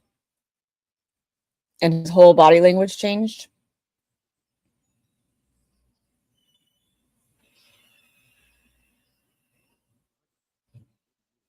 Yeah. I have no fear that Alessi has all his ducks in a row and he's getting more. I have no fear. Hello, hello, hello. No. Hello. Right. It's Jinx. Hi, honey bunny. Hey, Emma. Hey, Kelly. Hey. The way in which he was answering questions was very Buchanan-esque. Yes. Unless he kept saying the past 2 weeks, and he kept asking for a time frame. Every fucking question he asked, he was being, hiya, Mark. Mwah. He You guys have was such a bromance. he was It's being funny. really awkward. He wasn't willing to answer straight off, and when you become like that, you're not willing to be honest. You know, you're looking to dodge the question. And yeah, I mean, I've went back and reviewed what he said about changes in the PowerPoint presentation, and it was basically at the advice of Brennan, because what he removed, he wasn't allowed to testify on, so they can't even talk about it, which I think is a get out, because they could have removed or changed anything and put it under that umbrella. Exactly, because they are, and honestly, the defense already has the report. So Alessi's going to bring up whatever he took out. Yeah, but right. When did they get that? Because he said that he changed his report 8 to 10 days ago. His first report was given to them in January. Well, it didn't look good that he said that he had spoke to Brennan and Brennan told him what to do and what to change. That's going to get brought up on cross regardless, and it's going to look real bad for Hank. Yeah, like regardless of like how this guy is presenting himself, which I completely agree that he's being evasive. Like, I know speak no English. Like, it's one of those things. You nailed that on the head. He's like Bukaki. And then my third language. What? Yeah, it's my fourth language. I don't yeah. And then he's sitting there and with his own like Hank is his guy and he's being evasive with Hank. Imagine what it's going to look like with Alessi. And Alessi, listen, I'm sorry, but Alessi is the smartest guy in the room. He knows, like you can tell that he knows what he's talking about. Like he's probably been doing this for so long that he could have a PhD. Yeah, in but what these it's the JBW shit in the PowerPoint presentation. He said right at the beginning, you know, the things in blue I've added myself with my initials, and I'm looking at all these columns, and I'm thinking all the relevant columns that he's quoting is information that he's put in there. Right. I want him basically. Do you remember a few weeks ago when I went off and I did all these calculations about gear ratios and speeds and engine RPM and all that shit? Yeah. Sure do. Yeah. Well, I want him to get onto the reversing on Fairview. That's what I thought he was at, because I was like, none of that matches anything he said in the opening. But still, even with a 3-point turn, I'm sorry, but I always stop my car before I shift gears. I have a husband that's a mechanic. You drop your engine. Right. That was Kim's fault, because Kim was gearing me up saying, go Lucas. I'm thinking, yeah, this doesn't add up. But I'm talking about the car. When I'm going from forward to reverse, even doing a 3-point turn, I stop my car and it's going to drop my engine. My husband will kill me. My thing is, how are they going to, Lucas? Like, how are they going to? So we had Whiffen, and then we have this guy. This guy was like, okay, wait, can we go back? I'm sorry, I'm having an ADHD moment because I just need to talk about this. When they brought up in the voir dire about fucking Whiffen's resume, he goes, yeah, I've been getting a lot of emails about it. Bro, you are responsible for your fucking employees, and he lied to you or he lied to us, and both is a bad look. And that was evasive too. He's like, I'm getting emails. Now listen, people, stop going real life. Stop contacting what, honey? Amy, you know yourself when somebody under you has dropped a clanger and you're getting all the flack for it, and the director drags you in the office and says, "Amy, explain yourself." The first thing you do is, "Oh, I haven't investigated yet." Oh, I haven't You checked. know, yeah, I haven't checked it yet. I haven't checked those emails. I can't because of court, because I'm not allowed to check my emails because of That's court. it. But he's so full Yeah, of no, shit. you're right. I mean, He just comes out and he says he doesn't know this, but either you hired him knowing this, and if people are going real life, they need to stop. But I mean, I do you guys haven't. think I that? haven't Do you guys think that Alessi can bring that up to him? Like, oh, so Whiffen works under you, and did you not know that he was pursuing a bachelor's degree for 17 years and all that kind of stuff? I can't wait for Alessi to get up there. Well, he's the executive, whatever he is. Hang on, An he admin, is yeah. the executive vice president. So That's right. So He's the one book, of the people that started the company. the book might not stop at him, but it goes past him up to the CEO. So Right. he would maybe he wasn't aware, but he bloody well is now.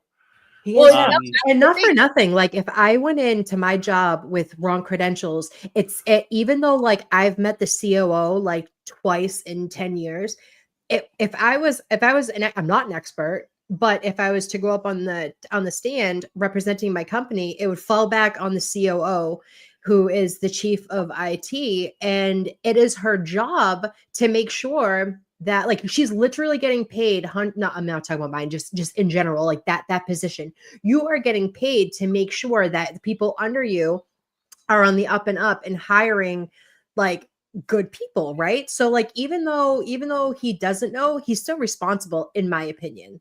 Yeah, but he's still said that he's used some of Burgess's results and reports. Right.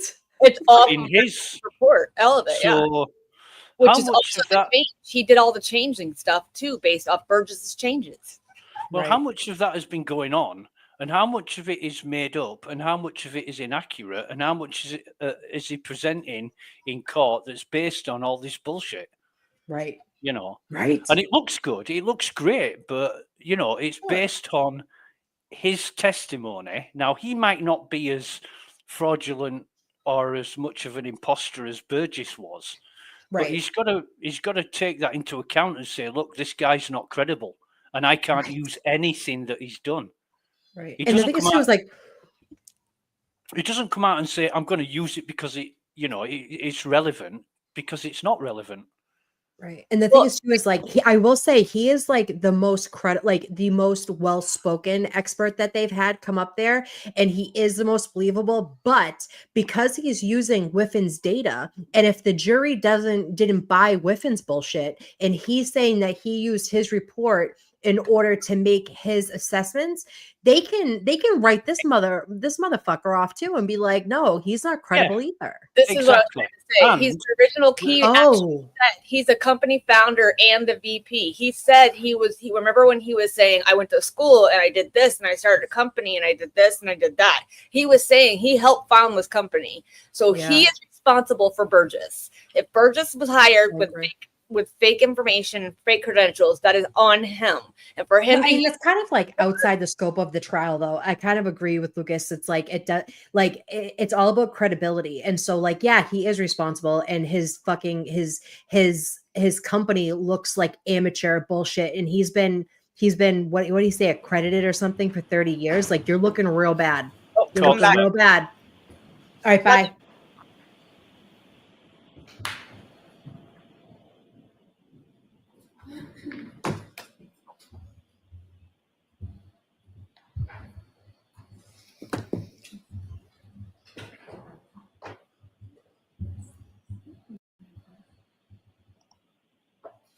Order the session, please be seated. All right, so Mr. Brennan, you can continue. The objection's overruled.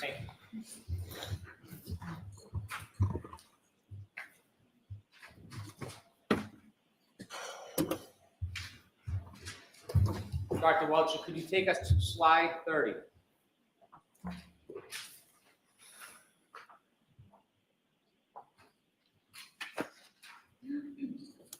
Could you zoom in a little bit on the right photograph and the text under the right?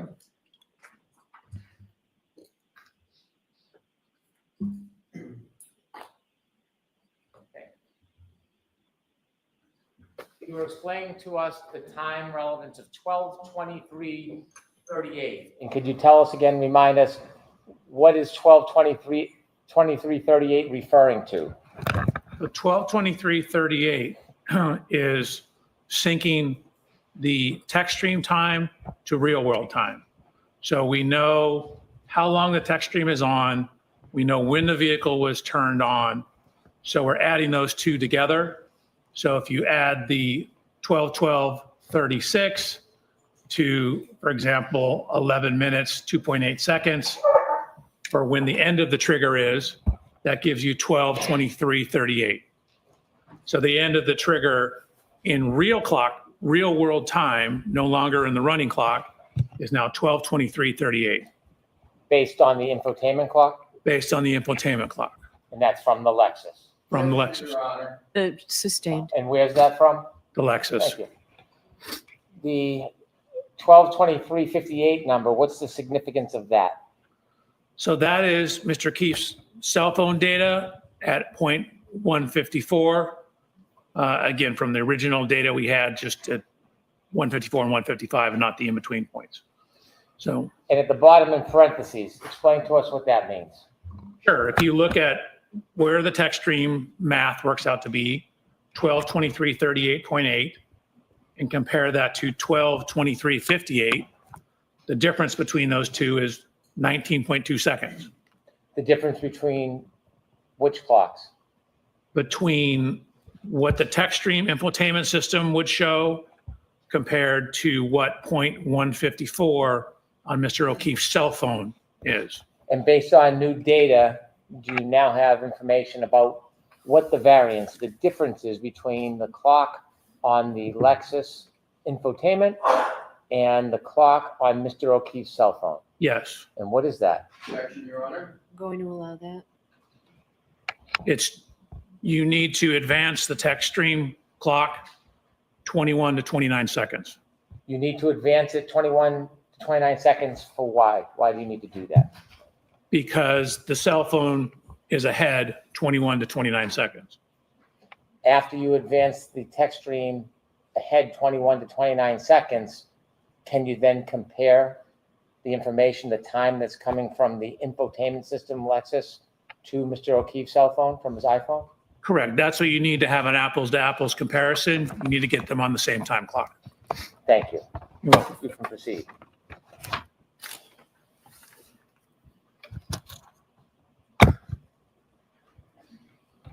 So I think we left off here. So that's 1162-1. So what we have is we have the cell phone data, the original cell phone data on the right-hand side.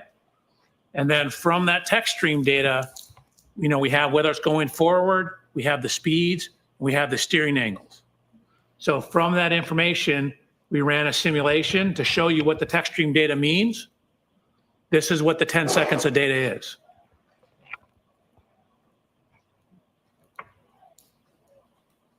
And again, just because the simulation stopped, that's just where the text stream data ends. Again, as we showed you earlier, that the car's still moving. That's just the last data point we have. So what that text stream data shows is matching a 3-point turn on that Cedar Crest Street. So we have the vehicle motion, the timing data consistent with the interview statements about making a turn, 3-point turn. Can you take us back to the data chart and show the 2 points that you just mentioned, the turning? Where's that reflected in the data? Sure. So you can see And you'll have to enlarge that. I'm sorry, Doctor. column N, that's the shift position. So that's looking, we start off going forward right here. And you can see at the start of the simulation, we're going about 9.94 miles an hour.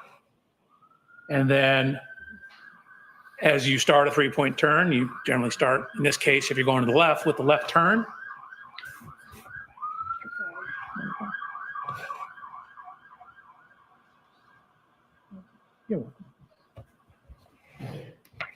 So you can see we have this steering angle here, then the transmission. So again, we have the brake application. So you're coming in, but you're slowing down, and you get down to a speed of approximately 0. 0, shift into reverse, back up, and then start to turn the other direction as you're backing up. So again, you want the rear to go to the right, you turn the steering wheel to the right, right is negative, and then as you start to pull around and pull forward, you turn back to correct for the steering, and so that's what this shows. So again, if you put it all into a simulation program, the speeds, the shifting, the distance, keep in mind we only have that 10-second window of data, and the steering angle for that Lexus, that's what it indicates. Can you enlarge the photograph on the right with the data points and explain to us the significance of that? Sure. So again, what we're trying to do is we have the infotainment, we have a text stream. We're now trying to see how that correlates to Mr. O'Keefe's cell phone. So we had originally very coarse data points, 154 and 155. There's additional data points between here. So we're looking at how well does our predicted time compare to those two. So with the cell phone correction, you end up with the text stream data at 12:23:59 to 12:24:07. So that's actually right in between these two data points. And so we know 154 was closest, but it's on the right-hand side of the road. 155 is when it's turned around and heading back in the southerly direction. So the cell phone data corroborates the text stream timing data in conjunction with the infotainment system data. Thank you. Please continue.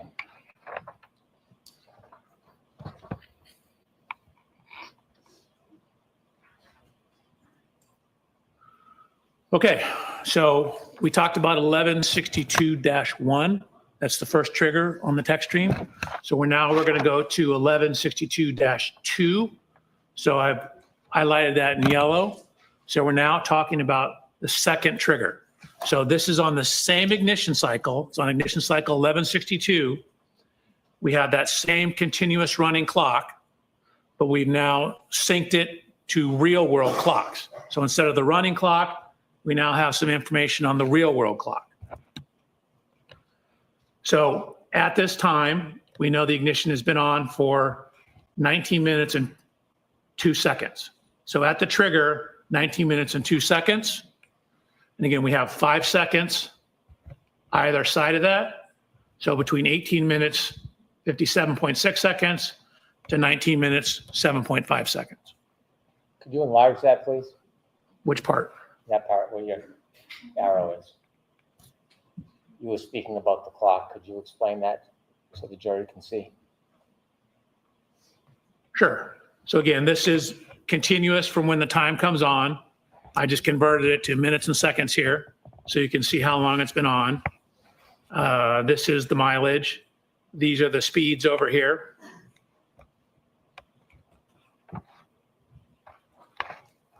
And this is some information on how far it traveled. Again, we have the plus minus on the steering. That gives us some information on the steering. Really, there's very little steering going on at this point. Slight leftward steer. Dr. Welcher, did you determine how long after the first trigger, that 3-point turn, that this second trigger occurred? Yes. 3-point turn occurred about 8 minutes after. You said the 3-point turn occurred I'm after. sorry, this event, I misspoke. 11.2 occurred about 8 minutes after. After the 3-point turn? Correct. Okay, thank you. Can you walk us through this data? Sure.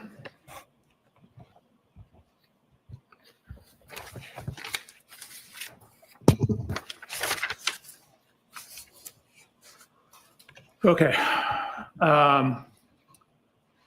So we have the accelerometer data here.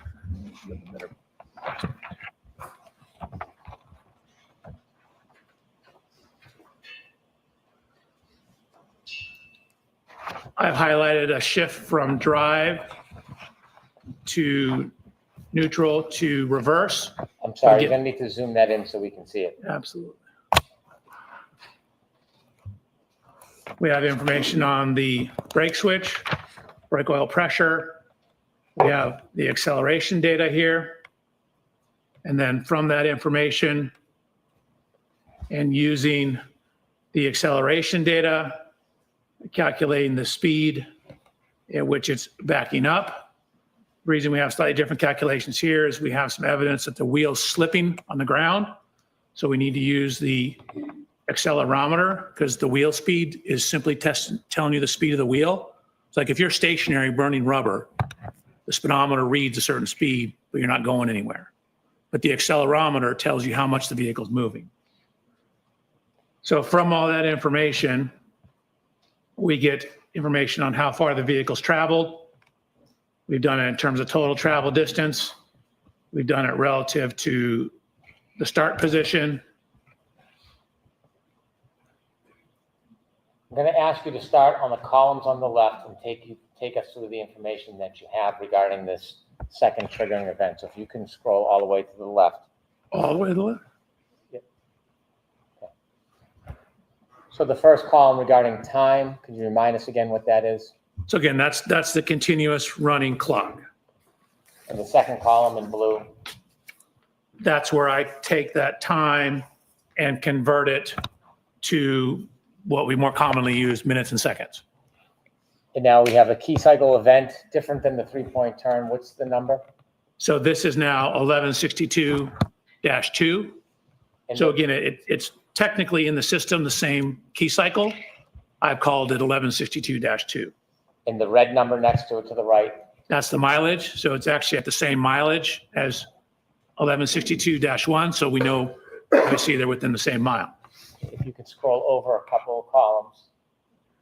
From your data, can you tell during that event how far the Lexus traveled during Yes. that event? Yeah. And how do you do that? So we have accelerometer data. We have velocity data or speed data back here. I've corrected for what you see down here is, and I go through this on a later slide, but right here you can see a significant increase in RPMs, but yet the acceleration is dropping. So what that means is if your RPMs are going up and the speed's going up, that means you should be accelerating more. But what happens because the acceleration is dropping, that means what's actually happened is the wheel's slipping. So what I've done is I've used the accelerometers data to calculate the speed once the vehicle is put into reverse. And once we know the speed, again, feet per second, we know every data point is half a second. So speed times time tells you how far you moved. Feet per second, feet divided by seconds times seconds gives you feet. That's how far you went. So you get how far you went in each interval, then you get the total distance traveled. And so this is relative to the start. So 0 is the start. The vehicle goes forward about 34 feet. Then you can see it basically stops in this area here, then begins to back up and ends up backing a total of 53 back from where it originally started. So if you add 53 to 34, you get 87. So the total motion, 34 forward, 53 back, the Lexus moved 87 feet total. Dr. Welcher, when you say the Lexus moved 83 feet total, is that according to the data or is that the entirety of the movement of that Lexus? No, that's just from when the data starts to when the data ends. So if you look at when the data starts, you can see that the vehicle is actually going 13.67 miles an hour. When the data stops, the vehicle is still going 23 miles an hour. And you From can this- see, I'm sorry. you can still see that it's still at 74% throttle. So, you know, this is 3/4 of full throttle in reverse. So to start with the distance traveled, if you can go to the top, we see that the speed is 13.67. Is that where the data gets picked up? That's where the first data point is. Again, the trigger is here. This is 5 seconds before the trigger. Are you able to tell how fast or slow the vehicle is traveling before that data point of 5 seconds before the trigger? No. And likewise, on the bottom, the speed, at the end of the 10-second data points at 23.61, can you tell whether or not that speed stayed the same, increased, or decreased? I mean, considering you're at 74% throttle, it likely increased. How much, I don't know. And you can see that up here, she's on the brake. Down here, she's not on the brake. And so she's not on the brake and at 74% throttle. And what is the percentage of throttle that has to be initiated to cause a triggering event? For a shift into rear and a rapid throttle application, is 30%. If you look at the next column over, if you can go to the top heading for the jury to see the engine RPM data, could you explain that? Sure. Again, that's the engine RPMs. And so, as I mentioned, you have this jump in engine RPMs and a very dramatic jump in the reported speed of the vehicle. But when you look at the acceleration is actually dropping. So again, that's a telltale sign that the tire is spinning because the vehicle is not being accelerated. And so I've used the accelerometer data. Again, if you just, a process called integration, you integrate the accelerometer data, it will give you the velocity. So what I've done is, it's called piecewise integration to get the speed data that takes into account the tire slippage, and from there calculated the speed or the position at each interval going across the top here. If I could stop you at your column that says JBW speed at each time step. Yep. If you go to the bottom, please. So does your data indicate that the speed is changing at the end of this 10-second event? Objection, Your Honor. Sustain. Is the speed changing at the end of this event? Yes. How so? Well, again, you can see it's increased about 2.7 miles per hour. And again, we know from what I already stated that that last time step, you're still at 74% throttle and you have 0 brake application. Is it possible from the data to tell how far the Lexus went forward before it went in reverse in total as far as feet? Not in total, no. We just have this 10-second window.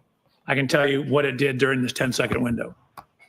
Is it possible to tell how far it continued after the data? No. The shift position changes from 1 to 0 to 2. Can you again explain to us what that means? Sure. 1 is drive, 0 is neutral, 2 is reverse. And then brake switch status, again, a 1 is you're on the brake pedal, enough to activate the brake lights. 0 is you're off the brake pedal. Each one of those indicators, 1, 0, 2, how much time is for each of those? 0.5 seconds. So can you tell how long the Lexus was in neutral for?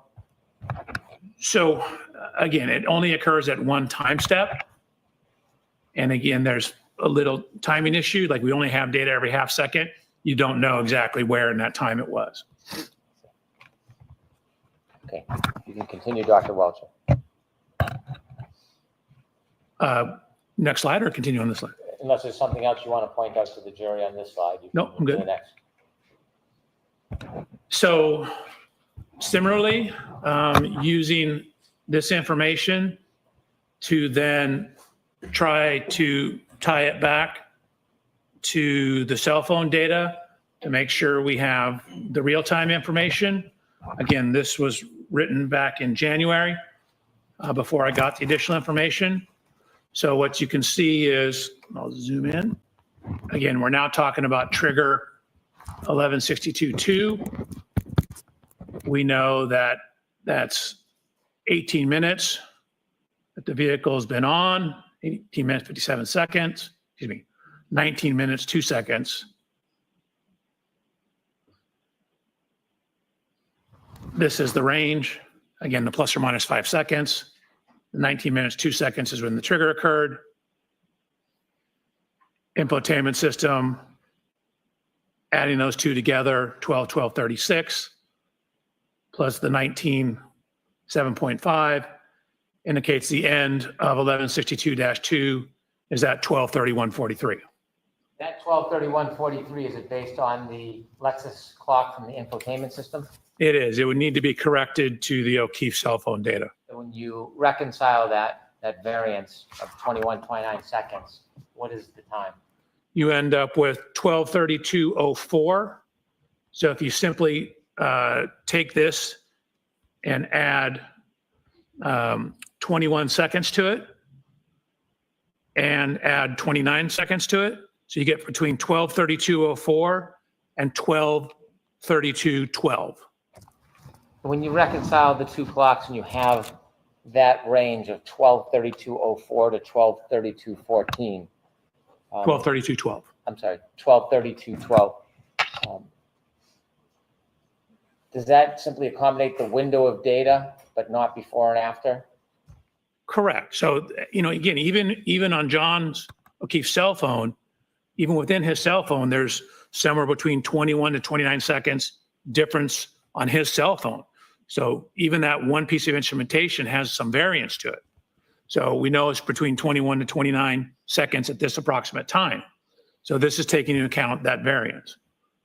So the only time window that you have is based on the data, and that's reflected in the 12:32:04 to 12:32:12?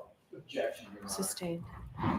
Is there any other window you can accommodate with the data you have other than that 10-second window? Yes. What's that? So I was given information about a final lock event on the phone. Let's stick with this window if we can. Okay. Since you only have 10 seconds of data, is it possible from the Lexus clock data to have a larger window than this 10-second window? No, the text stream will only give you a 10-second window, but it doesn't tell the whole story because the vehicle's still moving. Understood. Okay, continue, please. So I have this other event, a lock event, and the information I was given that at 12, it's 12:32:09. And so we have the text stream data ending at somewhere between 12:32:04 and 12:32:12, which puts this number right in the middle of that, more or less. Continue. Is this a good place to take a luncheon break? Certainly are. Okay, so why don't we do that, George? So we'll take 45 minutes for lunch. And again, Dr. Wilson, you can just call it. Thank you, Your Honor. Thank you very much. You are muted. Thank you, Your Honor. Thank you very much.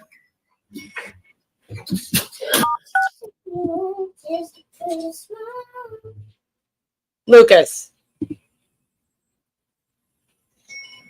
45 minutes, guys. If anybody wants to come up. Yeah.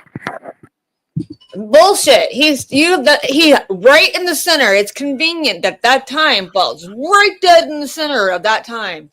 I'm not too sure about this. There's all this contradicting testimony from moving from one place to another to suit what you need to show as facts. When I'm really interested in this, and Blue Eyes criticized me. Oh, she gives you a hard time. She can give me a hard time any day, but I know she can. Look at that. The reason why I'm so interested in this is because I did so much investigation into it. And the data that he's showing, it looks really close. I mean, so close it doesn't matter to what the results were that I found. But he's only got 10 seconds of it, so that's a bit convenient. And the time frame in which he's operating shifts and moves to suit what he needs to say. I don't agree with this, because he's previously testified that, okay, right, I totally get this, and hate corruption, I said to hate corruption, I don't know anything about vehicle data. I'm just going off the evidence. And what he said, what Welcher said was, when you start a vehicle, the timing of the onboard system can be 20 seconds inaccurate to real time until the infotainment system kicks in, which gets its time from GPS, and then everything uses that clock. Right, which makes sense. So he's previously testified that's how it happens. Now, the events that he's talking about, and I'm talking about the 11621 and 11622. The 11621 is the 3-point turn in Cedar Crest, and the 11622 is the reversing on Fairview. Right. This is 8 minutes or so after Karen's left the waterfall bar. Right. So the vehicle has had more than enough time to set itself time-wise pretty accurately off GPS. And what he's doing is saying, oh no, there's still a 29-second discrepancy. And I'm, excuse me, and I'm thinking, where does this discrepancy come from? What they need to do is get a Lexus LX570, test the onboard system clock with the infotainment GPS clock and an iPhone. And they want to test all that to see what the time difference is, because they can't keep shifting it around to suit themselves. It's not factual. It's not how clocks work. And, excuse me. Oh, shut up, Blue Eyes. You're turning me on. Not even Lucas can make this shit sound sexy. But do you know what I mean? He's already said, right, okay, this is how it works. This is what happens. And GPS is accurate. GPS is the most accurate you could probably get on that and Bluetooth, right? And then when it comes to the 3-point turn and reversing, but it doesn't work that way anymore. It works like I say it works now. And what's the point in proving yourself if you're going to disprove yourself in the next fucking sentence? Well, in one sentence, he says that she did the 3-point turn without any braking. She was still moving her car, but then she goes up, supposedly brakes, and then slams it in reverse and goes 87 feet backwards. 87 feet was never even mentioned. So where does he got 87 feet from? I was going off the 62 feet. Yeah, he said 87. And 87 feet. 70 feet. Where does she?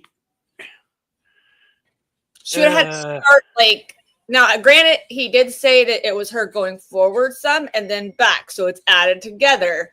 However, she still would have to start at the Asian house, as Matt McCabe would say, way up there by their driveway to get going that fast to go to do that. There's no way.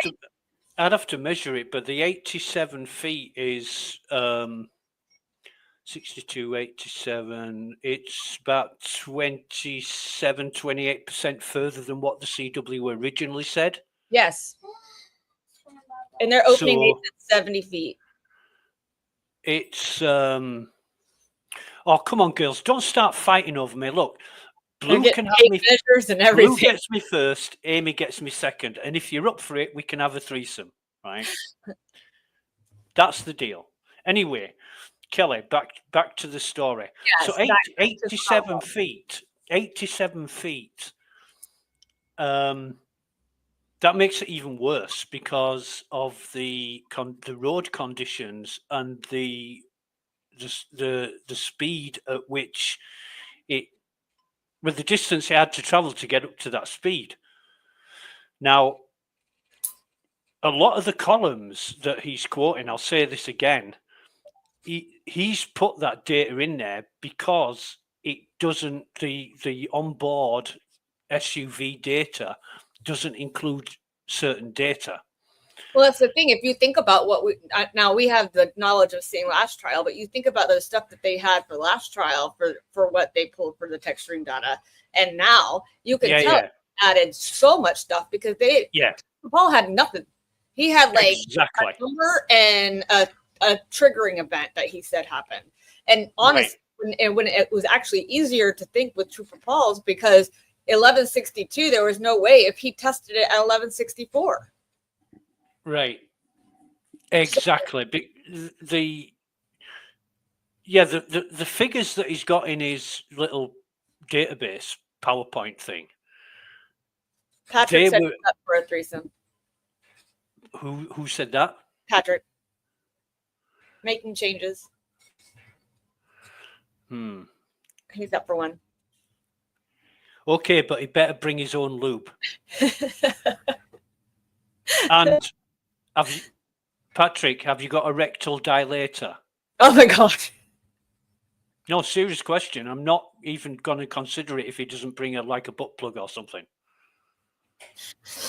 Paul did. Amy, please stop me. Please. Please stop me. I want to stay on track. I want to stay on. You are the queen of taking people off point, Kelly. I am ADHD right now. I'm telling you, I have not taken my meds today, so that'll help you. But Paul did stuff, and this guy does things to get the data. Like that's the thing. Like when he's talking, what was I going to say? The 87 feet. It doesn't match anything that they have said. And then you go into, he's saying that the amount of speed that they went backwards, or she went backwards, was what, 24 or 23? 23.6, but he said that the car was still reversing, which added another 1.2, I think it was, or was it 1.4?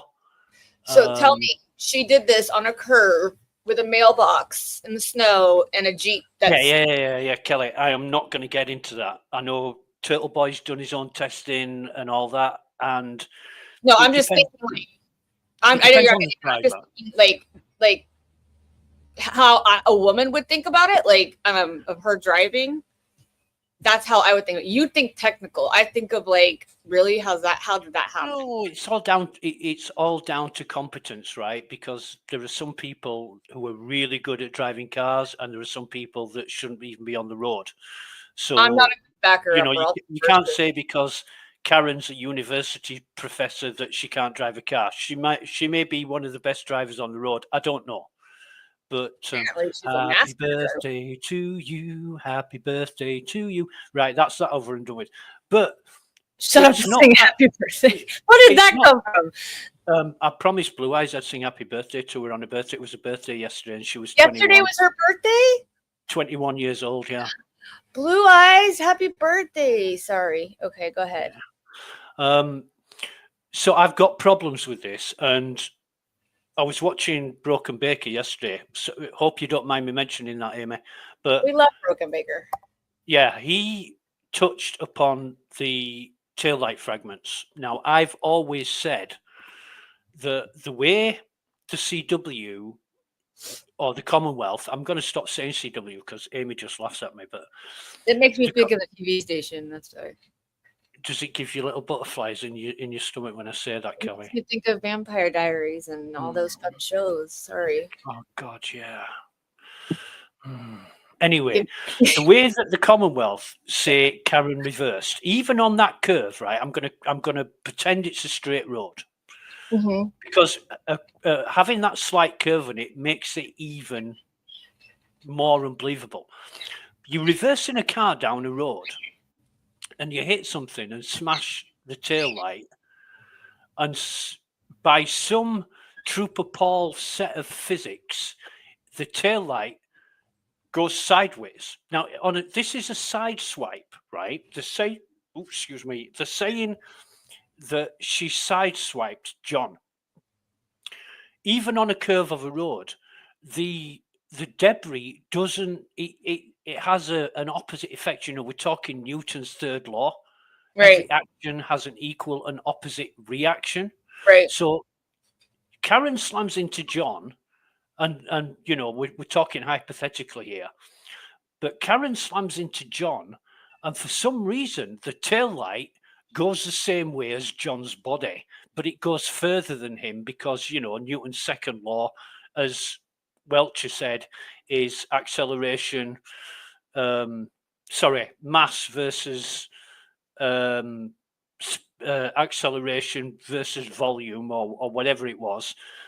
So lighter objects will travel faster because they're less mass and they're traveling at the same speed. How can that be? Because, you know, you get a tennis ball and you throw it at a wall. Oh no, you throw it at an empty drinks bottle. What does the tennis ball do? Does it go the same way as the bottle, or does it go in a different direction? Of a what kind of bottle? You know, just a drinks bottle. You throw a tennis Like ball, Gatorade bottle, or a can of beer, or a Skittle, or one of these. What do you call them? It's gonna go opposite direction of what it hits. Well, it veers off. Right. It veers off in a direction that was not on its original trajectory. Right. So, you know, the tail light fragments were found around John and beyond John on the lawn, which wouldn't have happened because the tail light fragments, given especially a side swipe, the tail light fragments would have gone into the road, may have ended up on the other side of the road, on the neighbour's lawn, on the opposite side of the road, right, but not behind John. And that's just physics. That's just basic physics. So yeah, Baker mentioned this, and it triggered my memory of what should have happened way back to when Trooper Paul was testifying, and they said, "Well, how can this happen? You know, he somersaulted 30 feet in the air. How can you explain that?" "Oh, it just did. It just happened like that because I said it did." And it doesn't make sense. But I'd love to be in a position where I'm saying what Welcher's testifying to is complete bullshit, but I can't because I'm not that educated about physics or vehicle accident reconstruction. It just doesn't make sense. But what I want to know is how fast Karen was supposed to have traveled home after that. Yeah, we're gonna find that out after lunch because she was supposed to connect to Wi-Fi at 12:36. That's gonna be their biggest thing of trying to convince anybody. Well, wait a minute. 12:36 is 4 minutes right after the event of going backwards. She still had to go forward and go that way. So, yeah, somehow she had to stop. Yeah, and still go. We could add a few seconds on for going forwards, but she had to do a 7-minute journey in 4 minutes. Yeah. Now that in itself would have been a triggering event. Now I know that Remember, Vinny Politan did it with his producer guy. They did it in 5 minutes and 30 seconds. And that was with nobody on the road, the lights turning green, and not having to stop at all. And not in snowy conditions. It wasn't a blizzard, but there was snow on the road. Which I think is like 35. You know, so he did it in 5 minutes. And what I've not yet, anybody who's done it, I have not yet seen them do it less than 5 minutes and like 30 seconds. That's when I've seen it. It's been about 5 minutes. He said anything over 30% on the accelerator is a triggering event. Now, Right. I don't know in a Lexus LX570 what the triggering events are, but he said anything over 30% accelerator is a triggering event. So we should have at least a triggering event for when for when Karen set off, and we can go by the Wi-Fi. Now they could say, oh no, the Wi-Fi time's out. You know, the clock on the Ring camera or whatever on the Wi-Fi was out as well. No, these things run off what they call NTP, the National Time or a Network Time Protocol. Right, so I have a NTP server running here. It's not interesting, but I could show you the maximum drift, and I get my time from Google, from the European Space Agency, and a couple of other servers in Europe. No, one's in UK, one's in Europe. And the maximum drift is approximately 2.1 seconds. That is the time difference between servers in another country and my computer. 2.1 seconds. If I look at, I did this the other day, and I was talking to Amy about it when we were sexing each other up. And the time difference between my computer and my mobile phone was 1 second. So I don't know where they're getting these fucking 29 seconds from. You would have to have a really bad network that's not maintained in order for the time to be that wrong. Well, he's trying to say 29 to 1 minute. 29 seconds up to 1 minute at one point. That's what he's trying to. You're just making it up, aren't they? The fact I'm trying to say is none of these devices, none of these systems that we're dealing with here, not the infotainment system, which gets its time from GPS, not the mobile phone, which gets its time from the network, which gets its time from GPS. Right. They cannot be 29 seconds apart. Yeah. No, there's not, and then try to make it a minute. That's just trying to fit you can tell it's trying to fit the narrative. Yeah.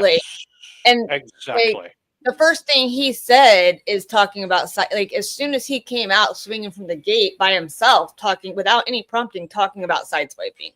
So it feels to me, granted, I'm biased, but to me, it feels like this. If I were a juror, this guy comes out talking the way he is. He's trying to make it, trying to fit the narrative. And after everything that happened with Burgess and everything prior, and you got GPS I know. I'm basic, and I know the GPS is on point. Like, I don't have the knowledge that you guys do when it comes to computers and things like that, but I do know that GPS has never, in the way my phone works and what I use all the time, that stuff is not what they're saying. Well, and that's not a basic person. Just as a bit of bullshit experience, I spoke to a mate of mine the other day who's a certified NTP server admin. I showed him the part of the video where Burgess was going on about time, and I just said, what do you think of this? And he said, the guy is full of shit. And that is just, he doesn't know anything about the case. He doesn't know any facts. He's not got any side whatsoever. It's just an opinion on what Burgess said about time drift. Right. I get drifting for a couple seconds, like, 2-3 seconds. I get that. No clock is ever the same in your house. I get that. But I don't get the time drift for 30 seconds or more. Well, I could believe it's 29, 30 seconds between the unsynchronized onboard system, which the clock starts up. I don't know how it should have a timestamp. In fact, I've seen logs of the onboard system with timestamps. So it must get its time from somewhere. But I can't believe the onboard system doesn't set a time, because it's like a computer. When you turn a computer on, it doesn't have a time. When you press that power button, it doesn't know what the fuck the time is. It gets its time from what they call CMOS. And I was going to call Amy Katie. Sorry, it was I slept with Katie last night. But anyway, that's another story. You can't keep them all. Amy will understand this, right? But when you switch a computer on, it goes into a ROM chip that's a read-only chip that's programmed with software. It's Mhm. called BIOS. In fact, it's UEFI now, which is basically a GUI BIOS. The BIOS has circuitry connected to it, which is called a real-time clock, which is backed up by a battery, by a button cell battery. Say it And again. say again. Say it again. It's backed up by a real-time clock that's powered by a button cell battery. Oh, that's so sexy. Sorry. Okay, go ahead. And then, I mean, this happens in seconds, right? This happens in the couple of seconds after you press the power button. The computer BIOS will initialize itself and get the time from the real-time clock. It doesn't have to do that. It can get it from a network. It can get it from the internet. It can, however it gets time is not important. But that's when the computer sets time. So this long-winded explanation. Has that now? Can I ask you? Has that been like that with computers for all time, or has that changed? That has been the case with computers since at least I know of, which The is reason I ask is you remember Y2K and everyone was freaking out about the date and how things were going to change when it hit midnight. Y2K. Y2K is fucking mint. Like that's when Caleb was born. So, I was like paranoid. Everyone had me paranoid that the world was going to end at midnight. And so everyone was freaking. That's why I was wondering when you said that, like, are they like, has that always been that way? Because then it makes sense to me with the computer.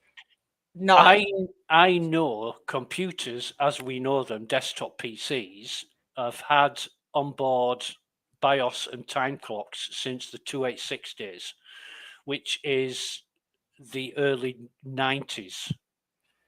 Yeah.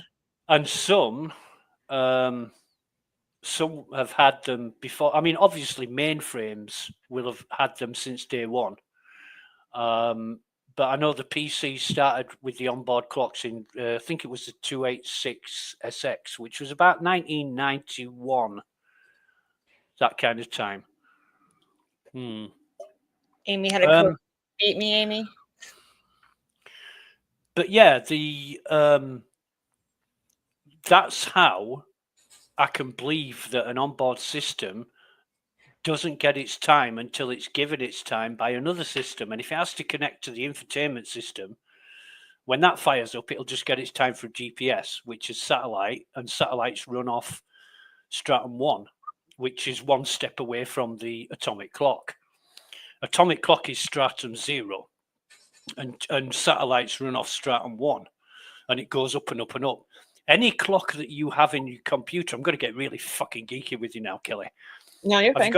Have you got your batteries charged up on your vibrator, Andy? Because this is going to get sexy. But okay, hold on. Let me put the phone on. Go ahead. God.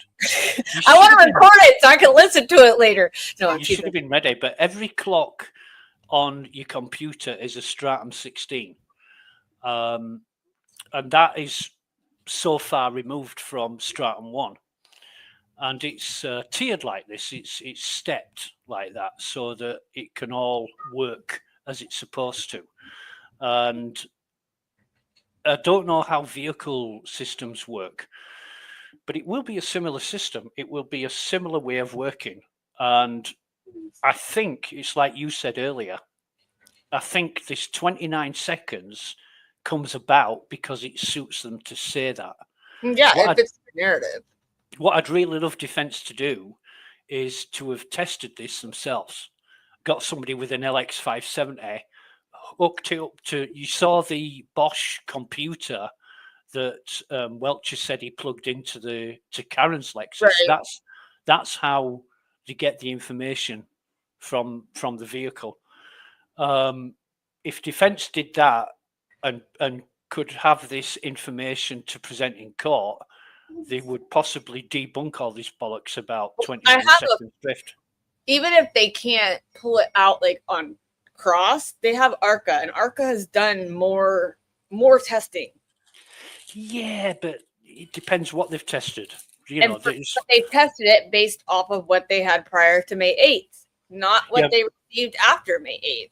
So it's not going to be like a Star Trek episode where they can just make it up to suit like the CW are doing. I mean, they need to have done the testing. Right. And Well, here's my Arca, thing though. Like you look at somebody like for me personally, this is not even a court. This is just like looking at outside looking in.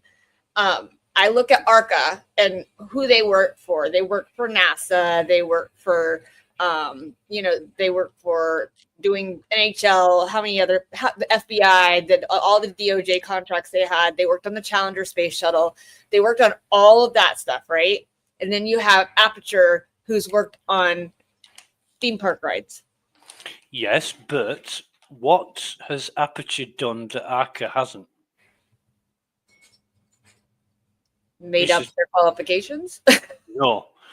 Aperture have been hands-on with the Lexus SUV. Arca hasn't. Well, they haven't. They never gave ARCA the chance to. So they've got that in the pocket. They can say, oh, well, we actually examined the vehicle. Now, ARCA are highly, highly qualified and experienced people. You know, if you ask Dr. Wolf what the equation is for doing a hyperbolic fucking orbit of Saturn, he'll be able to tell you. I don't know if well, I know Trooper Paul couldn't, but I don't know if Dr. Welcher is that. If Welcher were to tell you, he would tell you in the most condescending way and make you feel stupid for even asking him. So, Well, maybe, but ARCA are very specialized, and you know, if you give them the weight of the type of the vehicle, the weight of the vehicle, the dynamics and parameters involved, they'll be able to work out scientifically and mathematically whether it's possible that the SUV hit John. right. But you know, they haven't actually examined the vehicle, so them saying this data that Aperture have produced is a load of crap, I don't think they can do that because they haven't done that testing themselves. I believe in Alessi. I know that Alessi has a photographic fucking memory, and sometimes when I feel like we're on the losing end, Alessi comes back and just like knocks it out of the park to where I had no idea. So I'm going to try to hold on to that and know that the defense is doing the best job. I know that they put in, like you said, they put in new witnesses. The defense did. That I thought were prosecution witnesses. Yeah, you scared me. I saw that today and I was like, what is he talking about? Those are defense, isn't it? But yeah, so the defense, all of those witnesses are Proctor's friends. So I have a feeling they're calling his friends so that they don't have to call Proctor and they can still get the text messages put in the court. Maybe, but I'm with Matt Bedrow on this one. You know, the first witnesses that I would call for defense would be Proctor, the Alberts, the McCabe's, Higgins. I would call them all. Yeah. And get that on there. I think they need to take 8 more weeks and do everything. Do just like they would do as the Commonwealth. First question, Trooper Proctor. How long is it since you worked for the MSP? Second question, why were you fired? Why were you discharged dishonorably? Why were you fired, you corrupt bastard? Oh, yeah. And was it dishonorably or honorably? Sorry about that. You dishonorably. Yeah. Okay. Yeah. So I looked would up assume. in ChatGPT what constitutes a triggering event in Lexus. And it says a crash or collision, of course, which would be speed, brake usage, or contacting emergency services, the ignition on or off, the door opening and closing, the vehicle movement, which is GPS movement, while that's even slight while a car is parked, can trigger a motion alert and update the system status. Alert systems or malfunctions, a check engine light or other warning signal can cause a car to log an event in an onboard diagnostic system, and as well as a remote start, unlocking the doors via an app, interacting with an infotainment center may be logged. Security incidents, alarm being triggered or an attempted theft being logged on a triggering event, battery disconnection or failure, any power interruption. So it says that attorneys and experts often debate whether the data counts as a triggering event in the system and whether it actually reflects activity inside or outside the vehicle. So to me, I feel like they, like you said, they just put all this information in because he can put whatever he wants in there. And now he's made this collision or what they wanted to happen. And it could possibly be a door fucking opening. And he had to get out of the car. So where's that triggering event? I've got a lot of questions about it. You know, the collision itself had to have taken place while John was hiding under a pile of snow or behind a tree. Right. Because Ryan Nagel, they didn't see anybody except Karen. They didn't see anybody by the side of the car, in the car. So, you know, where did John come from? Plus, you've got Jennifer McCabe and Matt McCabe, maybe other people looking out of the windows. They didn't hear anything. They didn't see anything. They were all sitting in the same chair too. And, you know, Welch's PowerPoint presentation had the SUV traveling at 23.4 miles an hour in reverse. The engine was doing, I think it was 3,500 RPM. Right. Now, on that V8 engine, it's got a maximum RPM of 4,000. It would absolutely be screaming its balls off. Right. You know, that No, engine and doing... it's a V8. She has a V8. They would hear that. You know, it's not a small engine. It would be screaming its nuts off. And given the gear ratio of the gearbox, that would be screaming as well. So there would be some... It would wake up the real... entire neighborhood. Well, it would be a very loud noise. You know, an engine revving, a big engine like that revving at 3,500 RPM makes a lot of noise. I mean, she just, if she did what they're saying, she literally just slammed on the gas and let the car go, is pretty much what they're saying. Then there's the stopping, right? Because you're doing reverse, you've got to stop in those conditions. And he already said the tire slipped on the way back. Yeah, but where were the skid marks in the snow? Nobody saw any marks, any tire marks in the snow. Right. Anywhere. Nobody saw John on the lawn. Nope. You know, but that's the thing, like with a triggering event, if a triggering event can be the door opening, to me, that tells me that's the triggering event. That's the 1162 event. He got out of the car. And then you make up all the other data you want to around it to make it look like she backed up into him. Because all it's showing is that it's a triggering event. It's not showing you all the stuff he's made up. Everything else is put in there that he thinks is there. So if there's no triggering, there would technically be 3 triggering events on 1162 key cycle, if that's the case. Because it would be her doing 3-point turn, him getting out of the car, and then her hitting him. There would have to be 3, not 2. I don't see the collision. You said collision was a triggering event. Well, it says a collision can be one, but it doesn't count it as a collision because you don't see it in the triggering event. It doesn't tell you that it's a collision. Well, they've got. They don't tell you with TechStream. It's not telling you, oh, she went in reverse and hit somebody, or it opened the door, or it was the light. It's just triggering it. They've got motion impact sensors on vehicles. Well, and hers has them, and hers stops the car too when you're about to run into somebody. Now, I think that was the year after, or the 2 years after that, they upgraded the software to include that. But the 2021 model didn't have that, the collision detection. But they have impact detection sensors on the vehicle to trigger the airbags. So I don't know if running into somebody at 24 miles an hour in reverse, enough to smash a taillight, would be enough to set off the impact sensors. Right. It's just a series of ifs and maybes, which is in itself is reasonable doubt. You can't sort of say, oh, well, yeah, okay, it happened that way because we've got no other plausible explanation. You can't say that. You've got to have proof. And this is not proof to me. This is a lot of made up timeframes to fit into a nice, neat little package to suggest that Karen hit John in the Lexus, and it's not adding up. It really isn't. Especially when, not because of the facts that they're presenting, not that they are facts, but they're, it's just fabricated, I think.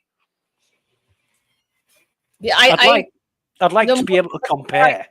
The more I think about it and the more I hear what you tell me and what I look up at the same time, it doesn't, like you said, it doesn't make sense. There needs to be 3 triggering events right there. There has to be. There can't be just 2 triggering events. It has to be 3 for him to get out of the car. Or he's not out of the car. What do you do? Fly through a window? Well, yeah, Dukes of Hazzard style, you know, like they did with the General Lee, but that's never going to happen.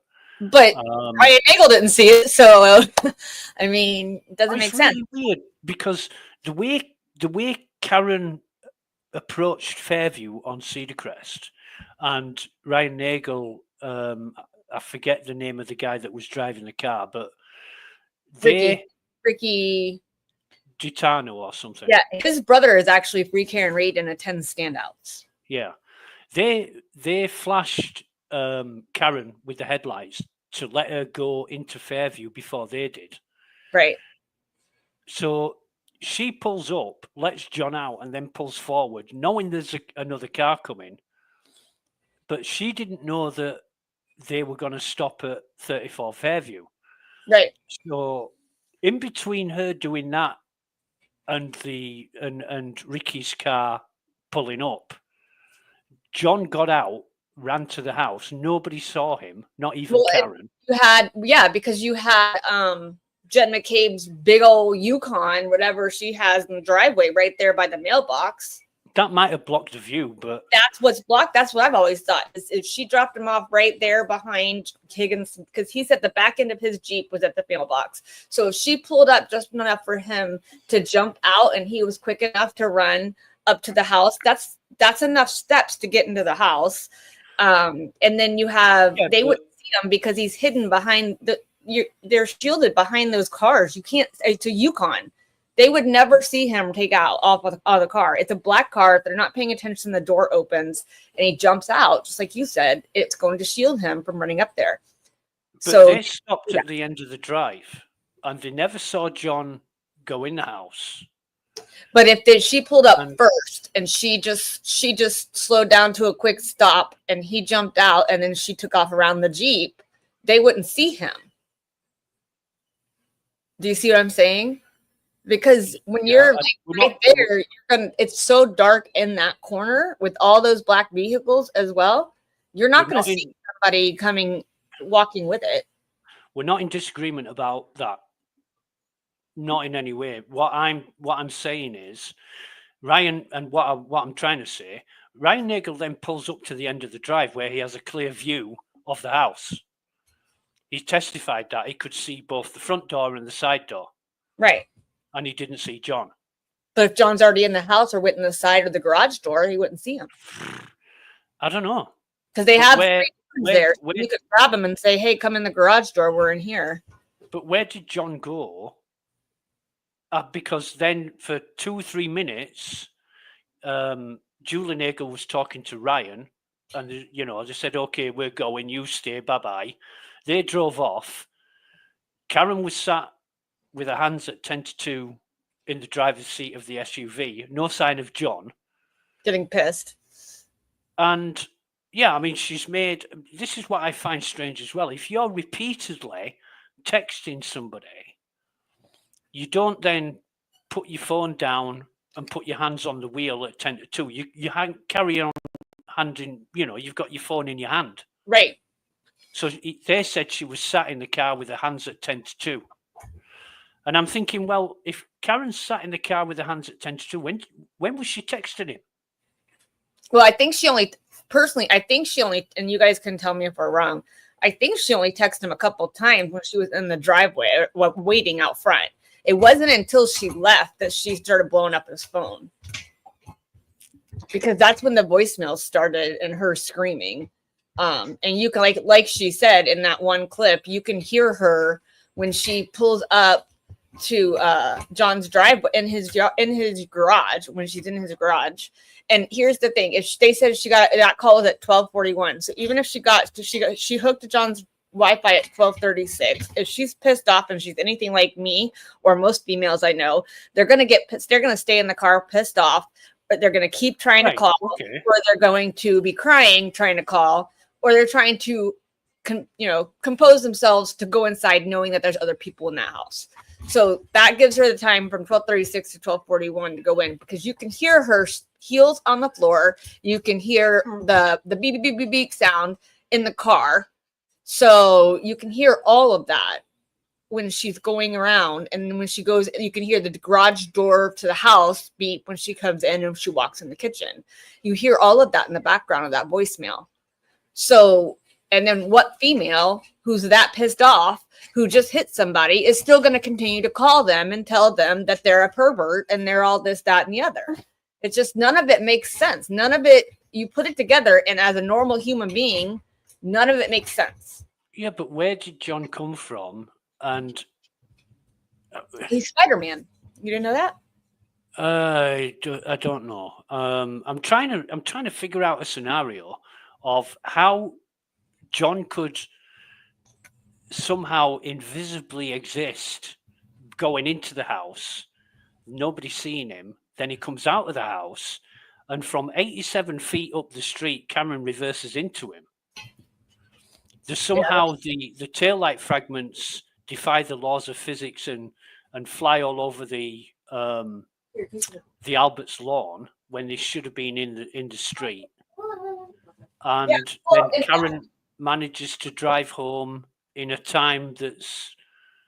Then you have all. Then you talk about the taillight stuff. You've got the people who the testing of that.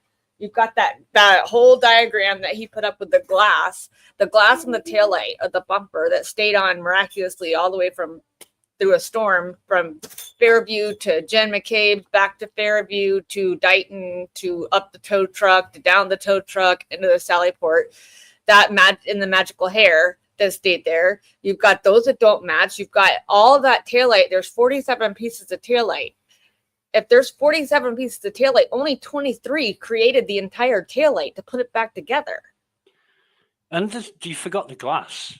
There's two other pieces of glass that Proctor found. 6,000 pound vehicle reverses at 24 miles an hour into somebody, and somehow the glass ends up not in the same place, but in the same vicinity as the taillight. Not embedded, just staying there. Karen, for the taillight to end up where it was, Karen would have had to have reversed diagonally across somebody's lawn, then across the street, then hit John.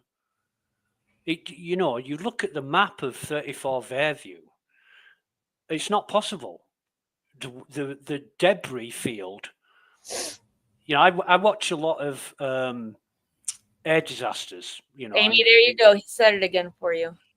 Amy said what? She's been wanting you to say debris for a while. Debris. She's like, say the debris field again. Say it. Say it. Debris field. What do you call it? Debris. It's debris. Yeah, the debris. What do you call something that an aircraft fires at another aircraft? Like a missile? A missile. Mm-hmm. What, like a thistle? But we call it a missile. It's a fucking missile. No, it's not. It's not a missile. It's a missile. Missile is something you hang up. We also park in a driveway. What makes sense about that? Driveway. We park in a driveway and we drive up parkway. The debris field is not consistent with sideswiping somebody at that speed, at that trajectory. It's just not possible. You would have to have like some kind of explosion inside the taillight for that to happen. Right, and that didn't happen. And that another have thing to have- is everyone tries to say that glass is probably the bulb light. There is no bulb Oh, inside of it. It's an fucking- LED. It's I all keep- LED. I keep saying that there's no glass in that tail light whatsoever. I mean, they act like, and not only that, she's got all the bells and whistles in that car. She's got the Wi-Fi. She's got everything in there. So any of that, the Wi-Fi, I mean, any of that could cause a trigger. You know, they've got. Shows that. I don't know how much the GPS system records, but it has, you know, it has a function on it where you can set it between two destinations, and you can go back and you Yes, had to record though. Wouldn't it have to record? you can see they're like using speed phone. and fuel consumption and where you've been and all that shit. And But they're using John's phone for the GPS to compare it to the car. And that's the thing that doesn't make sense. That hasn't made sense to me at all. Just because he had Waze in there in his hand doesn't mean that that's going to, because Waze is off. Waze is not always right. I mean, I'm not au fait with the way Lexus systems work, but I've seen other crime investigation where they've used the GPS, the onboard GPS of a vehicle, to prove that fucking bank robbers were where they said they weren't. Right. You know, and they've used the GPS on a vehicle to see where it's been. I'm just checking it because it's supposed to be back at 145. It's 149. So what you playing porn music for? Ready? Let's dance, Lucas. Yeah, put on some Barry White. Let's get in the mood, Kelly. No, I was checking. They always put what time court's going to come back. So I was checking to see what time it said. And then It's almost midnight. Oh. You, my girl, we're gonna get down to some sexy time. Hey guys, who wants to watch Lucas and not Court? Because that's where I'm at right now. Sitting by the fire with a glass of wine in my bathrobe. Why are our numbers going up all of a sudden? Yeah. Just- But yeah, I mean, I've watched TV shows that have done that. And more, you know, they've found kidnapped people by what is it called? Find My iPhone. Yeah. You know, they found kidnapped people by That's- doing that. I mean, And that's it's been how down to the fucking meter. literally, they've that's how with Find My iPhone, I drove home from Gainesville. Hey Tommy, I haven't seen you all day. I drove home from Gainesville on Friday, right? We were discharged with Liam in the hospital at what, 10:15 at night. And it was over a 2-hour drive to my house. I got into my driveway at 12:45 in the morning. And my husband was walking out the front door because he was watching us on Find My iPhone to watch where we were at. To see, so he could come out and help me get the kids out of the car because he didn't know if they'd be sleeping or not. So he watches. I mean, it doesn't matter anytime. It's not like he's just sitting, waiting for. He knows exactly when I'm coming around the corner because it shows it on Find My iPhone. Yeah, it doesn't show you like 3 miles away or 300 meters away. It's really Exactly accurate. where I am. Yeah, it's exactly where I am. He even said I looked up and you were in Leesburg, which is where my family is from. He's like, you were in Leesburg, and he's like, and I was like, crap, I got to put the boys or their sheets in the dryer so they can go to sleep tonight because I was going to be home within like 45 minutes. And he was like, he's like, I was running to go get their stuff and put it in the dryer. And I was You guys remember when Facebook had the tracker and it would show like what town you were in? It wouldn't show like a street, but like I remember I had a crazy ex and he'd be like, turn on your location. Oh yeah, crazy. Snapchat does it. Snapchat has a whole location area. Wasn't it called Right. Find My Friend or something like that? Yes, Lucas, it Yes. was, and it's like a stalker app. And how did you know what music me and Lucas gig to at night? That would be This Court was like TV. that 70s porn. Court TV is the one providing your porn today. Oh, That would not be me.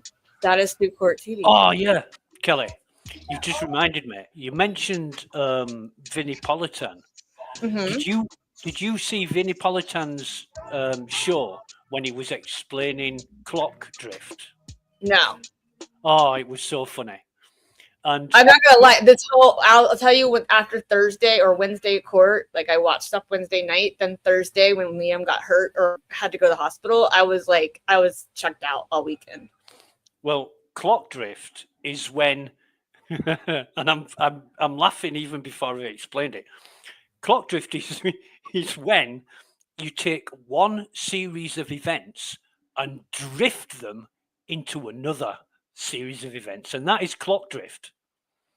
And Vinnie Politan said it drifts left or right, and in this instance, it drifted right. And I was Vinny's an shaking. I idiot. was crying with laughter. And yeah, honestly, it was embarrassing. It was Like, embarrassing. stick to what you know. Like, I'm not a doctor. I'll make speculations, but like he goes so far into fucking left field with shit that he doesn't know about. Do you remember when he was like anti-Karen? Yeah, he has goofy blue eyes. He's a fucking goof. He's still anti. He said on Melanie Little that he thinks that she did it because he does not like drunk drivers because when he was a kid, his neighbor They're was killed. all drunk drivers. They are all drunk drivers. Every single one of them. And they every one of them needs to be called up there and talk about how they all drove home at the same time. Bro, Brian Higgins was driving like state issued vehicles.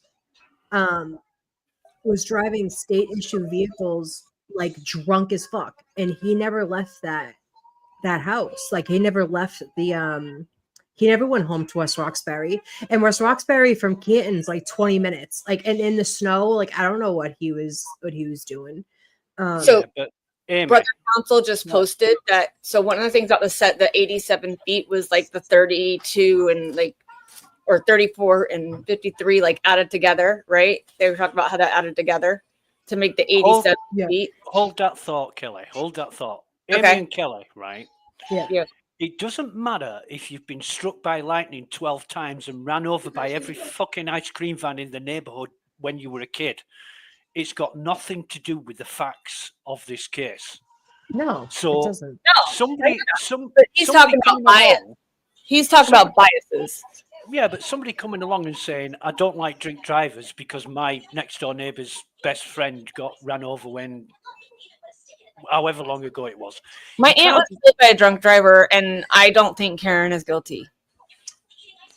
No, but that's why Vinny wouldn't be a fucking juror, because they ask you, like, have you ever known anybody to get hit by a car? Like, everybody has a past. Like, everyone has biases against stuff. Vinny fucking put his shit on the table and was like, my next door neighbor got killed by a drunk driver. Right, and that's what he so told automatically he's going to think that all people are fucking guilty. It's like when they ask, like, are you racist? Like, there are some people out there that think that the color of your skin, you're automatically fucking guilty, right? There are people like that. They ask all these questions to weed out the dickheads. That's why they have. Is connected to manslaughter. There's not a separate OUI charge, so they can't charge her with an OUI. And they have never proved how many drinks Karen had. The only thing that went against her was when she said she had X, Y, and Z on like Dateline or whatever. Like, she threw us up under the bus with that. That's why people were like, Karen, stop talking. So she was like, I put an extra shot and stuff. So like Bukaki is up there talking shit. He don't know how many fucking drinks she had, but then she said it on TV. Right. Even so. She even said she didn't finish the last one. She drove from the waterfall to Fairview, did a 3-point turn, dropped John off, drove home, then woke up 4 hours later, drove to Jen McCabe's house. She didn't hit any parked cars or street lamps or. And not only that, they can't prove how much she drank when she got back to John's house. Bro, she could have been sipping all night, pissed off. That's why they can't charge you with a DUI after the fact, because they can't prove that you did not go home and drink alcohol. And it was extrapolated anyway, so. Right. They've guessed what bounce. her blood levels were. Okay, Amy. They've guessed what her blood levels were, and that's an estimate. that is not facts. They didn't determine what her blood alcohol content was.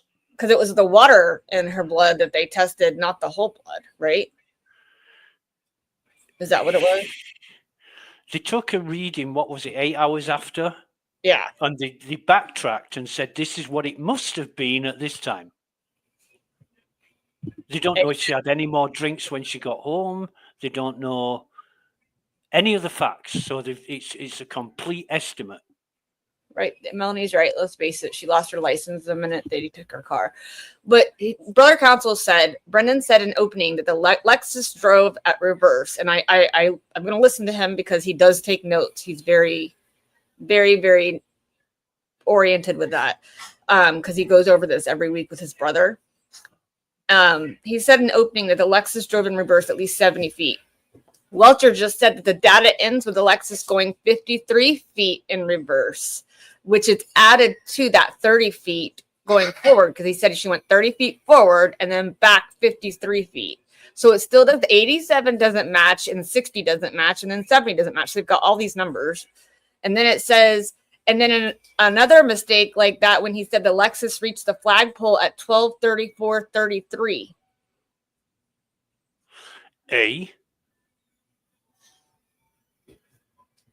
Huh?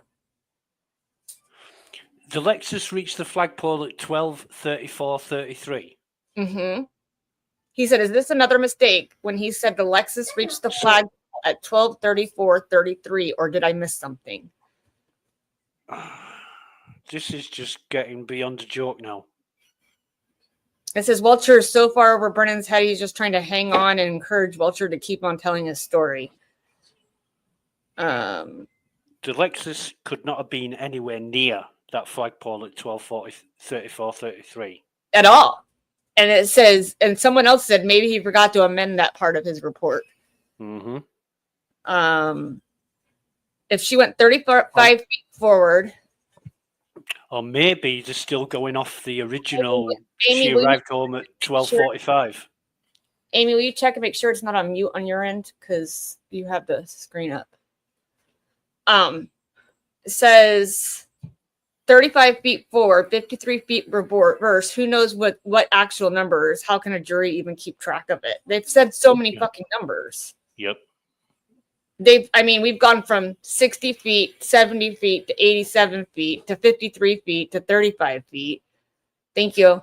Like, if I were a juror, I'd be like, just throw it up in the air and say, fuck this shit. What the hell are you talking about? Well, they've got to listen to all the facts. And when it comes to deliberation, this will come up and people will say, why are we getting so many different times? And Tully picked him up from the airport. Say again? Tully picked him up from the airport on Saturday. Well, maybe they've got something going on. I don't know. Seems to. Maybe they went to Dunkin's or something. I mean, I have something for you and Omar, and so it's not the done thing. You might meet up at the DA's office or whatever, but getting involved to that extent when he's not even part of that department anymore. No, they had a fit when Brendan threw a fit when he talked about who met him outside of court and brought him into court, Dr. Wolf. And that's after he drove himself there.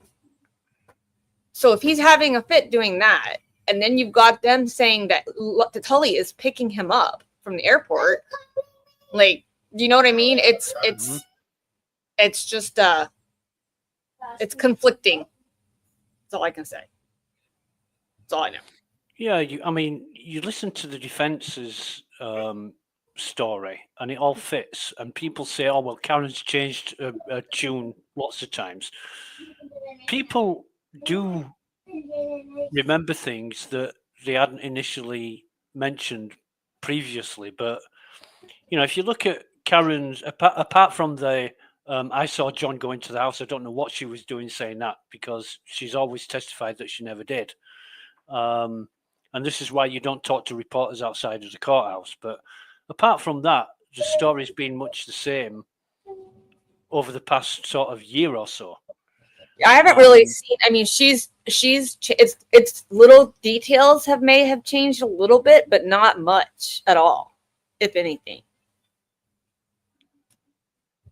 I'm just reading the chat. I don't even know Not what like what Brennan's do. Like Brennan has changed. Like they have changed their whole story from the first trial, and even now from the 8th, they changed it again once Whiffen testified. Yeah, of course, because new information has come out, and But they were supposed to have that information. That's the whole point that Alessi's making. I think we're back. Yeah. Are we back? Yep.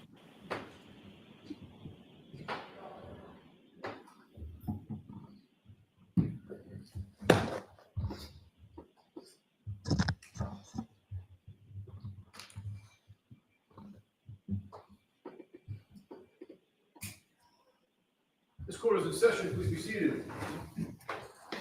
All right, Mr. Brennan. Thank you, Ron.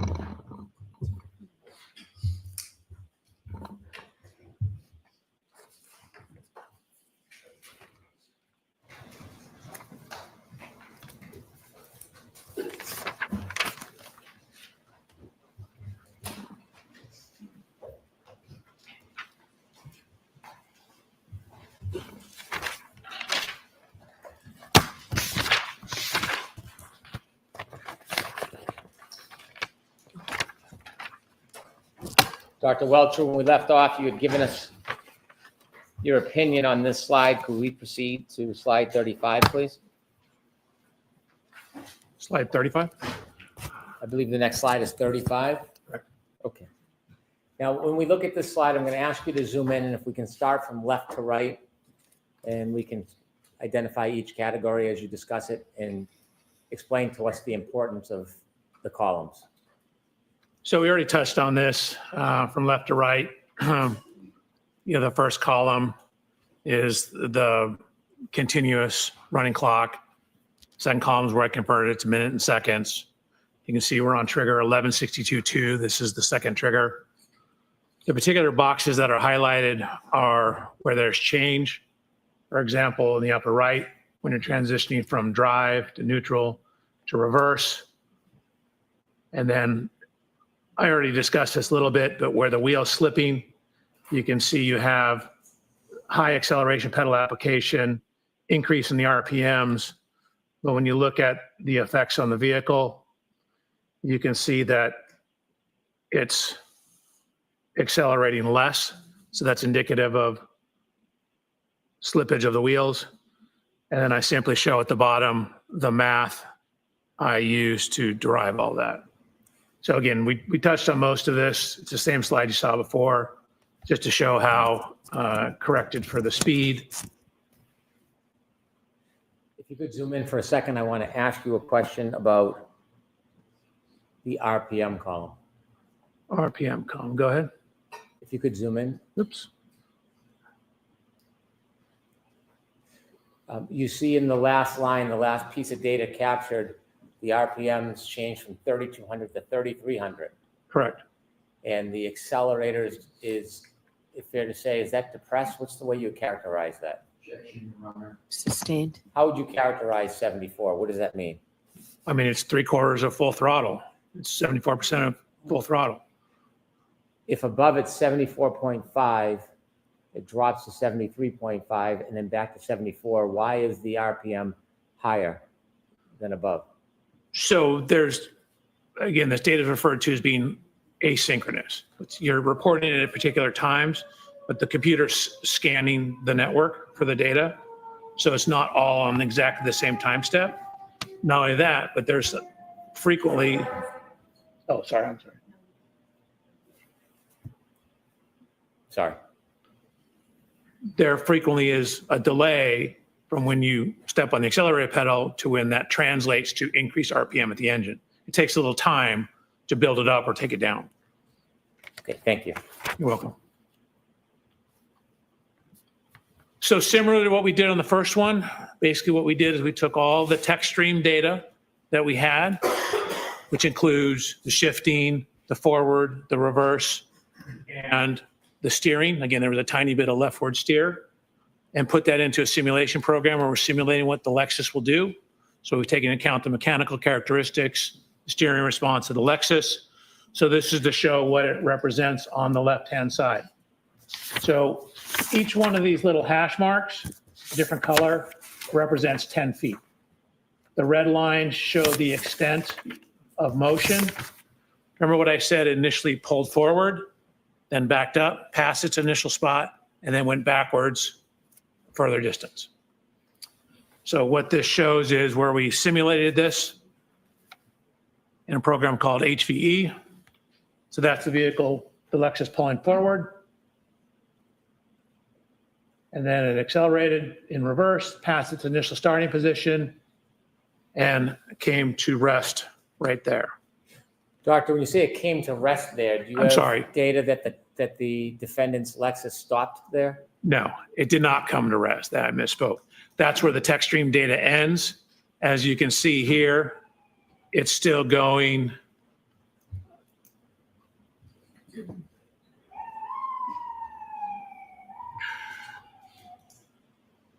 It's still going approximately 23 miles an hour when that ends.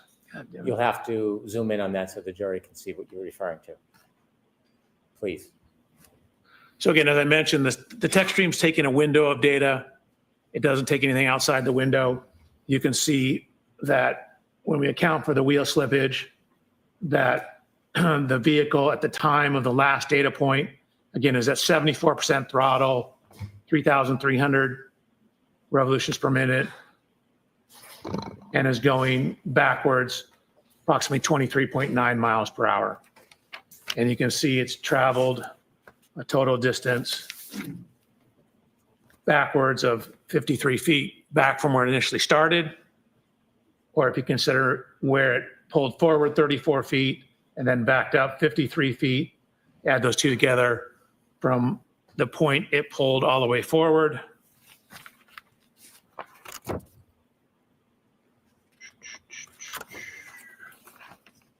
So this is 10, 20, 35 forward. And then I'll go 10, 20, 30, 40, 53 back for a total of 87 feet. So from the maximum point it pulled forward to where it backed up, again, that was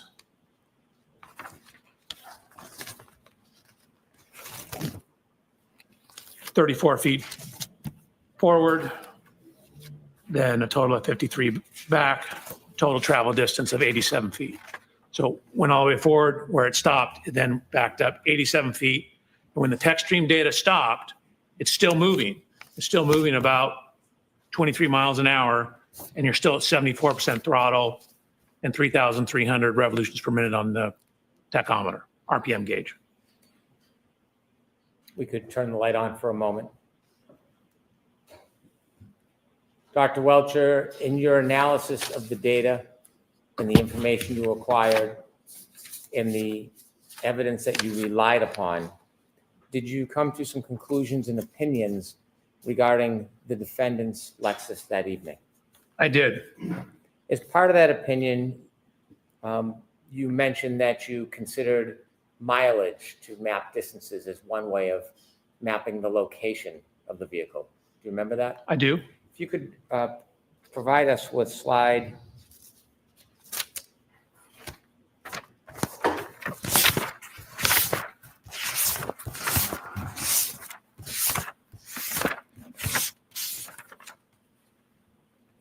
I believe it's slide 25.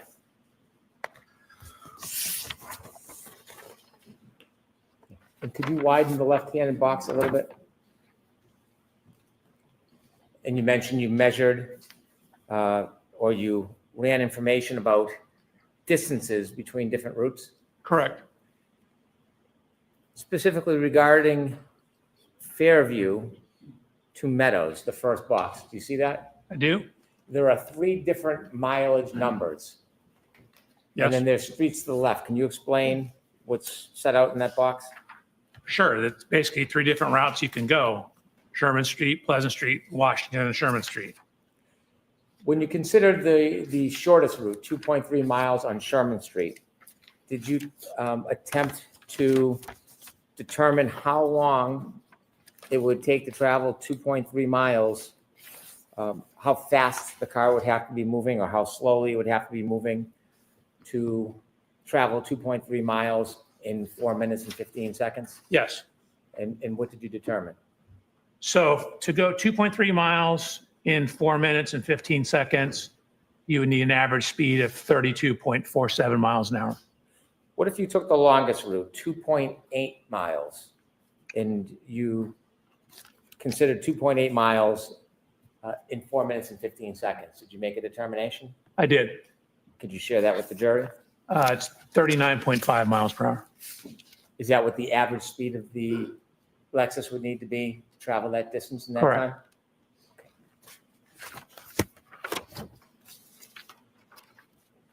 Now, turning to your study of these tech stream events, do you have an opinion, to a reasonable degree of engineering certainty, how many triggering events occurred?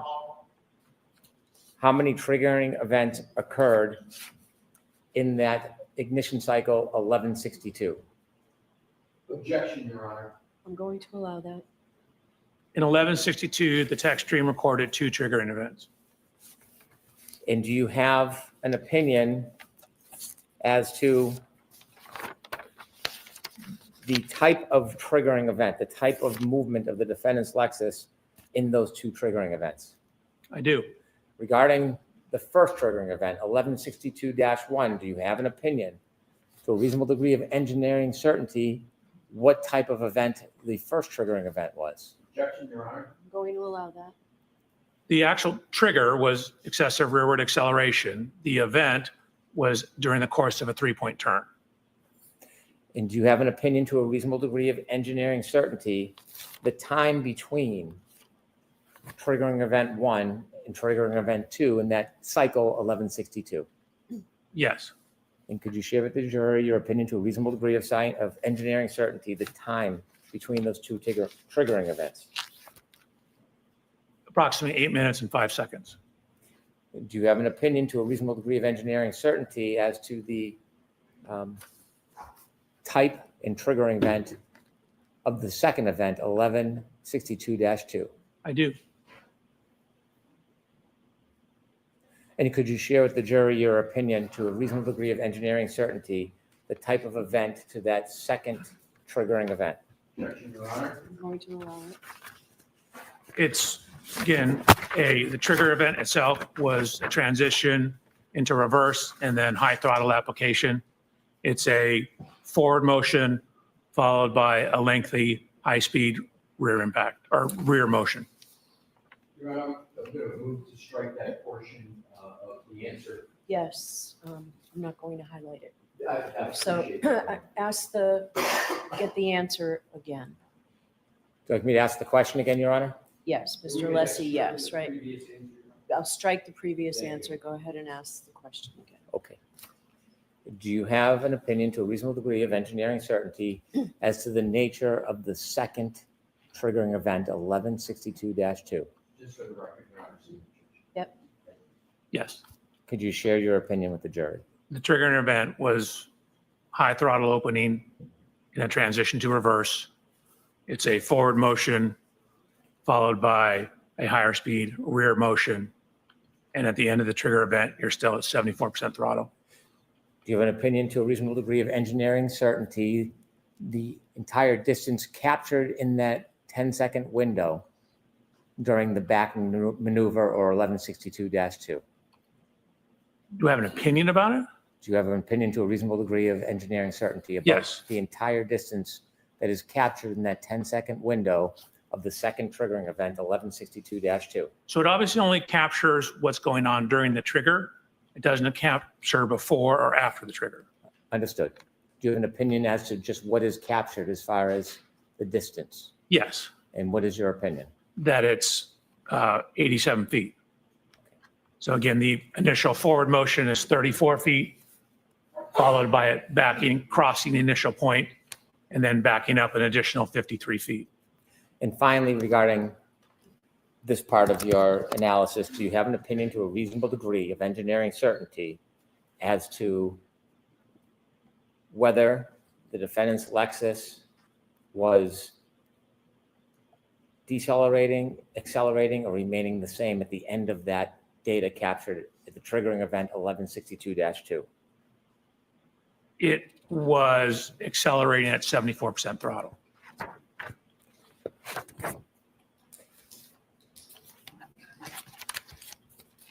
In addition to your analysis of the text stream data, one final question. Do you have an opinion to a reasonable degree of engineering certainty the relative time this backing maneuver occurred with the defendant's Lexus that you just spoke about? Yes. And could you share with the jury your opinion to a reasonable degree of engineering certainty? Sure. It matches the window of the cell phone data for Mr. O'Keefe that puts it in front of 34 Fairview. So the backing event occurred somewhere between 12:32:04 and 12:32:12. So I now want to turn to a different part of your study of this case. Okay. At some point, did you try to determine whether there was an intervening event that could have caused damage to the defendant's right rear taillight separate from a collision at Fairview? I did. Objection, Your Honor. So the form of the questions to Brennan. Okay. At some point, when you looked at the data and analyzed this case, did you consider including or excluding evidence, or did you analyze evidence to reach a conclusion, including or excluding whether there was an intervening event that caused damage to the defendant's Lexus right rear taillight? Yes, I did. When you started your analysis, what information or claim or evidence did you become aware of that you want to analyze to include or exclude as the cause of that damage? Sure. So my approach to this case is three prongs. I'm looking at the downloads, the technical information. I'm looking at this backing incident, and then I'm looking at Mr. O'Keefe's injuries and how they relate to the events, potentially. So the second prong, which is looking at this data. So I had a Ring doorbell video showing Miss Reed backing the Lexus out of Mr. O'Keefe's residence at approximately 5 o'clock in the morning. And so we wanted to look at the backing activity and whether that contacting Mr. O'Keefe's vehicle, whether that was sufficient to cause, or what damage it could cause, and particularly was it sufficient to cause damage to the right rear taillight of the Lexus. When you were asked to engage in the study, were you ever asked to reach a certain conclusion? Never. Was there ever any influence other than the data and facts on your analysis? There's never been any influence. The influence, again, it's whatever the data shows. When you engaged in whatever studies you undertook that you'll explain to the jury, were you given any direction or limitations on what you could or should do? No. When you received the information, did you understand, regardless of the result, it would be provided to everybody? I guess generally, yes. I mean, I go through the data, I give you the results, you do with them whatever you see fit. Okay. And in this case, when you decided to engage in that study, had you had an opportunity to review the Ring video footage from Mr. O'Keefe's home on the morning of January 29th, 2022? Yes. Tell us how you went through your study, how you began, and the steps you took, please. Sure. Probably be best on the slides. So one of the things we first did was to get an exemplar Lexus. What does exemplar mean? It just means I got the same exact year, make, and model vehicle as Miss Reed. So Miss Reed's vehicle is on the left-hand side, taken during my inspection. And then I found this exact same year, make, model, manufactured at the same plant, everything Lexus in Texas. So even though it looks like a European plate, it's a Texas plate. Purchased the vehicle, had it shipped out to California. So I verified that the Lexus is in fact the one I got, the same exact one as Miss Reed's. These are all the standard equipment. Miss Reed's is on the left. My exemplar is on the right. It says Reed Lexus TIS, that's Toyota Information Services, Toyota Information System. So I ran it through TIS, which is the umbrella program under which TechStream runs. I also ran it through My Lexus, which is the Lexus website, and then started about doing what's referred to as a photogrammetric analysis of the video. Can you explain to us what a photogrammatic, help me with the word, photogrammetry? Photogrammatic. We're doing photogrammetry is a photogrammetric analysis. What does that mean? It's just a big fancy word to saying you're looking at data in photographs.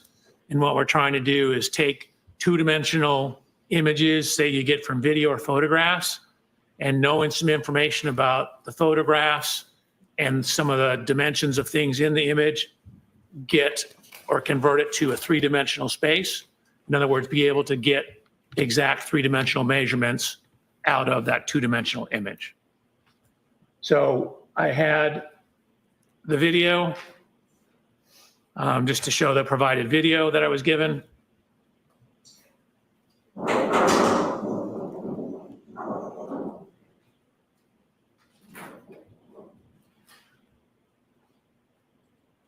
So Mr. O'Keefe's vehicle. I don't know if you noticed, but there actually is contact between the vehicles.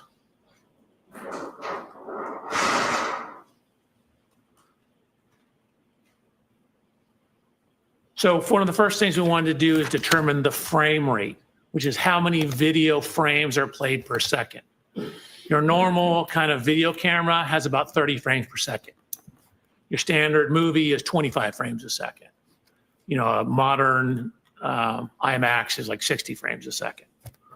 The frame rate of the camera, how many images it shows per second, because video and films are just single images played really fast. So it looks like motion.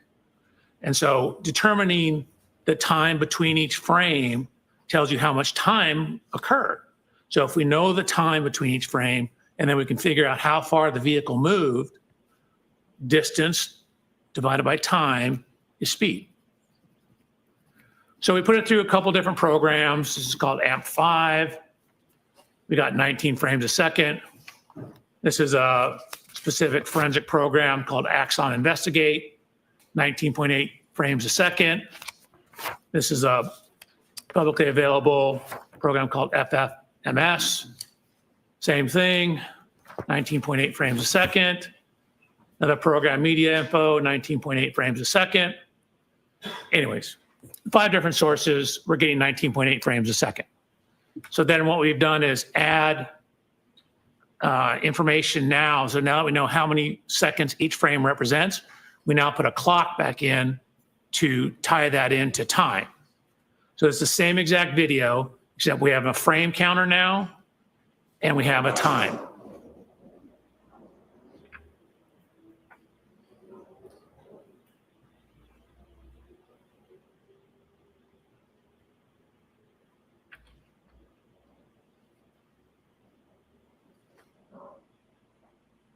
So we have some information now on the time between each frame. So here's frame 0. This is frame 265. We're 13 seconds into it. Here's frame 305. Notice you see brake lights on the back wall here. Notice how they're not super red because you still have reverse lights on. Now they all go off. So the Lexus brake lights have been turned off at frame 353.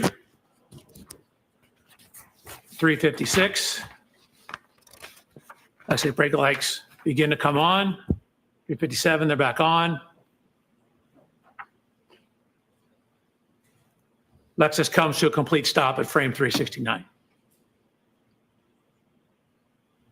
384, The reverse lights turn off.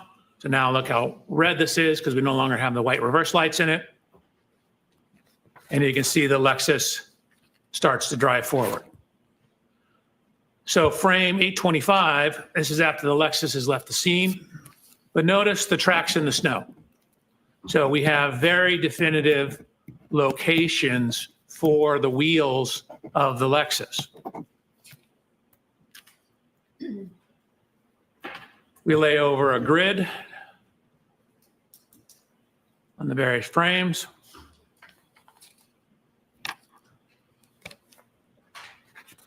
So we then took the images and did what's called clarification, which is where you overlay images from multiple versions or multiple views of the same vehicle, and it helps sharpen the image, but it slightly dulls the color. So you get a little cleaner, crisper image. So here's Mr. O'Keefe's vehicle before clarification, after clarification. Excuse me, Your Honor, pardon my interruption. Can you get numbers of the slides as we're toggling back and forth? Sure. Absolutely. Okay, I'll make an effort. So slide 76.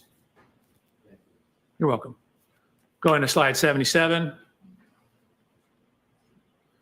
We're going to focus in on this area here. So what we will actually show is where the snow was displaced in these two spots. Spots right across from here and right across from here. If you could focus your attention on those.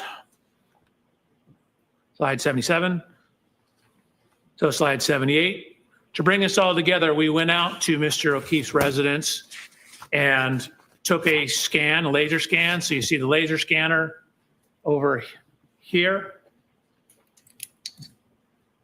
Laser scanner is right here. Fence hasn't changed position. The camera's changed slight position. We can account for that. So here's the subject video. We have the correct resolution. There's a new camera. It's going slightly faster frame rate. That just means we have different times between frames on the new camera, but we're simply using it for calibration to the old camera.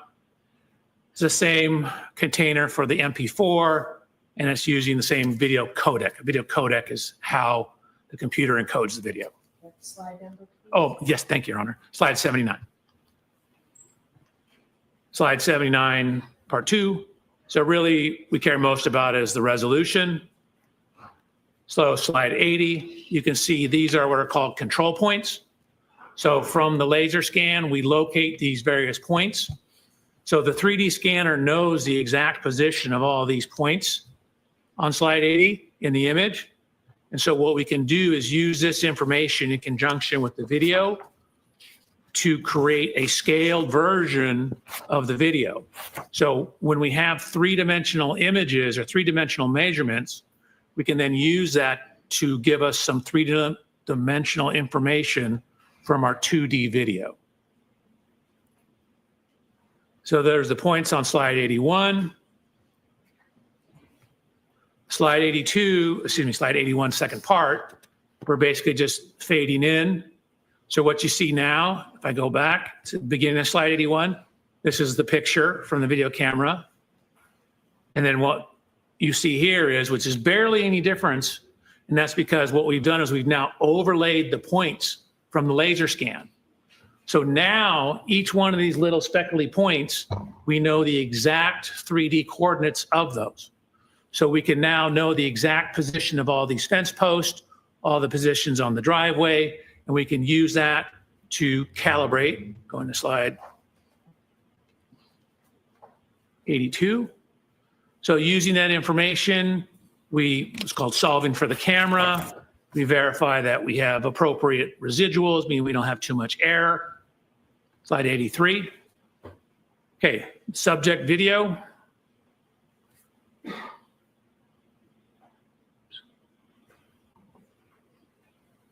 Then this is the subject video with the control points overlaid on it.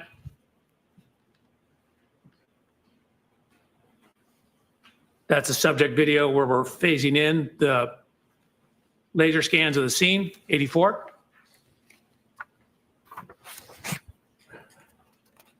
So this is both on slide 84. I'm just toggling between the point cloud and the video. And what I'm trying to illustrate is how well we were able to overlay the point cloud onto the video data. So for example, if you say watch one of these fence post points up here while I toggle between the video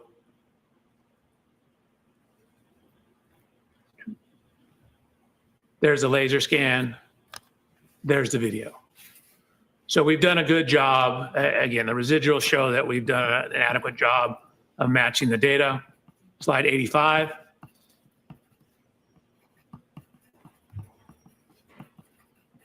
So what I'm doing here is toggling between, this is the video of the car. And remember I told you I went out and I inspected Mr. O'Keefe's vehicle and did a laser scan of it?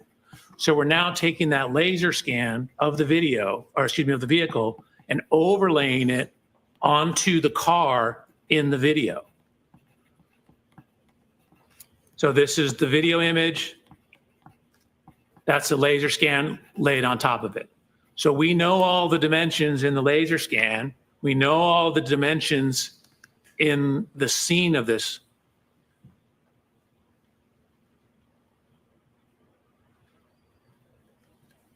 We have the tire tracks. We can create and take data points along the tire tracks. Create a map of those. So green is the right rear. Again, the vehicle's backing out, coming, slide 87, coming out this direction, backing here, stopping, pulling.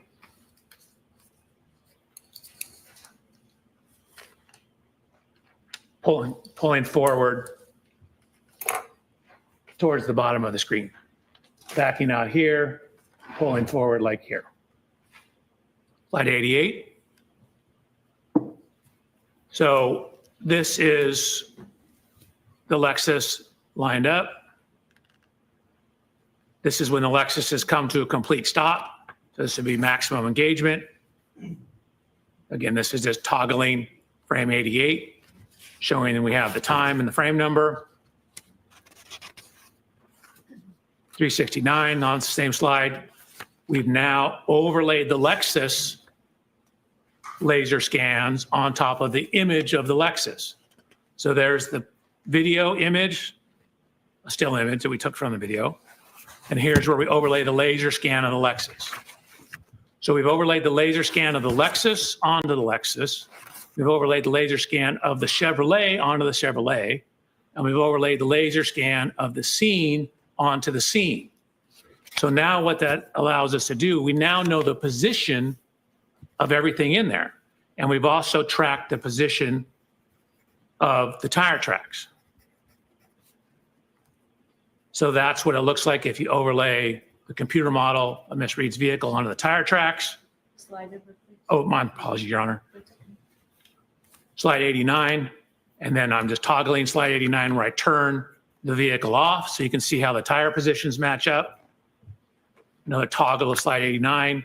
The tire positions line up with where the end of the snow was. From all that information, again, we lined it up in the video, we lined it up in the scene, we have the two vehicles. We can get the exact position of the vehicles when that Lexus stopped. So when that Lexus stopped, that's going to be the maximum engagement. So from that information, we can get the angle of the vehicle. We can get the degree of overlap, the impact configuration. And it's hard to see because of the angles and because these vehicles are not at right angles to each other. The exact contact. Now I mentioned, and we're on slide 94 now, that contact on the rear of the Chevy Traverse. So you can see we actually, and you can't see.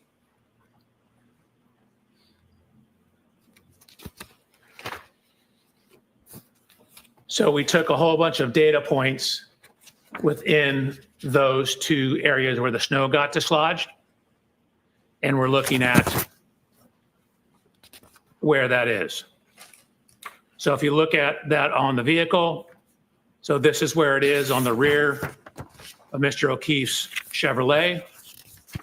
You can see it's about 25 and a half inches above ground, 32 and a half inches above ground. Here's Mr. O'Keefe's vehicle. So these marks are kind of, this is the Chevy Traverse words, are approximately right here. Again, I had the opportunity to inspect Mr. O'Keefe's vehicle. There's no damage where these marks are. So sure, it knocked the snow off, but it wasn't sufficient to cause damage to his vehicle. We then mapped that data onto Miss Reed's vehicle to look at where that height is. So you can see the only contact marks are down at the bumper level. I mentioned how that bumper sticks out. This is exactly where you'd expect it. So the only evidence of contact is nowhere near the upper taillight. I emphasize the word upper taillight because it is right in line with the lower taillight, but yet the lower taillight also was not broken. So again, 25 and a half, that's 24 right here, 25 and a half. That's 24 right here, 25, 25 and a half. That's right where that scuff mark was. It's also right at, again, the level at the top of that light. This light is not broken. I've looked at the front of it. I've looked at the back of it. I've looked all around it. It's not broken, and it sticks out further than the light above it. So using those positions, matching the overlay of the vehicles, we can get the speeds from that. We know where the Lexus is. We know how much time it is between each frame. So we know how far it moved. And so what we know is that when it first came to a stop, right before that, it was going about 0.7 miles per hour.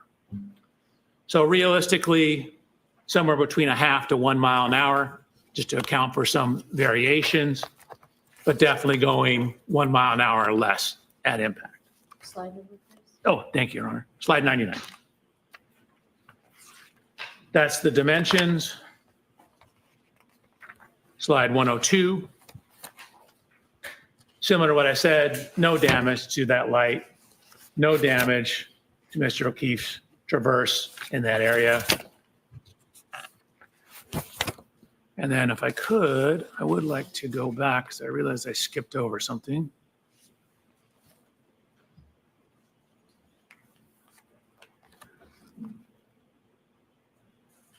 So this is slide 85. So this is Mr. O'Keefe's vehicle before contact.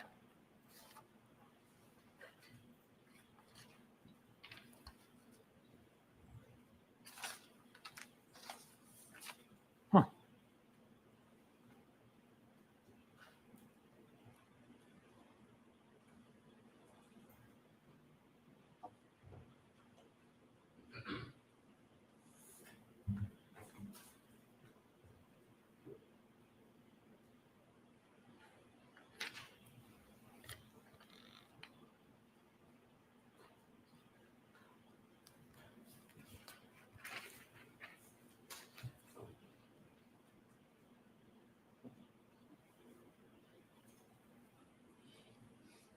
I don't know what happened this time.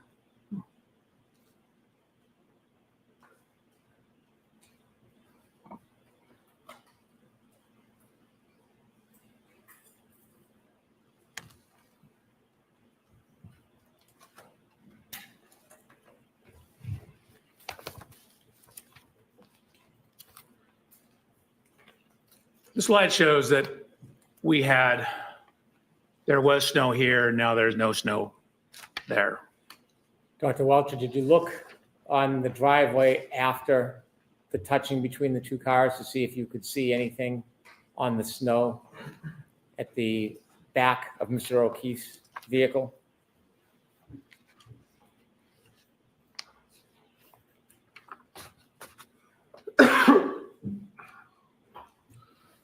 So referring to this slide,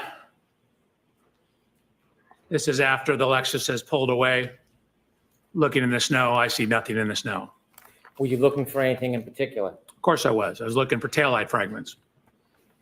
In any of the videos that you have that show Mr. O'Keefe's vehicle after the defendant's Lexus touches it, do you ever see any remnants or shards or fragments of taillight on the ground?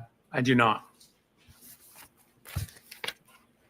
When you did your analysis and study, trying to include or exclude this touching as the source of damage to the defendant's Lexus rear right taillight, did you consider speed as part of that analysis? I did.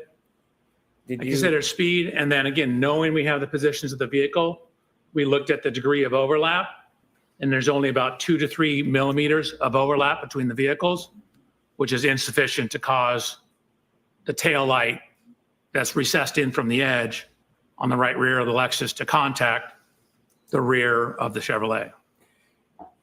Considering all the data and analysis that you did you come to a conclusion to a reasonable degree of engineering certainty whether the right rear taillight of Miss Reed's Lexus was broken or damaged during the contact with Mr. O'Keefe's car at around 5:07 a.m. on January 29, 2022? That impact did not break or crack that taillight. Is that your opinion? That's my opinion. Is that to a reasonable degree of engineering certainty? That's to a high degree of engineering certainty.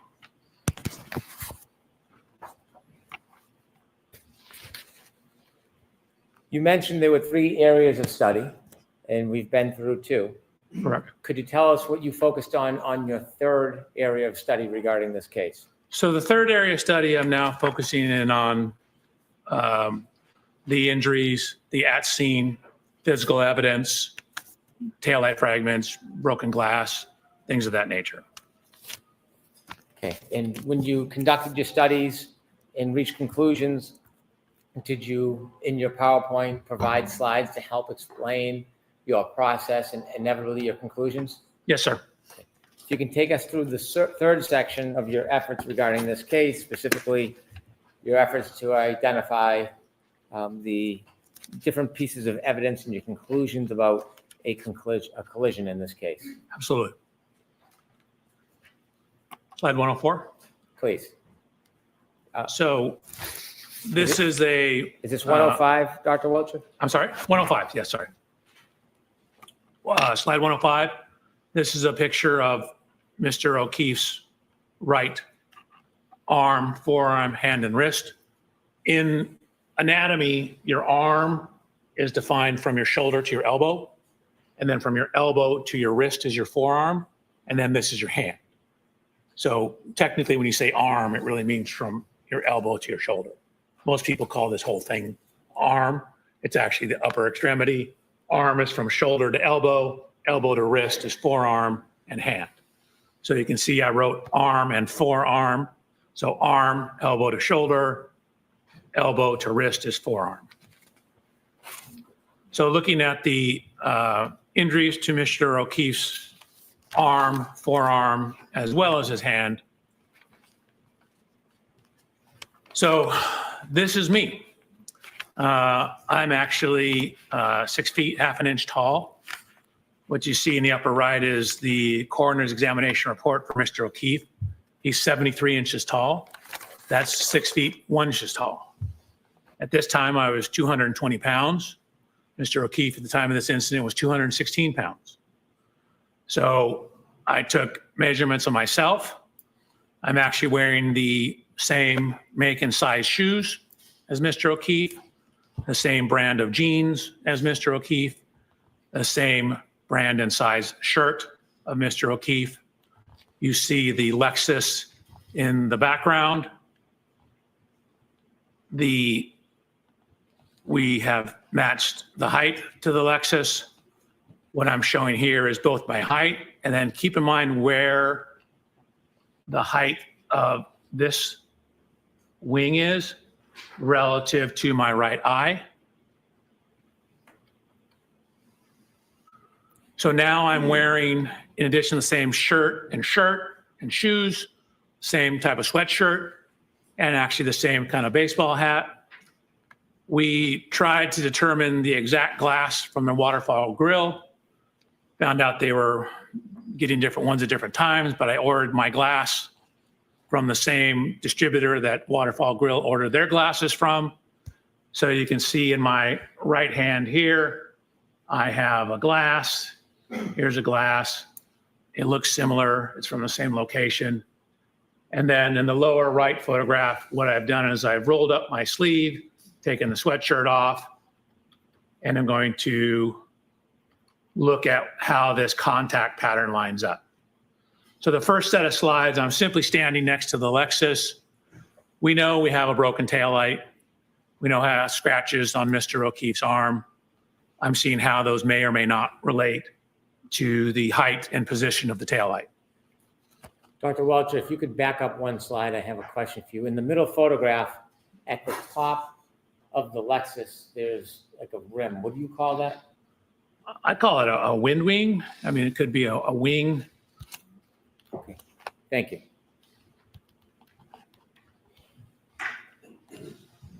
Air dam would be another.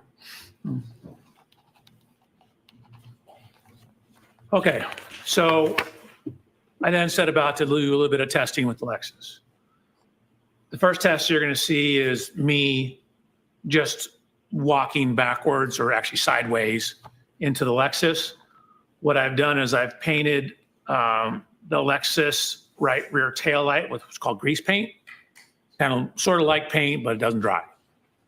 And then I have backed up sideways, side shuffled into the Lexus with my arm out, see what the damage pattern looks like, or basically where someone of Mr. O'Keefe's height's arm would contact the rear tail light. So then what you see is I've shown the photographs again. I show the paint transfer onto my arm. The yellow grease paint on my hand was to show where my hand would hit the taillight. And so just kind of me walking slowly sideways into it, the approximate location of the taillight, and I'll line it up with the broken taillight in a second, lines up with the approximate location of the lacerations on Mr. O'Keefe's arm. Dr. Welcher, let me ask you a question. When you're engaging in these demonstrations, are you attempting to try to show exactly how Mr. O'Keefe was struck? No. So we don't know exactly how he was struck. And pedestrian impacts are extremely sensitive to exact angles. And so where exactly your foot is, whether your foot's off the ground, can have an effect on where you end up after that. We just don't have enough information in this case to determine all that information. We know the taillight was broken. We know the glass was broken. We know we have damage to the rear of the Lexus. We know we have lacerations to Mr. O'Keefe's arm. So I'm trying to see if there's any correlation between all those. Well, can body posture on a clip or a side swipe collision change the trajectory or the injury? Of course. Can the way somebody moves or reacts before impact change it? Objection, Your Honor. Sustained. What are other things that can change the trajectory of the person and the injuries? So for example, if you get hit and knocked off balance or clipped and knocked off balance, you can take additional steps. That'll affect how far your body travels. If you have one foot on the ground versus the other foot on the ground, affects how the body rotates. If your arm is at 90 degrees or 85 degrees, will affect the kinematics. We attempted to model different possibilities, and we're getting results that were all over the map. Small changes in the pedestrian position give you huge change in the output. And so from the tech stream data, we don't know exactly when in the tech stream data he was hit. So we don't even know the exact impact speed. In most pedestrian reconstructions, you typically have a point where the impact occurred, like where the person was, like in the crosswalk, for example, and they get hit and their tire leaves a rubber scrub. That's called the area of impact or point of impact. You then can look at how far they were thrown and using some laws of physics, calculate how fast the car had to be going. Well, we don't have that in this case. We don't know exactly where Mr. O'Keefe was on the roadway when this happened. Sorry, I'm about to go to the next slide. No.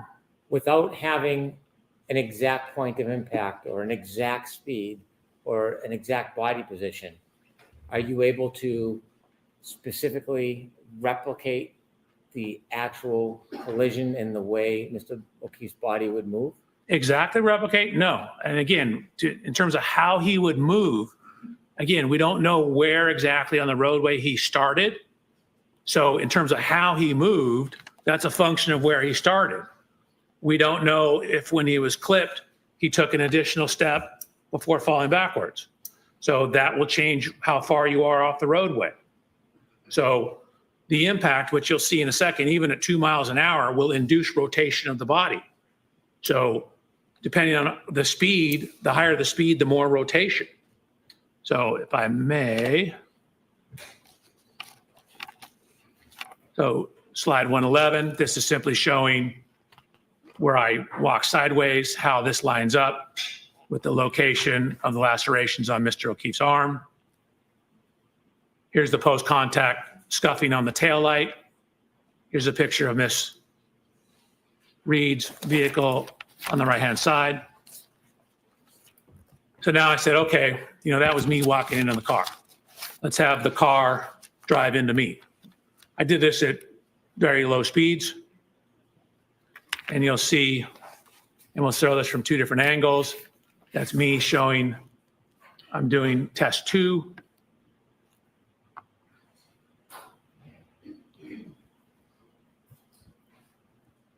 This is from a camera that we have pointing down at it. This is the speed. You'll see it's only about a 2-mile-an-hour impact. But even a 2-mile-an-hour impact redirects me back and causes me to rotate and take a step.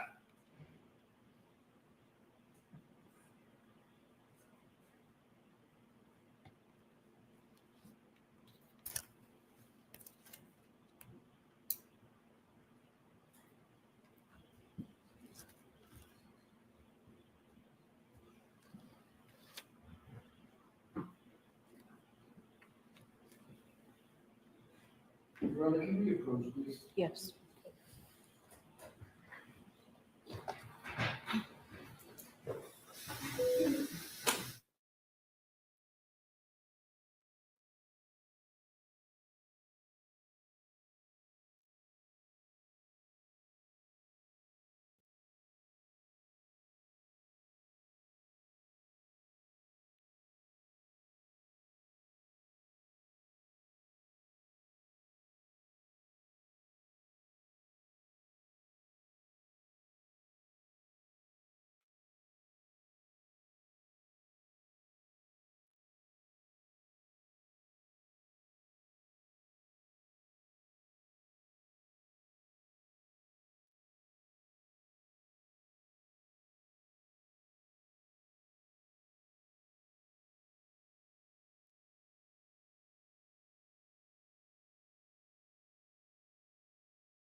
Marie, you have to download Chrome from the App Store on your phone. And then when you download it, you put that link in the app, and it'll pull up to where you can purchase it that way if you don't have a computer. Otherwise, you have to do it on a computer. Because I tried. We all tried. We're trying hard. It's not working. You're not gonna miss it. You're not gonna miss it. Just keep it open. You can keep the stream open on your phone, and just go to App Store and download it on your phone. You can still do all that with the open. Look at you. Ah, you're in the ball. Ball. Oh, yes, you are. You have to do a handstand sideways and then you have to jump. Let us know if that works. If you need the link again, tell me. Well, if you do it now, yeah, you have to do Chrome or Firefox. If you do it now, you're not going to miss a lesson because Brennan's still going.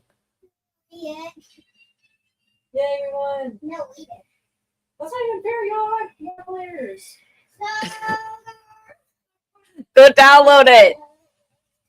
Either Firefox or Chrome, and then put that in. Once they're downloaded, put it in their tab or their thing to search.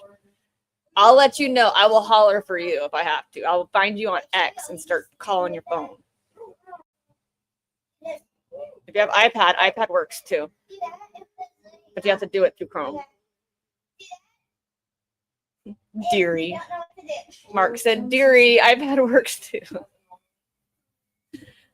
All right, love you guys. I'm getting down because I don't want to remember that.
And what slide is this? I think I just can't see it. What slide is this? 114. Thank you. You're welcome.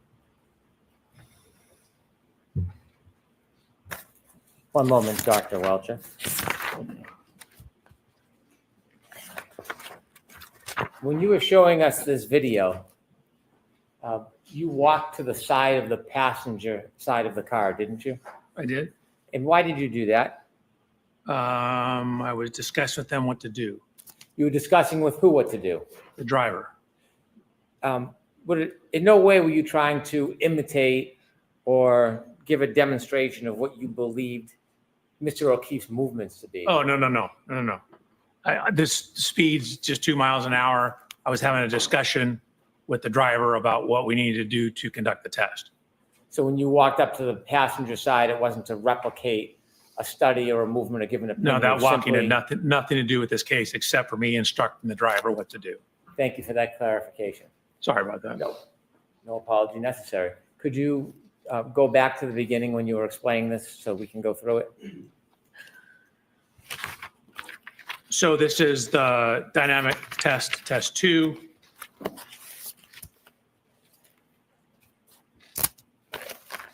So again, this is the view from behind.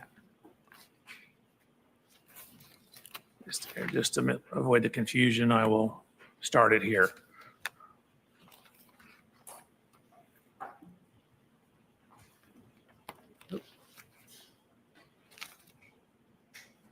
What speed is the car traveling? You can see it.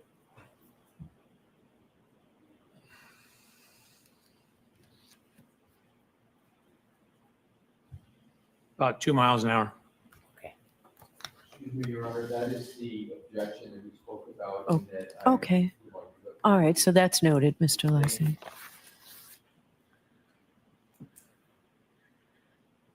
So similar to the other test, this is the post-contact image of the transfers onto my arm. Actually, the yellow paint, you can see from my hand is here. This is from the arm and forearm. Here's the paint transfer pattern. And that slide number, I'm Dr. sorry, Welcher? I'm terrible with that. That's Slide okay. 116 now. That was 115. Thank you. Slide 116. What I've done is I've taken these yellow lines to show the extension of the components on the rear of the exemplar Lexus. Then I've done this extension of those same components on the rear of Miss Reed's Lexus and shown how the approximate location of the fractures in the taillight match up with the approximate location of the contact of the arm onto the taillight. Dr. Welcher, do you have any indication of how Mr. O'Keefe's arm was bent, what angle it was bent at? Not exactly, but for these to be taillight shard fragments, they would need to be in the area of the taillight, but it could be further up. We know from the police photographs that there was a damage to the rear body panel in the area I'm searching here. So it's possible his arm was a little higher up and the glass hit the rear of the Lexus and caused that damage. In the bottom right, Excuse me, Your Honor, objection. and speculation. I will strike that last part about the glass. Thank you. the purpose of the circle is for what, Dr. Welcher? To show, in this case, primarily the location of the lacerations up on the arm, the upper part of the arm, and that they match up with the locations of at least the one remaining shard in the rear taillight of Miss Reed's Lexus. Looking at the picture of the Lexus, bottom right middle, are there any marks on the Lexus itself that you took note of? Yes, it's on the next slide. Thank you. Actually, it's 2 slides. So there, again, this is the evidence marker. There was a horizontal scuff. We know Mr. O'Keefe had blue jean type pants on. There's a scuff in the area that would approximately correspond to hip level for Mr. O'Keefe. Next slide, please. Yes, ma'am, 118. Thank you. Did you describe what you saw on the bottom right-hand corner photo as well? I believe, yes, I did. That's the scuff that lines up with the approximate height of Mr. O'Keefe's right hip. So then I included previous image that you've seen, slide 119, with the reconstructed photograph of the rear taillight, showing where some of the fragments are. You can see where those fragments are relative to the curvature of the taillight. They'd be in the area somewhat centered within the region of the 2 yellow lines on slide 119. Is there anything about the photograph in the top right-hand corner that's important? If so, could you zoom in and show us? So again, it's showing that this is when it's, I believe, in the Sally Port at the police station, showing that scuff on the right rear body panel.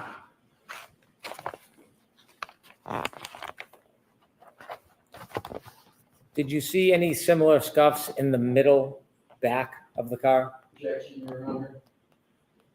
Sustained. did you see anything notable as far as damage to the middle back of this Lexus? The middle, Yes, like back where the doors are? with the middle of the back of the car, did you see any similar damage to the middle? or There the were left? scuff marks that ran along the bumper. Okay, continue, please. So this is just showing his jacket he was wearing, that the puncture marks coincide to the marks on his arm. This is from the autopsy report. A couple things it notes: a 1/2 centimeter abrasion on his right lateral knee. He's got a laceration on his right eyelid. That corresponds to the height of that rear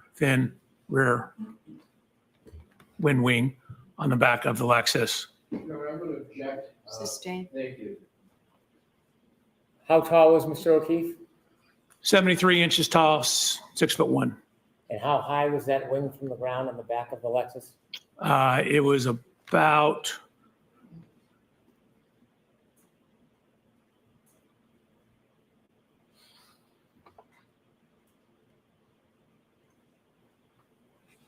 it's about 5 feet 11 inches, maybe 5 feet 10 and a half. Thank you. You're welcome.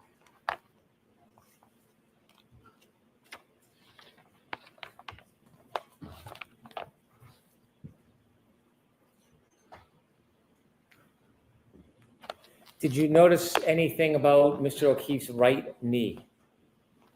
I noticed there was a 1/2 centimeter abrasion on the right lateral knee.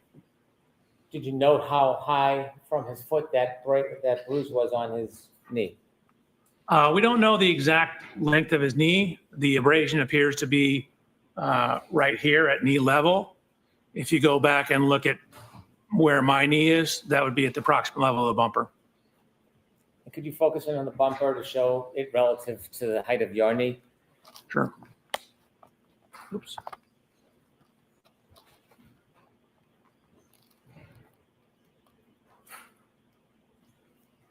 So my knee is approximately right here. This is where the bumper is. So the side of Mr. O'Keefe's knee will be in this general area. Okay, thank you. You're welcome. Sir, do you have an opinion to a reasonable degree of engineering certainty about the lacerations on Mr. O'Keefe's right arm and forearm regarding its orientation relative to the broken taillight on the defendant's Lexus? Yes. Your Honor, may I read my report, my opinion? Okay. The location and orientation of the laceration on John O'Keefe's right forearm and arm are consistent with the geometry and orientation of the right taillight of the Reed 2021 Lexus LX 570. After considering these three different subjects that we discussed, the tech stream data, analyzing the touching between the defendant's Lexus and Mr. O'Keefe's car, and then your demonstrations regarding the injury to Mr. O'Keefe's right arm, did you consider further evidence in reaching any conclusions as an accident reconstructionist and a biomechanical engineer? Yes, I did. Could you turn us to slide 124, please?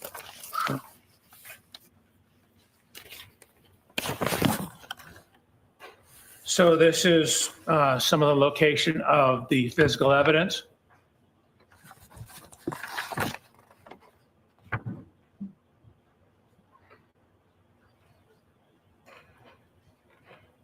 Red plastic, clear plastic. There, his point of rest was indicated to be 7 feet off the roadway. There was a sneaker that was found near the curb.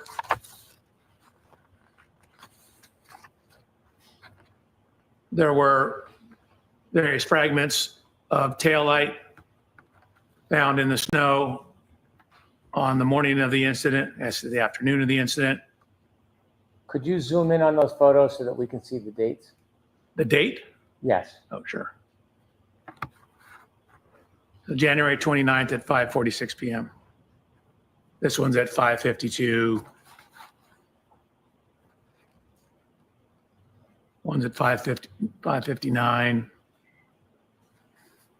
This one down here is at 5:46.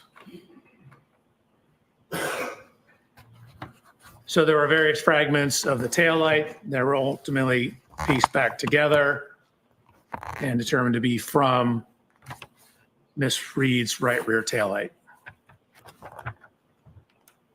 Additional evidence was found. This is taken on the afternoon of the accident, again, around 5:50 p.m. Could you zoom in, please, for us? Sure. So what you see here is was later identified as Mr. O'Keefe's right shoe. And this slide number, Dr. Welcher? Yes, ma'am, 127. Could you show us the time and date, please? January 29th at 5:50 p.m. So a series of photographs. Again, you can see on the right-hand photograph that this is the roadway. This is the curb. The grass will be up towards the top of the right image on slide 127. The shoe is found, up against, in the roadway, up against the edge of the curb. Baseball hat. Again, acquired a same baseball hat. Baseball hat was also found in the snow. You can see. I want you, before you move ahead, the baseball hat, could you give us a close-up view and also the date and time? So that's where it's buried in the snow. These were taken on February 3rd. I'm not sure what time it was.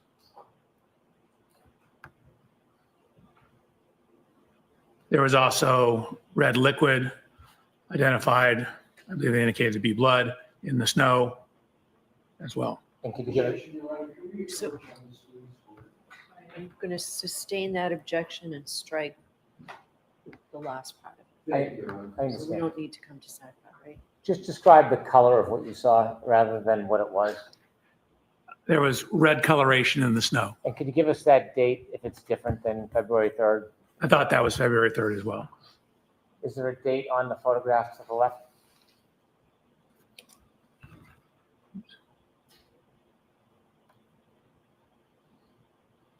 I don't see one. Okay.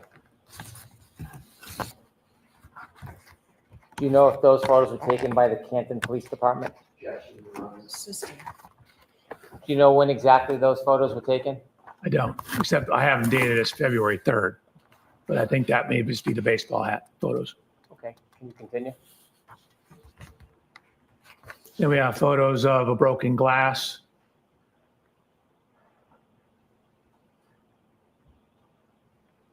Surrounded by red marks in the snow.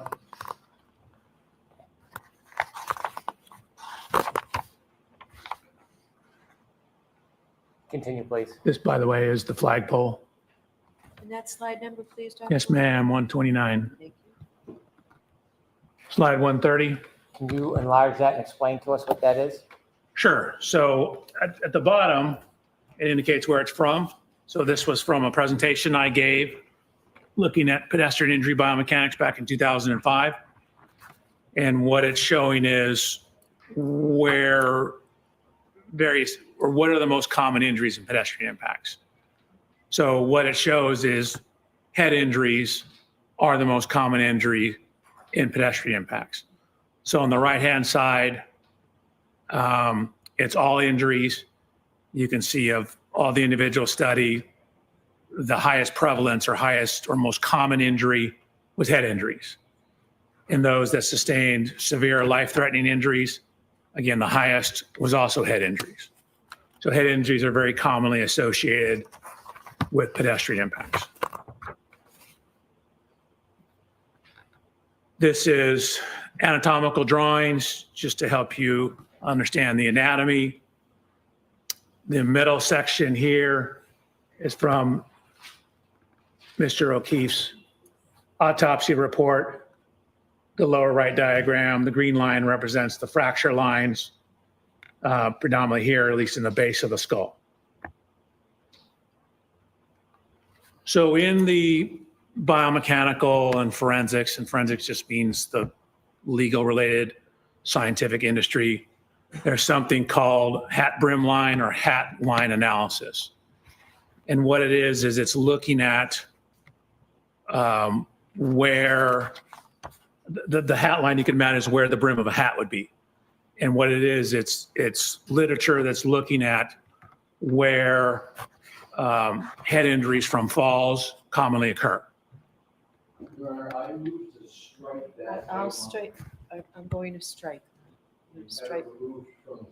Yes, yes. Thank you, Your Honor. So that was slide 131.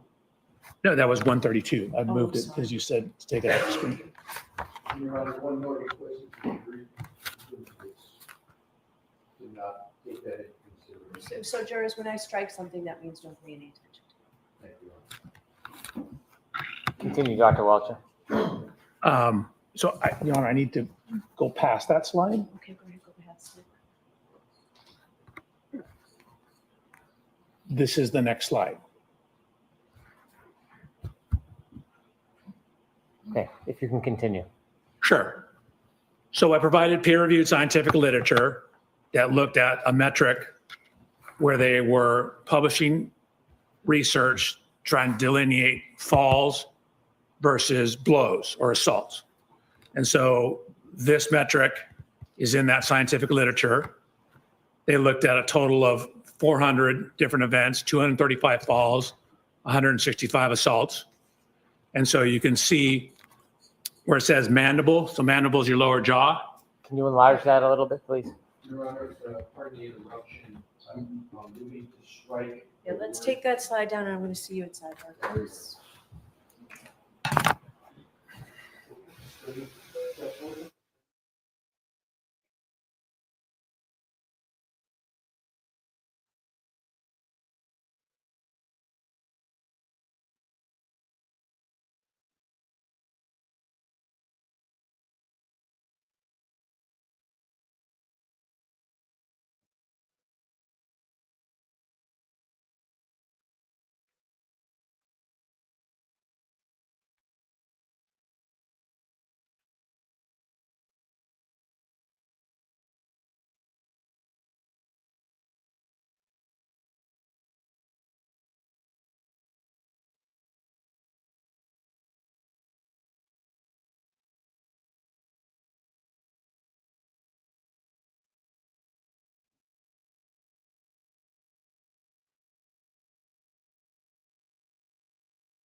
Mr. Alessi, Mr. Brennan is going to do this in open court. Just talk to Dr. Welcher for a minute, okay? Yes. Is there any objection? I have no objection. Are we on the transcript?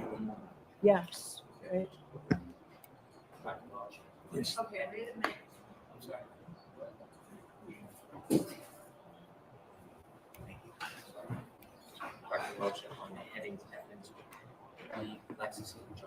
Yes.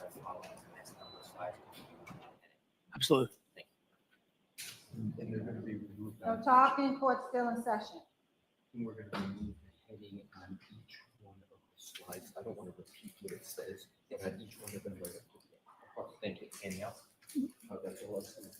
And I'm going to now use the 10 minutes to see if there's anything else in the report to you. So it starts on page 124. Is that right, Mr. Brennan and Mr. Alessi? I don't have the whole one in front of me. Dr. Welcher, is that where it starts? That appears to be, Your Honor. Yes. 124.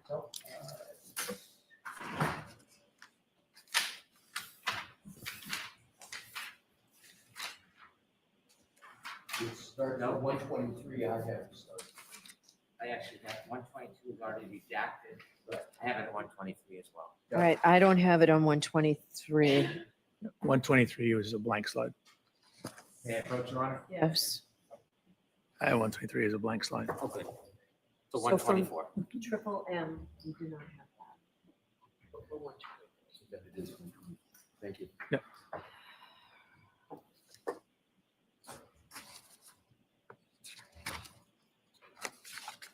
What? 124 through 138, is that accurate, counsel? Checking out what it is. I'm just going to- Chrissy, do you need a break? Do you need 5 minutes? Yes, Your Honor. Okay. So if you could do that for us, Absolutely, Your Honor. Dr. Welcher. I'm doing it right now. We can bring the jurors back. Your Honor, if we could just, now I just want to look at the rest. Okay. 2 minutes, and then Sure. Your Honor asks us to do that. Sure.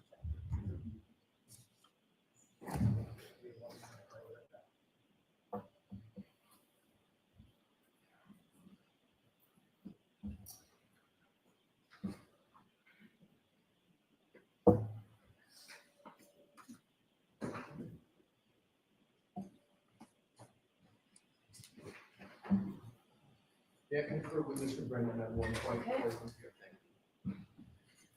Mr. Brennan, I have to approach you. Thank you. Not on the record, Chrissy.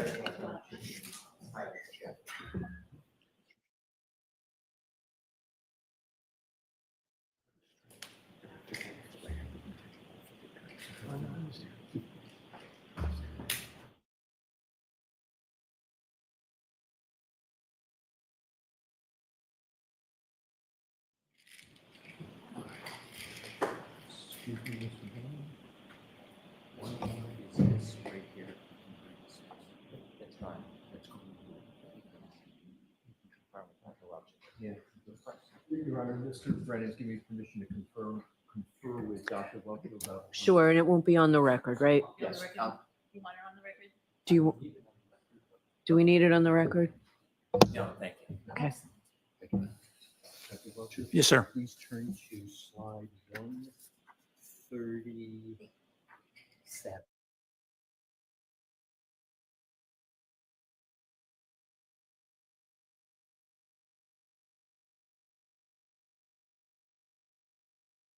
For that opportunity.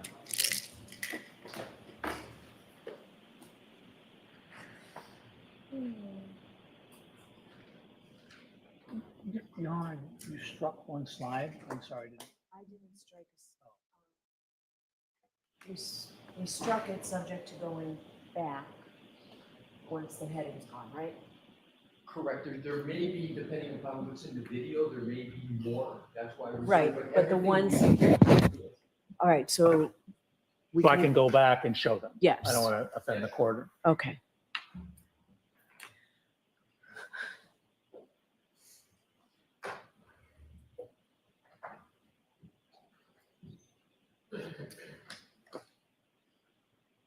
So are we starting on slide 132? 132, Your Honor. Okay, thank you.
May I inquire if Dr. Welch's PowerPoint is ready on the screen? It looks like it's up. Is it ready, Dr. Welcher?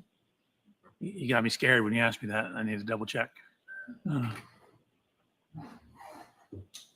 Yes, I believe I've redacted everything and we are on slide 132. Thank you. And by the way, It appears that way to me, Mr. Leslie. From here. the battery died on this. Okay, thank you. Whoever in charge of it. I mean, I brought my own, fortunately, but Okay, thank you. actually, no, I can't find mine. Oh, Ms. Gilman has one.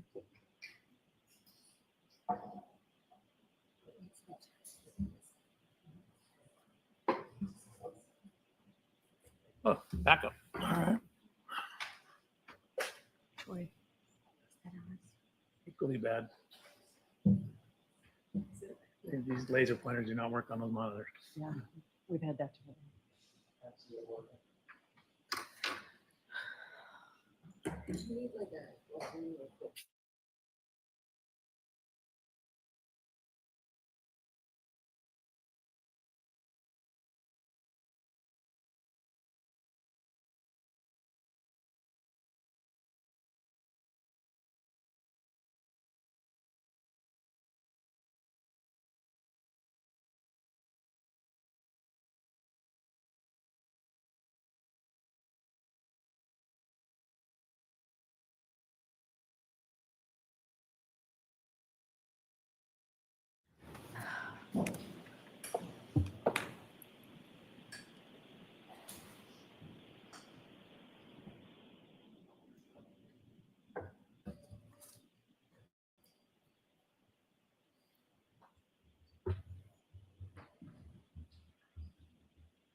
Please be seated, court is in session.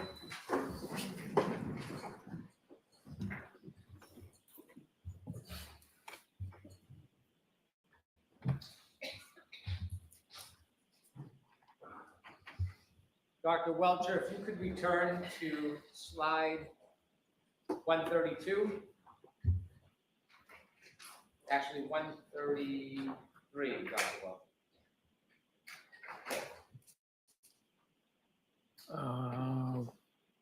Is that me or?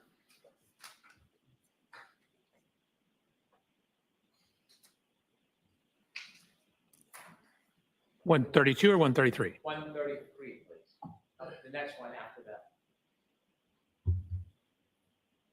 So we did skip over 132. So we skipped over that one as well. Keep going.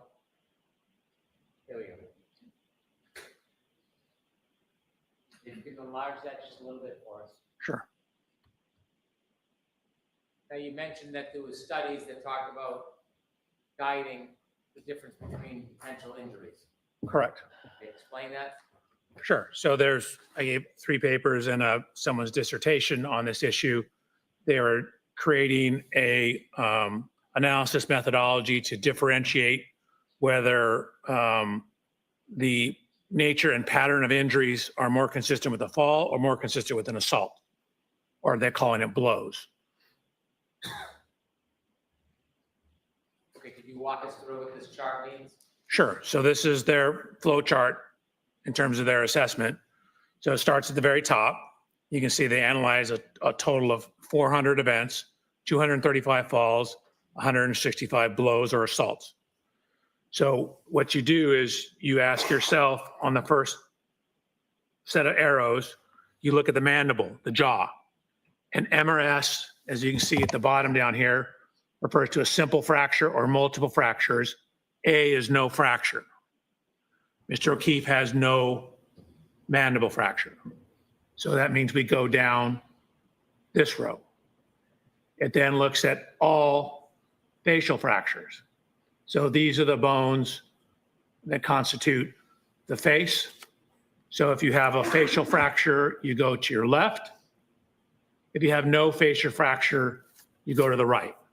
So if you have some event, no mandible fracture, no facial fracture, what they've indicated that is predominantly associated with falls and not assaults. Thank you. You're welcome. In addition, did you do any further study on the force of a person falling back and landing on their head? Oops, I did. Could you So what I did was I did what are called drop test. I took an anthropomorphic test device, ATD, which is just a fancy name for a crash test dummy, and dropped it backwards onto a hard surface to look at what happens if you were to, say, fall backwards and hit your head onto a hard surface. So on this particular photograph of Mr. O'Keefe in the upper left, there's noted to be abrasions above the fracture line in the area. You can't see that at all. You can see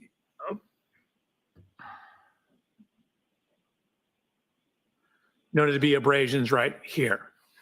Your Honor, I brought a hat. That was the one I used in my testing. May I put it on and demonstrate something? Mr. Lessie, If you would like a sidebar, or I can. are you objecting? I am objecting. That's a stage. No, you can't put it on. Okay, so I will show you the dummy test I did. Watch when the shoulders hit the ground, then the head hits the ground. It creates kind of an arc path that will drag and slide objects up the head.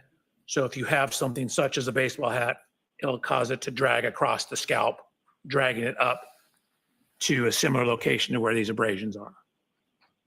So here's the testing. Again, this is like the crash test dummies you see on television. This is myself.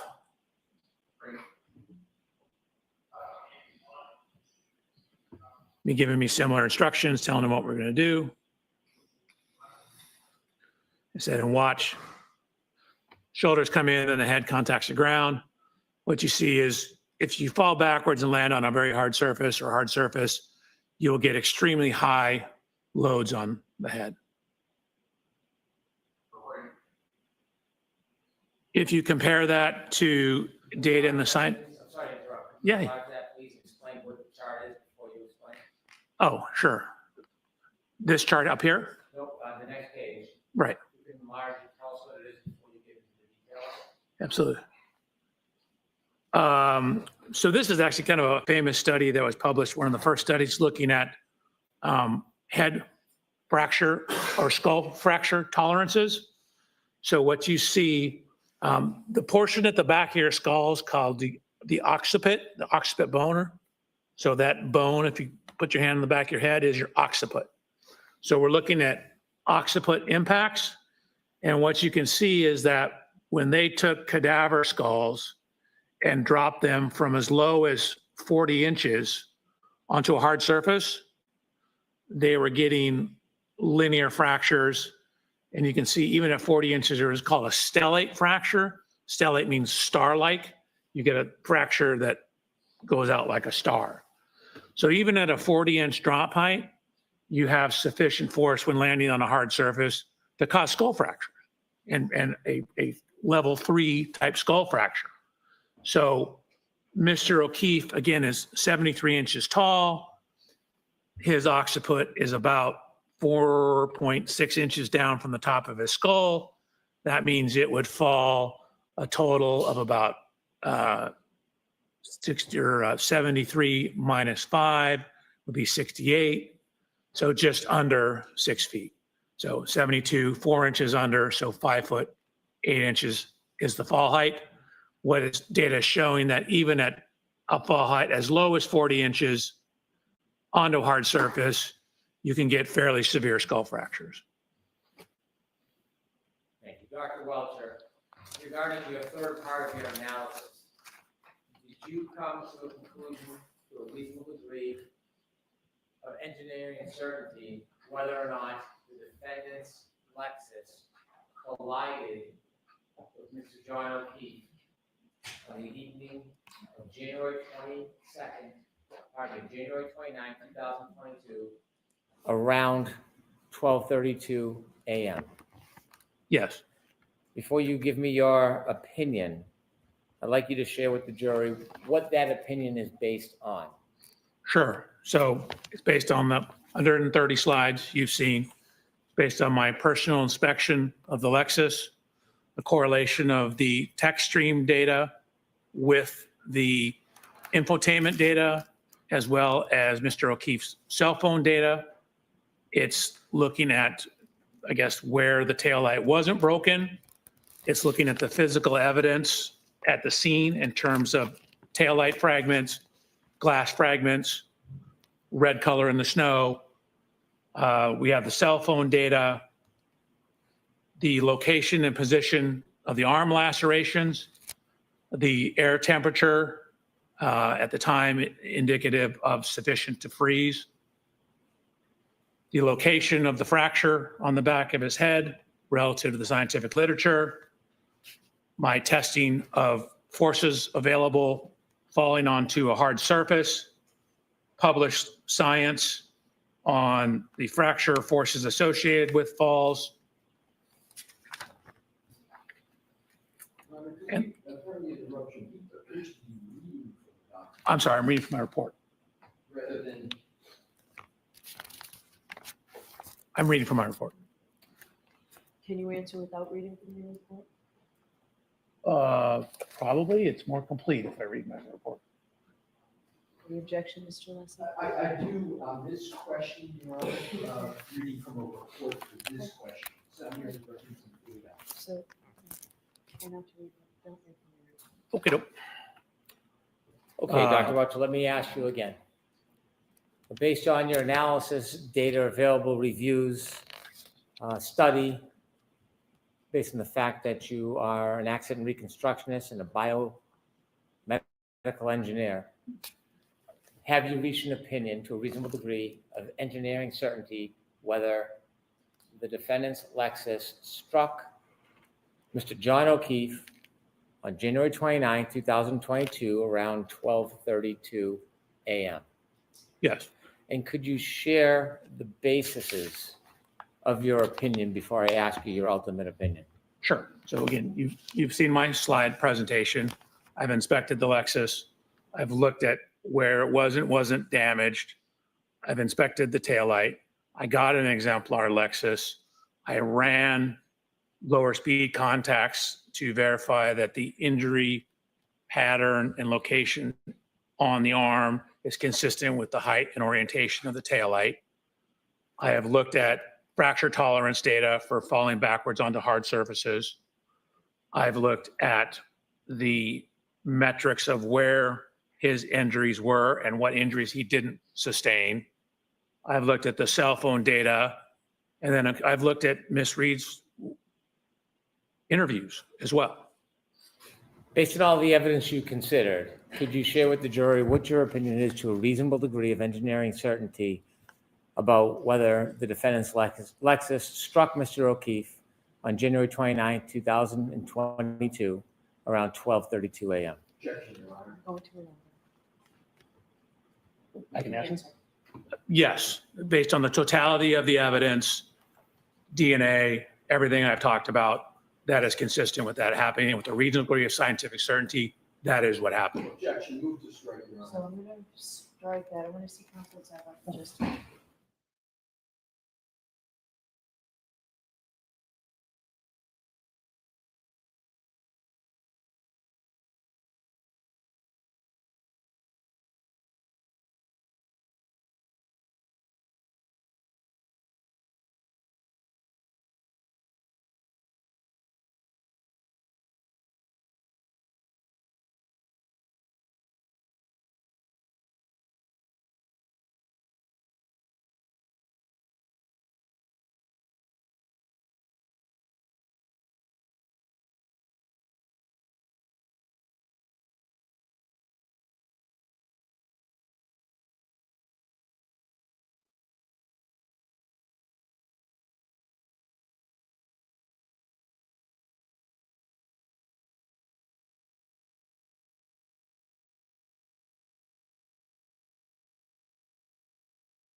Dr. Welcher, we have to come back tomorrow anyway.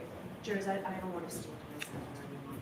I don't want to okay? So those same cautions, please do not discuss this case with anyone. Don't do any independent research or investigation into this case. If you happen to see, hear, or read anything about this case, please disregard it and let us know. And please be very careful with your social media use. So we'll see you tomorrow. Oh, I'm sorry. We're starting an hour late tomorrow. Is that what this is? Yes. So we'll start at 10 o'clock tomorrow. I forgot to tell you. So we'll see you at 10 o'clock. The court officers will tell you about your specific directions.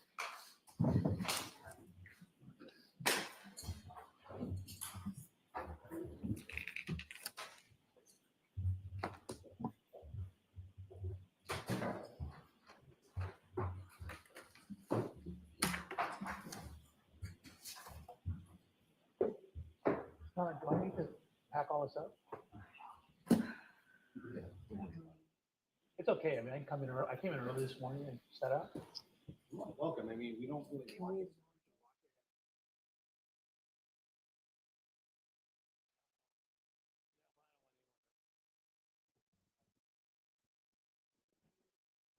Yeah, I'll be back.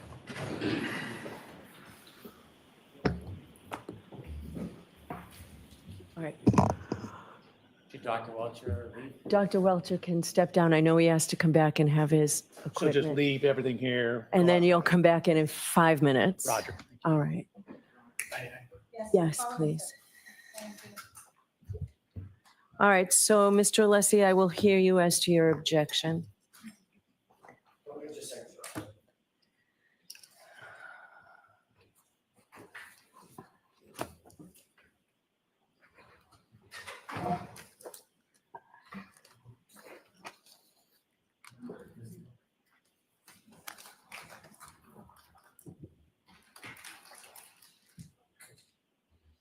Thank you, Your Honor. Would you like me to go to the podium or stand? Right there's fine, and let's try and wrap this all up by 4 because I've already heard you at sidebar. We'll do so, Your Honor. That means both of you I'll hear from within the next 5 minutes. Go ahead, Mr. Alessi. Thank you, Your Honor. The point number 1 is the question of whether, based on a reasonable degree of scientific or engineering certainty, he has an opinion whether a collision occurred. I'm going to give a dramatic and accurate example that happens in courts all the time equivalent. So by analogy, if the issue is whether or not a defendant has stabbed an individual and caused a certain event, that is the ultimate question for the jury. That question is never permissible in a trial. By analogy, this is the exact analogous situation. The question of whether there was a collision is the ultimate question for the jury. That is why we are having this trial. The defense strongly asserts there was no collision, and there is substantial evidence to that. We are going to cross-examine Dr. Welcher. We are going to put in our own strong case to demonstrate no collision occurred. That's no surprise. It was in our opening statement. This witness cannot, by precedent for years, opine on the ultimate question that is going to the jury. I accept, subject to evidentiary issues, the 2 questions that a biomechanist always answers in these situations. Is the damage to the vehicle consistent with a pedestrian hitting the vehicle? And are the injuries to the individual consistent with being hit by a motor vehicle? Those are the questions that are permissible, not the collision question. It is resoundingly improper in this trial, in any trial where that is the ultimate conclusion for the jury. Yes, an expert can offer opinions, but every expert is bounded by the extent of their opinion, and that opinion on whether there was a collision would invade the province of the jury and the whole purpose why we are here, Your Honor. Thank you. All right, Mr. Brennan. So what Mr. Lisi is arguing is that in their opening statement, they repeatedly invaded the province of the jury because they must have asserted vehemently over and over again, there was no collision, over and over and over again. And he just told you that when his expert takes the stand, they'll have abundant evidence that there was no collision. This case is about the collision, but that is not the ultimate issue. The ultimate issue is manslaughter or mens rea for second-degree murder, not collision. They don't get to define the prosecution's case. They do not get to define or limit the prosecution's opinions. They have no case law. They have no study. They have no jurisdiction or jurisprudence to say what we are limited to. He's entitled to an opinion. His opinion is not limited to whether or not the defendant struck Mr. O'Keefe.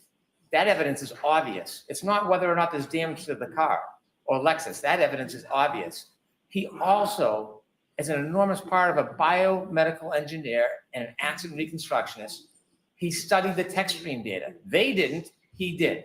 And he's entitled to give an opinion. The tech stream data, based on fact and science and data, tells us when, if you put it together with other evidence, and where, when you contribute it with other evidence, this collision actually occurred.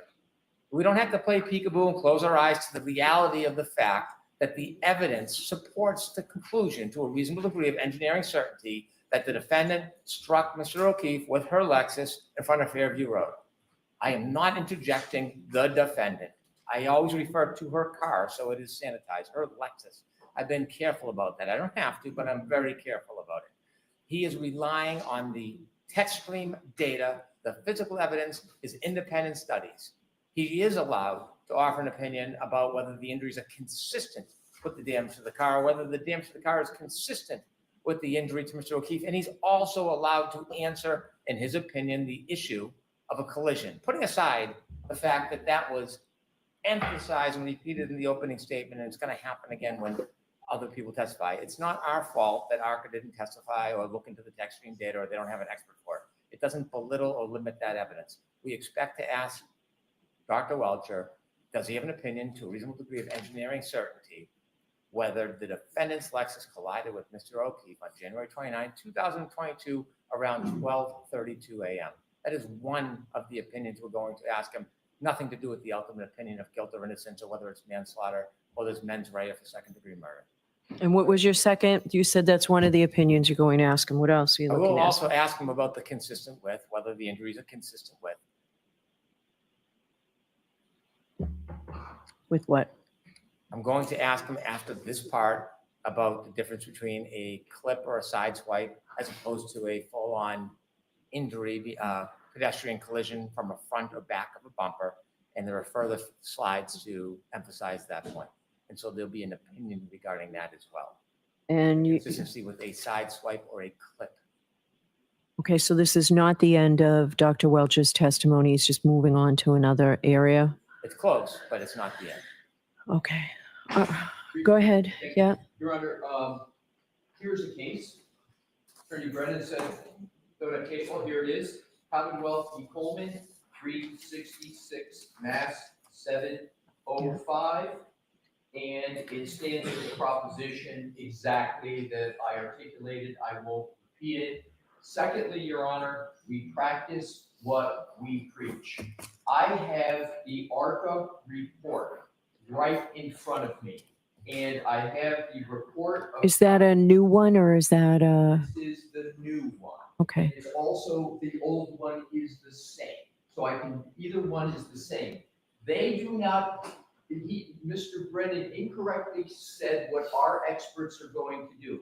I don't know why he did that, because he has these in writing. Neither Dr. Wolf or Dr. Rentschler talk about a collision or conclusion. It's consistency. It's those two questions I said at sidebar. And for reference, Your Honor, for the most recent is page 15. There is no— I don't have that report, so I'd like a copy of that report. Your Honor, a copy, and I also, Your Honor, refer Your Honor to ARCA's existing report, which I'm going to do from memory. I think is February of 2022. 24 that was done for the U.S. Department of Justice and FBI, where they basically said and gave opinions on those two items I spoke to you at sidebar.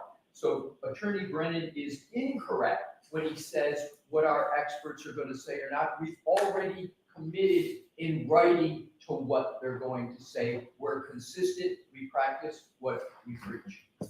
All right. So we will discuss this tomorrow before we start.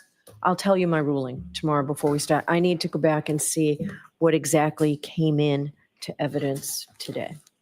All right. So I'll see you in the morning. All right, so please.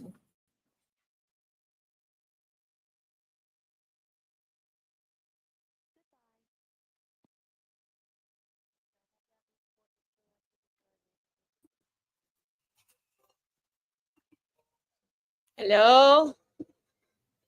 Are you there?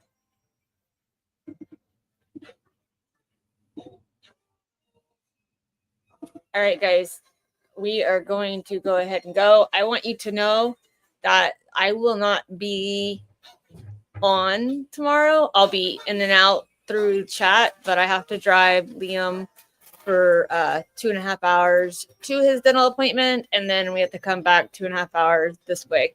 So I'll be driving most of the day tomorrow and watching on my phone, but hopefully I'll be able to talk to you guys when we're stopped on occasion. So it was good talking to you guys. I'm going to try not to scream at my phone tomorrow, and we will see you guys tomorrow.